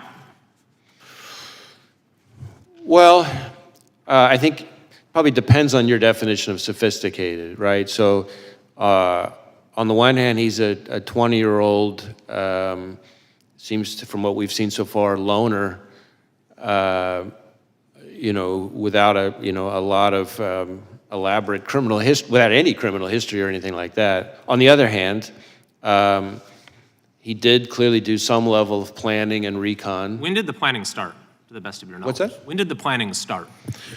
Well, we're still drilling into that, but we know, we assess that on July 6th, So a week in advance. for example, it seems to be that he seems to become very focused on it, because that's when, as I've testified here today, that's when the laptop that we've tied to him has the Google search, how far away was Oswald from Kennedy? I mean, that seems like an indication of a total amateur, right? Someone who's searching for that, and he's doing it a week in advance. Again, I don't want to characterize him, I frankly don't want to give him the credit of characterizing him as amateur or professional, but what I will say is that there are some things he did that involve a certain amount of planning and preparation. On the other hand, if you're telling me, do I think this is the most sophisticated ever? Of course not. We deal with much more sophisticated adversaries all the And time. you probably prepare for more sophisticated plans to target high-level officials. I'm sorry, I couldn't You hear probably prepare for more sophisticated plans to target high-level officials, correct? We don't do physical security, but yes, obviously we're investigating much more sophisticated attacks all the time. How about the encrypted applications on his phone? Were those there for a while, or did he download them, in the days or weeks leading up to the assassination attempt? I don't have the answer to that sitting here right now. I think it may vary from platform to platform because he had a number of encrypted messaging apps on it. And again, as I've said, we're trying to get access to that content.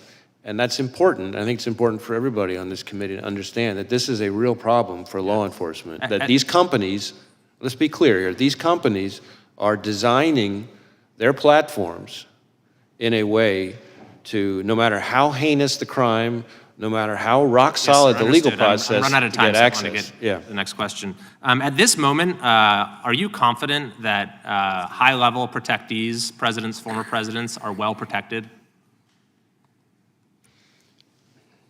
Well, it's not really for me to say. I have a lot of respect for the men and women of the Secret Service who provide protection, just as I do for their counterparts at other agencies. You can't say one way or the other. Your assessment as director of the FBI whether the president is safe?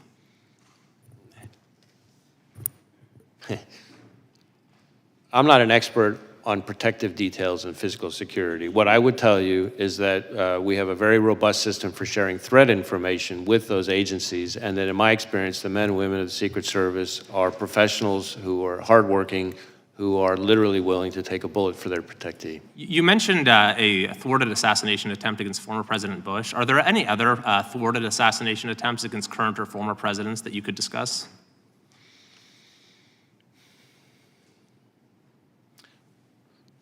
Not that immediately come to mind, but I'd have to go back and think about that. I mean, obviously we've been around for a while, and current and former presidents are high-profile targets who are attractive to all kinds of bad guys. There's also been reports that the shooter's parents called local law enforcement to say he was missing on the day of the shooting. Is that correct? And if so, is that something that you would see as a sort of a natural thing for them to do? It seems like a 20-year-old who's been missing for a few hours, maybe his parents don't, first thing they do, call the police. What was going on with that situation? So my recollection, I don't have this in front of me, my recollection is they did call, concerned that he was missing. My recollection, though, is that they didn't call until, this was after I think this was after the event. I see. But I'm not certain of that, so I want to, hedge on that slightly because I have to get back to you to confirm that. I believe that part of the issue was that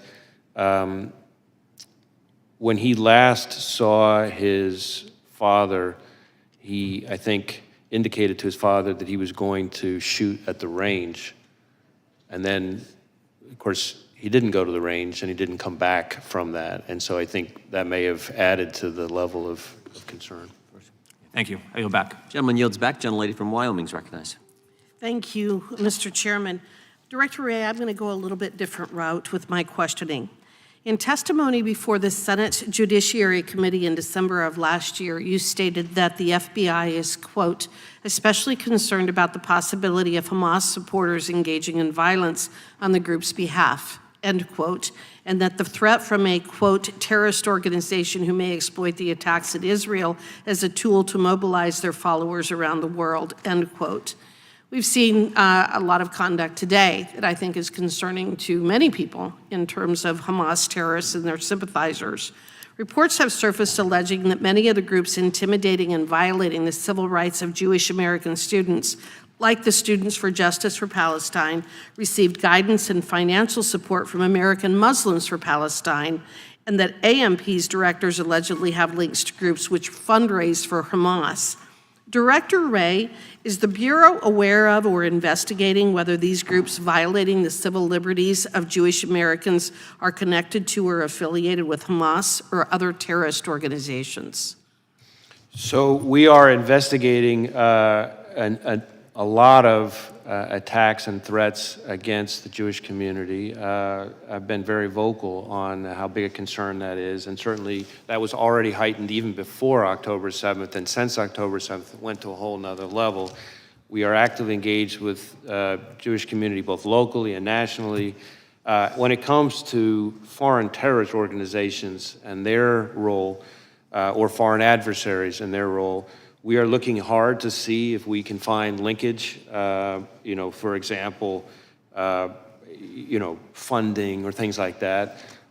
Nothing that I can report at this time, but it's something. But you're investigating it. It is the kind of thing that we're looking for, absolutely, because we know that there's an interest in their part to foment. We're watching it yes. in real time today. Right, yes.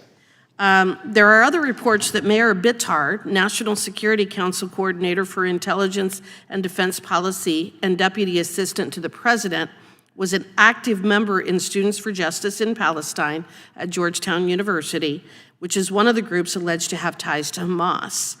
Is the Bureau investigating whether the Biden-Harris administration is compromised by pro-Hamas groups and organizations? Well, again, we're having quite a number of Hamas-related investigations. I'm asking specifically about whether you are investigating whether the Biden-Harris administration has been compromised by pro-Hamas groups. There's nothing along those lines that I can think of to report. I also want to talk to you a bit about the FBI's investigation and involvement with the Russia collusion hoax. And the FBI was involved with that because of its potential relationship to election interference. Is that correct? The FBI's involvement in investigating the Russia collusion hoax. That was because there was concern about election interference. Is that correct? Well, the FBI was involved and staffed as investigators the Special Counsel Mueller investigation into efforts by the Russian government to influence and interfere. With the election, correct? Yes. All right.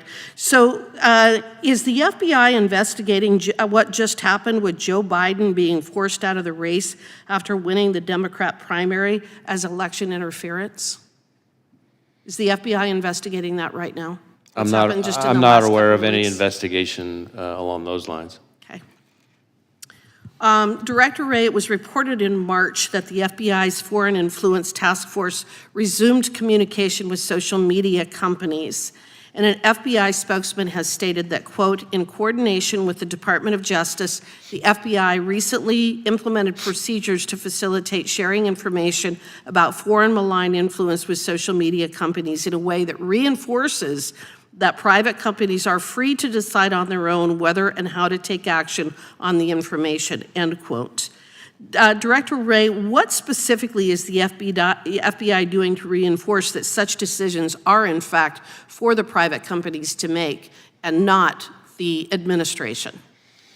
So I think the best way to summarize it is that the guidance makes all kinds of additional steps to underscore that the FBI has no interest in participating in any way whatsoever in the company's decision-making, that companies are completely free to take any actions on their own, that we are simply passing information on to them for them to do whatever it is they want to do independently, consistent with, I should say, I very much appreciate the Supreme Court's finding that no evidence that the FBI coerced platforms to take content down. Well, I don't believe that that's what the Supreme Court found. What the Supreme Court found was that the parties involved didn't have standing, but I think there's a whole body of evidence and legal analysis demonstrating that, in fact, this administration was violating the First Amendment rights of folks through social media companies. I'm just going to ask one final very quick question. If the FBI was involved in the removal or restriction of speech of Americans, do you agree that this would be a violation of the First Amendment? Well, again, I'm not going to engage in hypotheticals. My understanding and my strong view from everything I've seen is that we did not violate the First Amendment. Okay.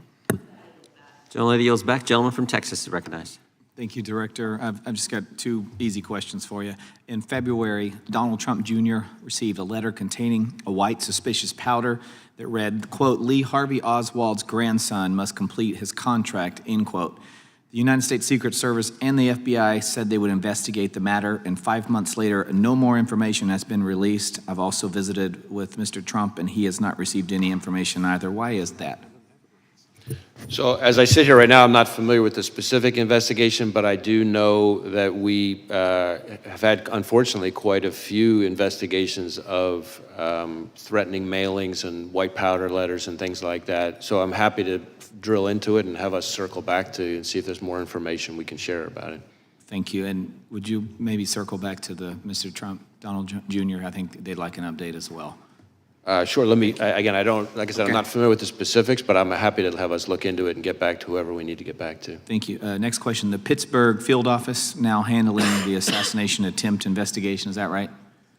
Well, there's several. There at Pittsburgh field office is the lead office. We obviously have lots of, I think it's about half, maybe over half of the FBI's field offices are working on this, including almost every headquarters division.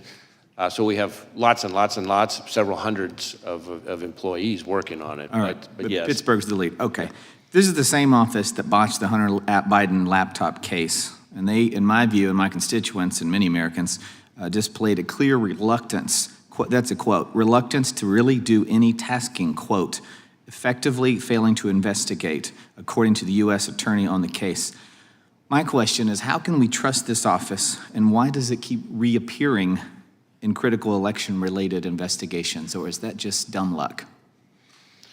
So I want to be a little bit careful on what I can say here, because some of what you're talking about relates to an ongoing investigation being led by the special counsel, Mr. Weiss. But what I can tell you is that the Pittsburgh field office's involvement in the matter you're talking about was the choice by the Attorney General Barr to have the U.S. Attorney and the FBI field office in Pittsburgh handle that particular matter. As to your summary or characterization of what U.S. Attorney, now former U.S. Attorney Brady actually said, I'd have to see the whole context. I'm not quite sure that's what he said, but I think as to your overall question about confidence, what I would tell you is we have, that's the point I'm trying to make about the sheer breadth of our investigation. Yes, the Pittsburgh field office is the office on the ground. That's where the attempted assassination happened. But we are using the full might of the FBI, criminal and national security. That's why I'm pointing out that multiple field offices, over half of our field offices, almost every headquarters division, several hundreds of employees. These are people who are working around the clock to deal with this historic attack. And I have the utmost confidence in those hundreds of employees, agents, analysts, and professional staff, and the American people should too. I yield to Mr. Jordan. I appreciate the gentleman yielding. Director, I guess I'm not clear exactly where all, you said there were 8 shell casings on the roof, so 8 bullets were fired. We obviously know that Mr. Comparatori lost his life. Two other rally goers were injured, seriously injured, and then the one that hit President Trump. Does that account for, were some of these individuals hit multiple times? Where did all 8 bullets go, is I guess my question. I don't have that in front of me. I'm happy to circle back and get that to you. It's assuming we have that information yet. As I said, I think with respect to former President Trump, there's some question about whether or not it's a bullet or shrapnel that that hit his ear. So it's conceivable. Although, as I sit here right now, I don't know whether that bullet, in addition to causing the grazing, could have also landed somewhere else. But I believe we've accounted for all of the shots in the cartridges. So let us get that. It's my understanding that the very first one was the one that hit the president. Is that the very first shot, or is that not accurate? I don't, as I sit here right now, I don't know the answer to that. I believe we know the answer to that. I just don't have it in front of me. Okay, okay. Is there any chance I mean, it seems to me that this bad guy, this shooter, was focused on President Trump, but you indicated that he purchased 50 rounds of ammunition, I believe, earlier that day. Do you have any indications thus far in your investigation that in addition to going after and trying to assassinate the former president, he was also looking to do a lot more damage to other individuals? That's a hard question to answer. What I would say is I agree with you that his preparatory activity is what we've seen so far, the limited information that has been relevant and interesting about his preparatory activity does seem to be that he had settled on former President Trump as a target and this rally as his moment to try to take a shot. But in addition to the 50 rounds, of course, you have the issue of these explosive devices. Right. And so what else he may have had in mind is something that I think is very much of an open question. On the one hand, you have these explosive devices, including the one still back in his home that wasn't in quite the same stage as the one in the ones in the vehicle. But he clearly had those explosive devices for some reason. And so we're trying to figure that out. As I've said before, sometimes in these kind of situations, you find like a manifesto or something like that. It's frustrating to us, and I'm sure frustrating to you and the American people, that we haven't found anything quite like that. We'd love to have a roadmap that tells us exactly what he was thinking. We haven't found that yet. Doesn't mean we won't. We're looking all over the place, and we're going to leave no stone unturned. Thank you. A gentleman from Texas is recognized. Thank you, Mr. Chair.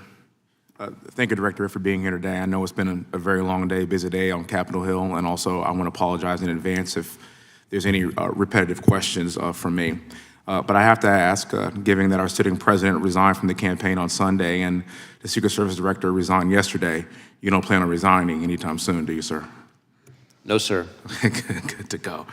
Earlier today, you told this committee that you recovered 8 bullet cartridges from the roof next to the shooter. And given that testimony, I have 2 questions for you. How many shots were fired at President Trump, and how many shots were fired in total of the entire day? I know I keep hearing 8, but were there any more that were unaccounted for? The best information I have right now is 8 shots. As to the sequence, I'm not sure I have that sitting here right now. As I said to the chairman, I'm going to go back to my team and see if we've got that nailed down yet. And if we have, I'm happy to share it with you and the rest of the committee. Please do, sir. Thank you very much for that. You also mentioned that the shooter used encrypted messages to communicate. Specifically, do you know what apps or what apps he was using to communicate, and can you confirm if he was communicating with any foreign nationals through the encrypted messages? So as to the names of the apps, I don't have that right here in front of me. As far as communicating with any foreign actors, I'll say two things. One, we haven't, as I think I've testified before, but we have not, at the moment at least, identified any accomplices or co-conspirators, foreign or domestic. So that, as to foreign contacts, of course, that's part of why we want to get access to the encrypted messages, because that might tell us whether he'd been in contact with somebody. Thank you. Let's talk about motive. I know the FBI has taken a lead role in investigating the assassination on President Trump. Your team has searched the shooter's phone, conducted countless interviews, done extensive research into his motives. As of today, July 24th, 2024, do you and your team know the motive of the shooter or have any idea on what could have driven it? Well, know and have any idea are two very different things. Okay. We do not know the motive. That is obviously one of the central questions in our investigation. And it's been very frustrating to us that a lot of the usual kind of low-hanging fruit places that we would find at have not yielded significant clues about his motive. Okay. Having said that, we have seen indications that he was interested in public figures. And that in the period around July 6th, leading up to July 13th, he does seem to have become very focused on this particular rally and former President Trump. But exactly what his thought process was in doing that, that's something that's still very much under investigation. I want to make something clear to the American people to try to help out what motive could be. And again, it's not my job to steer it, but here are some of my thoughts. I'm not sure about motive either, specifically, but I can tell you that after this assassination attempt, people on both sides have said that both parties need to tone down the rhetoric.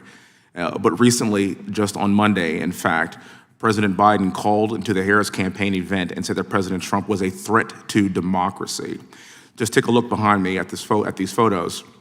This is a magazine cover of the New Republic from June 2024, published just 1 month before the assassination attempt on President Trump. In a tweet explaining the cover, the New Republic said this: "Today, we at the New Republic think we can spend this election year in one of two ways. We could spend it debating whether Trump meets the 9 or 17 points that define fascism, or we could spend it saying he's damn close enough and we'd better fight. We unreservedly choose the latter course." Now, sir, I know you said that the FBI doesn't have a clear motive yet, and you've explained that, but in your professional experience as an investigator, do you think that language like this could radicalize someone to engage in political violence?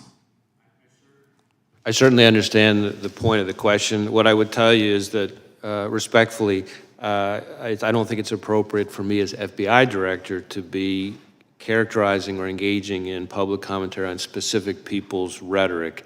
And that's because it's not that I don't understand why you're raising the question, but I'm saying that in my role, I have to be very careful to make sure we speak through our work and we speak through our cases and our intelligence products, not the FBI director chiming in the public square on different people's political commentary. I understand.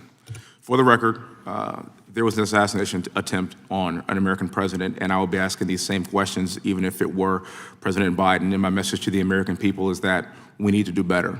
I yield back the rest of my time, and thank you for being here, sir. I know it's been a very long day. Gentleman yields back. Gentleman from South Carolina is recognized. Thank you, Chairman, and thank you, Director, for being here. It's refreshing. I was in the Oversight hearing earlier this week, and although we don't have an idea on everything, your ability to come in here and actually give way more than Director Cheadle ever did is somewhat refreshing. You saw some pretty bipartisan frustrations exhibited in that particular hearing. I'm sure you've seen part of it. I want to follow up on a couple of lines of questions that I had with Director Cheadle that she actually answered, which was remarkable. One, she had indicated that Secret Service at the Trump rally did not have any radio recordings. Is that, in your investigation, is that accurate? I'm not sure I know the answer to that. I believe there may be some recordings on the local law enforcement side. As to whether or not we have recordings on the Secret Service side, I'd have to drill back into that. And the reason you might say, well, how the heck can you not know? Well, we certainly have interviewed lots of Secret Service employees, so what we know from the interviews versus some other source, as I sit here right now, I don't know. So on this particular case, but in your experience, and again, it's a different agency, but she had indicated, Director Cheadle had indicated that recordings sometimes are done from radio recordings, I guess, of what happens at a Trump rally or any other thing that they're engaged in. Is that your experience as well, that sometimes there are audio recordings of communications between law enforcement officials? Just speaking very broadly, there are times when there are recordings, but it'd be hard for me to be more precise than that. And I know that you can't answer whether they were here in this instance or not, but what would cause recordings to not exist for the Trump rally, if, as a hypothetical? What would be the reason that that would happen? I'm afraid I don't know the answer to that. I mean, if they didn't record, there may be situations where they just don't record in the first place, and why that would be, though, I'm not sure I can answer that. Thank you. Let me ask you this, and this is another line of questioning. Director Cheadle had indicated that seconds before the assassin, the would-be assassin, fired the shot, is roughly seconds, is when he became a person of suspicion to an actual threat. Would you agree with that assessment from Director Cheadle? Well, let me try it this way. I think there are sort of three, in my mind, there's sort of three, let's say three significant moments on this continuum that you're kind of getting at. There is roughly an hour before the shooting when local law enforcement observes the individual, the shooter. At that point, as somebody that was a person of concern. I forgot the exact phrasing, and that was based on seeing him with this rangefinder, no observation of a weapon, but there was something odd and off about them that caught local law enforcement's attention. So that's the first moment.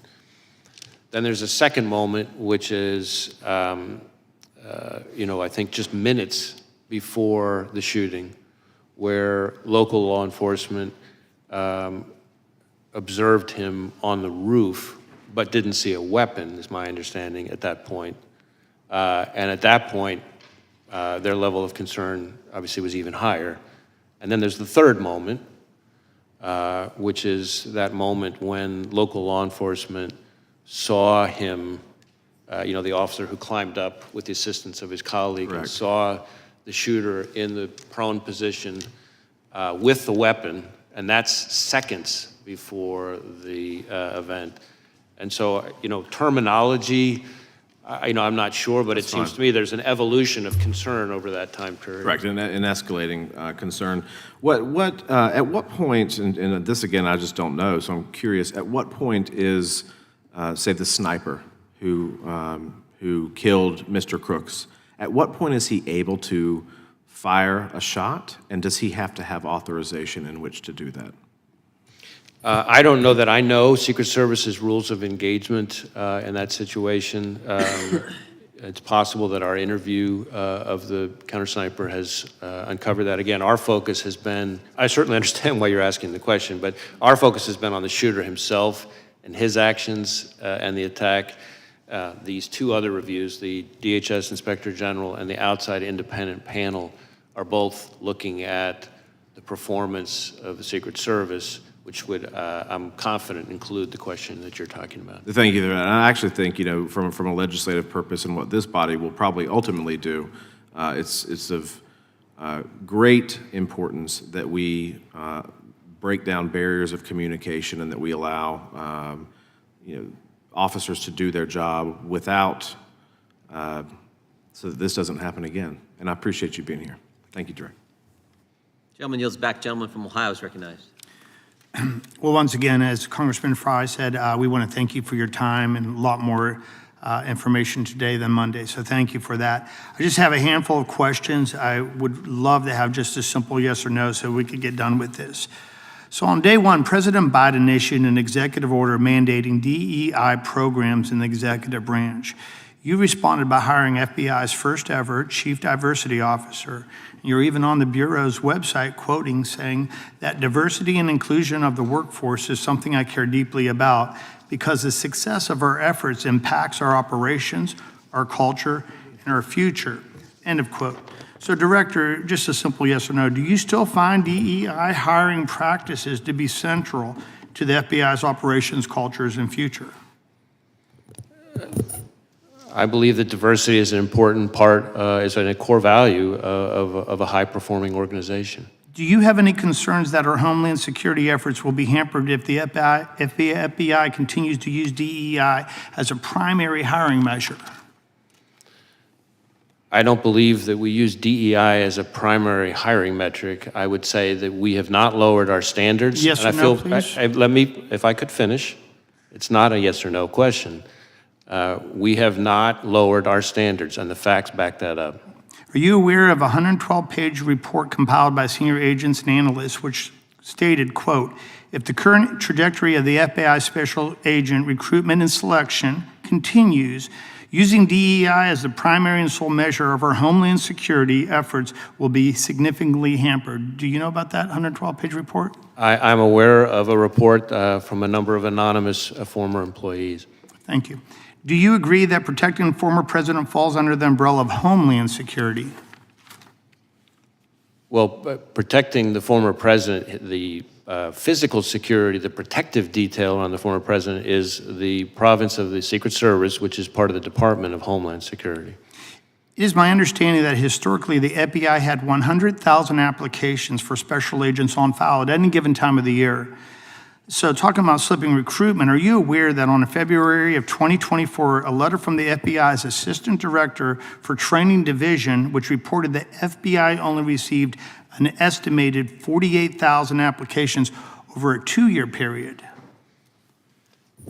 I don't know if we're comparing apple to apple. What I can tell you is that in the time that I've been FBI director, the number of Americans applying to be special agent has gone up dramatically. To the tune of, in some cases, double or triple the pace So it the was when 48,000 if I is could wrong? finish, sir, if I could finish, please, to a rate that is higher, you'd have to go back about a decade or so to find the number of Americans applying to be special agents that are currently applying. Okay, so for the record, that 48,000 is probably wrong then in your eyes? I don't know, I don't have the letter in front of me, but what I'm not sure of is that we're comparing apple to apple in terms of time periods and everything else. In advance of the Trump shooting, United States Secret Service Special Agent in Charge Tim Burke reportedly told law enforcement partners that NATO summit in Washington, D.C. limited his resources available to the Trump rally. The service has similar DEI hiring aims and failed their zero-fail mission to protect President Trump. Director Cheadle has since stepped down. Could the hyperfixation on hitting Biden administration's imposed DEI rules by causing the FBI and the federal law enforcement agencies to not only miss their prime candidates, but also potential threats? Well, I can't speak to Secret Service's hiring practice. What I can tell you is that, in my view, diversity, like everything else, is something that has to be done in the right way. Just like everything else, there's a right way and a wrong way to achieve it. I think we can and have achieved improvements in diversity and, at the same time, not lowered our standards. And I think part of the reason we've been able to do that is because of the encouraging increase in the number of Americans applying to be special agents. The investigation into the planting of pipe bombs at the RNC and DNC headquarters has been going on for over 3.5 years and will soon have lasted longer than the Biden presidency. I look forward to you proving yourselves because we haven't received any update right now on the Trump shooting since July 15th, and the people really need that. Can the public expect a more transparent and timely investigation into the attempted assassination of former President Trump? I've been testifying here all day about the investigation into attempted assassination of former President Trump, and we've done multiple briefings, and I've answered multiple questions. And we appreciate that because, Okay, like that's I what said, you it's a were lot- asking. Well, it just seems like there hasn't been a press conference to the people to go through all the different details that were already presented today. And I'll just leave you with one final question. The government is not doing their job. Do you feel as the director that perhaps like not only the FBI, but the Secret Service needs to have a complete reconstruction? Or do you think it's still put together the way that could best do its job?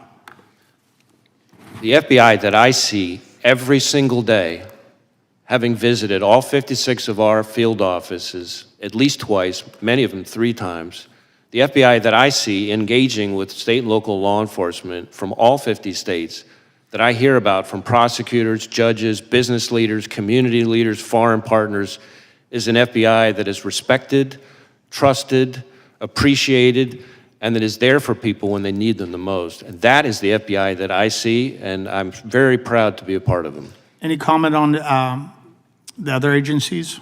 No, I'm not going to comment on other agencies. Appreciate your time, sir. Yield back to the chair. Gentleman yields back. Director, I have just a couple quick questions, but I want to give to the ranking member a chance to say some remarks or questions, and then we'll be done. Thank you, Mr. Chair. First, I'd like to say, as somebody, when I grew up, I watched The Untouchables, and I think Elliot Ness would be proud of you. I don't know about J. Edgar Hoover, but Elliot Ness for sure. Let me ask you this. In Memphis, you've put Memphis and Nashville's FBI together, kind of consolidated, and in one office. And I know you've worked with our U.S. Attorney and others to work on our crime situation there, and it's gotten better. But is this change in the FBI relationship there where we're not going to have an office necessarily? Tell me how that's going to affect Memphis. So I want to be very clear. We're not leaving Memphis. What we are doing is... Nobody should leave Memphis. In fact, most of the songs are about people going to Memphis. They leave Nashville, they go to Memphis. Recognizing population growth and the threat environment, we have instead taken, if you look across the state, instead of having 2 field offices in Knoxville and Memphis, we're creating a Tennessee division headquartered in the middle in Nashville. But we are keeping the offices in Knoxville and Memphis. And in fact, when it comes to Memphis specifically, not only will it not result in any decrease in the number of agents there to work, actually, strange as it might sound, it's going to allow us to increase the number of agents who will be assigned to the Memphis office, including to tackle things like violent crime, which I know is of huge concern. And the reason for that is really the effect of this reorganization is to be able to reduce administrative roles that will be more consolidated in the middle in Nashville, but it'll allow us to increase the operational roles, the agent roles, the number of them in Memphis. So I think not only are we not leaving Memphis, we're actually increasing our investigative presence in Memphis as part of this, and we're going to be able to continue to collaborate closely with our great partners there without skipping a beat. Thank you, that's reassuring. One of the questions was asked over here was about previous assassination attempts on presidents. And obviously, I know you're a lot younger than me, but you probably did. Did you ever watch The Untouchables? I have watched it, yes. They had one of the programs was on Mayor Cermak. You know Mayor Cermak? I'm sorry, I couldn't hear you. Mayor Cermak, do you know who he was? I do not. He was the mayor of Chicago. And in February of 1933, there was an assassination attempt on Franklin Roosevelt in Miami, Florida. And Mayor Cermak, C-E-R-M-A-K, was killed and said, "I'm glad it was me and not you." Allegedly, he said that. But anyway, that was an attempt, and it failed, and that was, Untouchables brought it into my consciousness. But thank you for your work. I appreciate it very much. And I appreciate you're not looking into changing our Democratic nominee. That's something we normally do. Thank you. Director, I'm still not clear in my mind. When did the counter snipers, the good guys, when did they first get eyes on the bad guy, the would-be assassin, on the roof of the AGR building? I'm not certain, but I'll take my best effort here. I guess I'm sorry to interrupt, but did they have eyes on him before the local law enforcement was looking up on the roof and engaged with the bad guy shooter? I don't know the answer to that. I will look into that and get back to you. I believe we have the answer. I just don't know that I have it. I want to make sure I answer accurately. Because we thought, from the briefings that Mr. Abate gave us, or Abate gave us, excuse me, Abate gave us, and the briefings you gave the Congress, that they did, but it wasn't clear from your testimony. So if you can get that answer to us, that would be helpful. I want to circle back just a third time, if I could, to the Iranian threat to President Trump and some others, former members of our government. The reason I want to go back to that, because we now know that the Secret Service and Homeland Security denied resources to President Trump's detail that they had asked for. And it seems to me, if that all happened after you guys knew about the Iran threat and had briefed the Secret Service on that real threat, that's an even bigger problem. And that's why I was trying to get that timeline down, when you knew about it and when you briefed the Secret Service on the Iranians' threat to kill President Trump. So again, I really want to be careful to both be accurate, but also not to kind of stray into any kind of classified information or confirm the existence of classified information. So let me see if there's a way for us to get back to you on that question. I understand why you're asking. It may be easier to answer than I think, but at the moment, in an open hearing, I'm not sure if I can see the right way to do that. Fair enough. We'll expect answers to both those questions, and you can get back with us. That'd be great. Finally, anything else you want to tell us that we didn't ask? I mean, you came today and you told us some things that weren't even prompted by questions, and I just want to make sure if there's anything else you want to tell us regarding July 13th and what you've discovered, now's the time. Well, again, we're going to continue to engage with the Congress. I think we've covered a lot of the points that I really wanted to make sure that I got across, and just as I'm looking at my list, in one way or another through the course of today's questioning, I think we've gotten through most of it. That concludes today's hearing. We thank our witness for appearing before the committee today. Without objection, all members will have 5 legislative days to submit additional written questions for the witness or additional materials for the record. Without objection, the hearing is adjourned.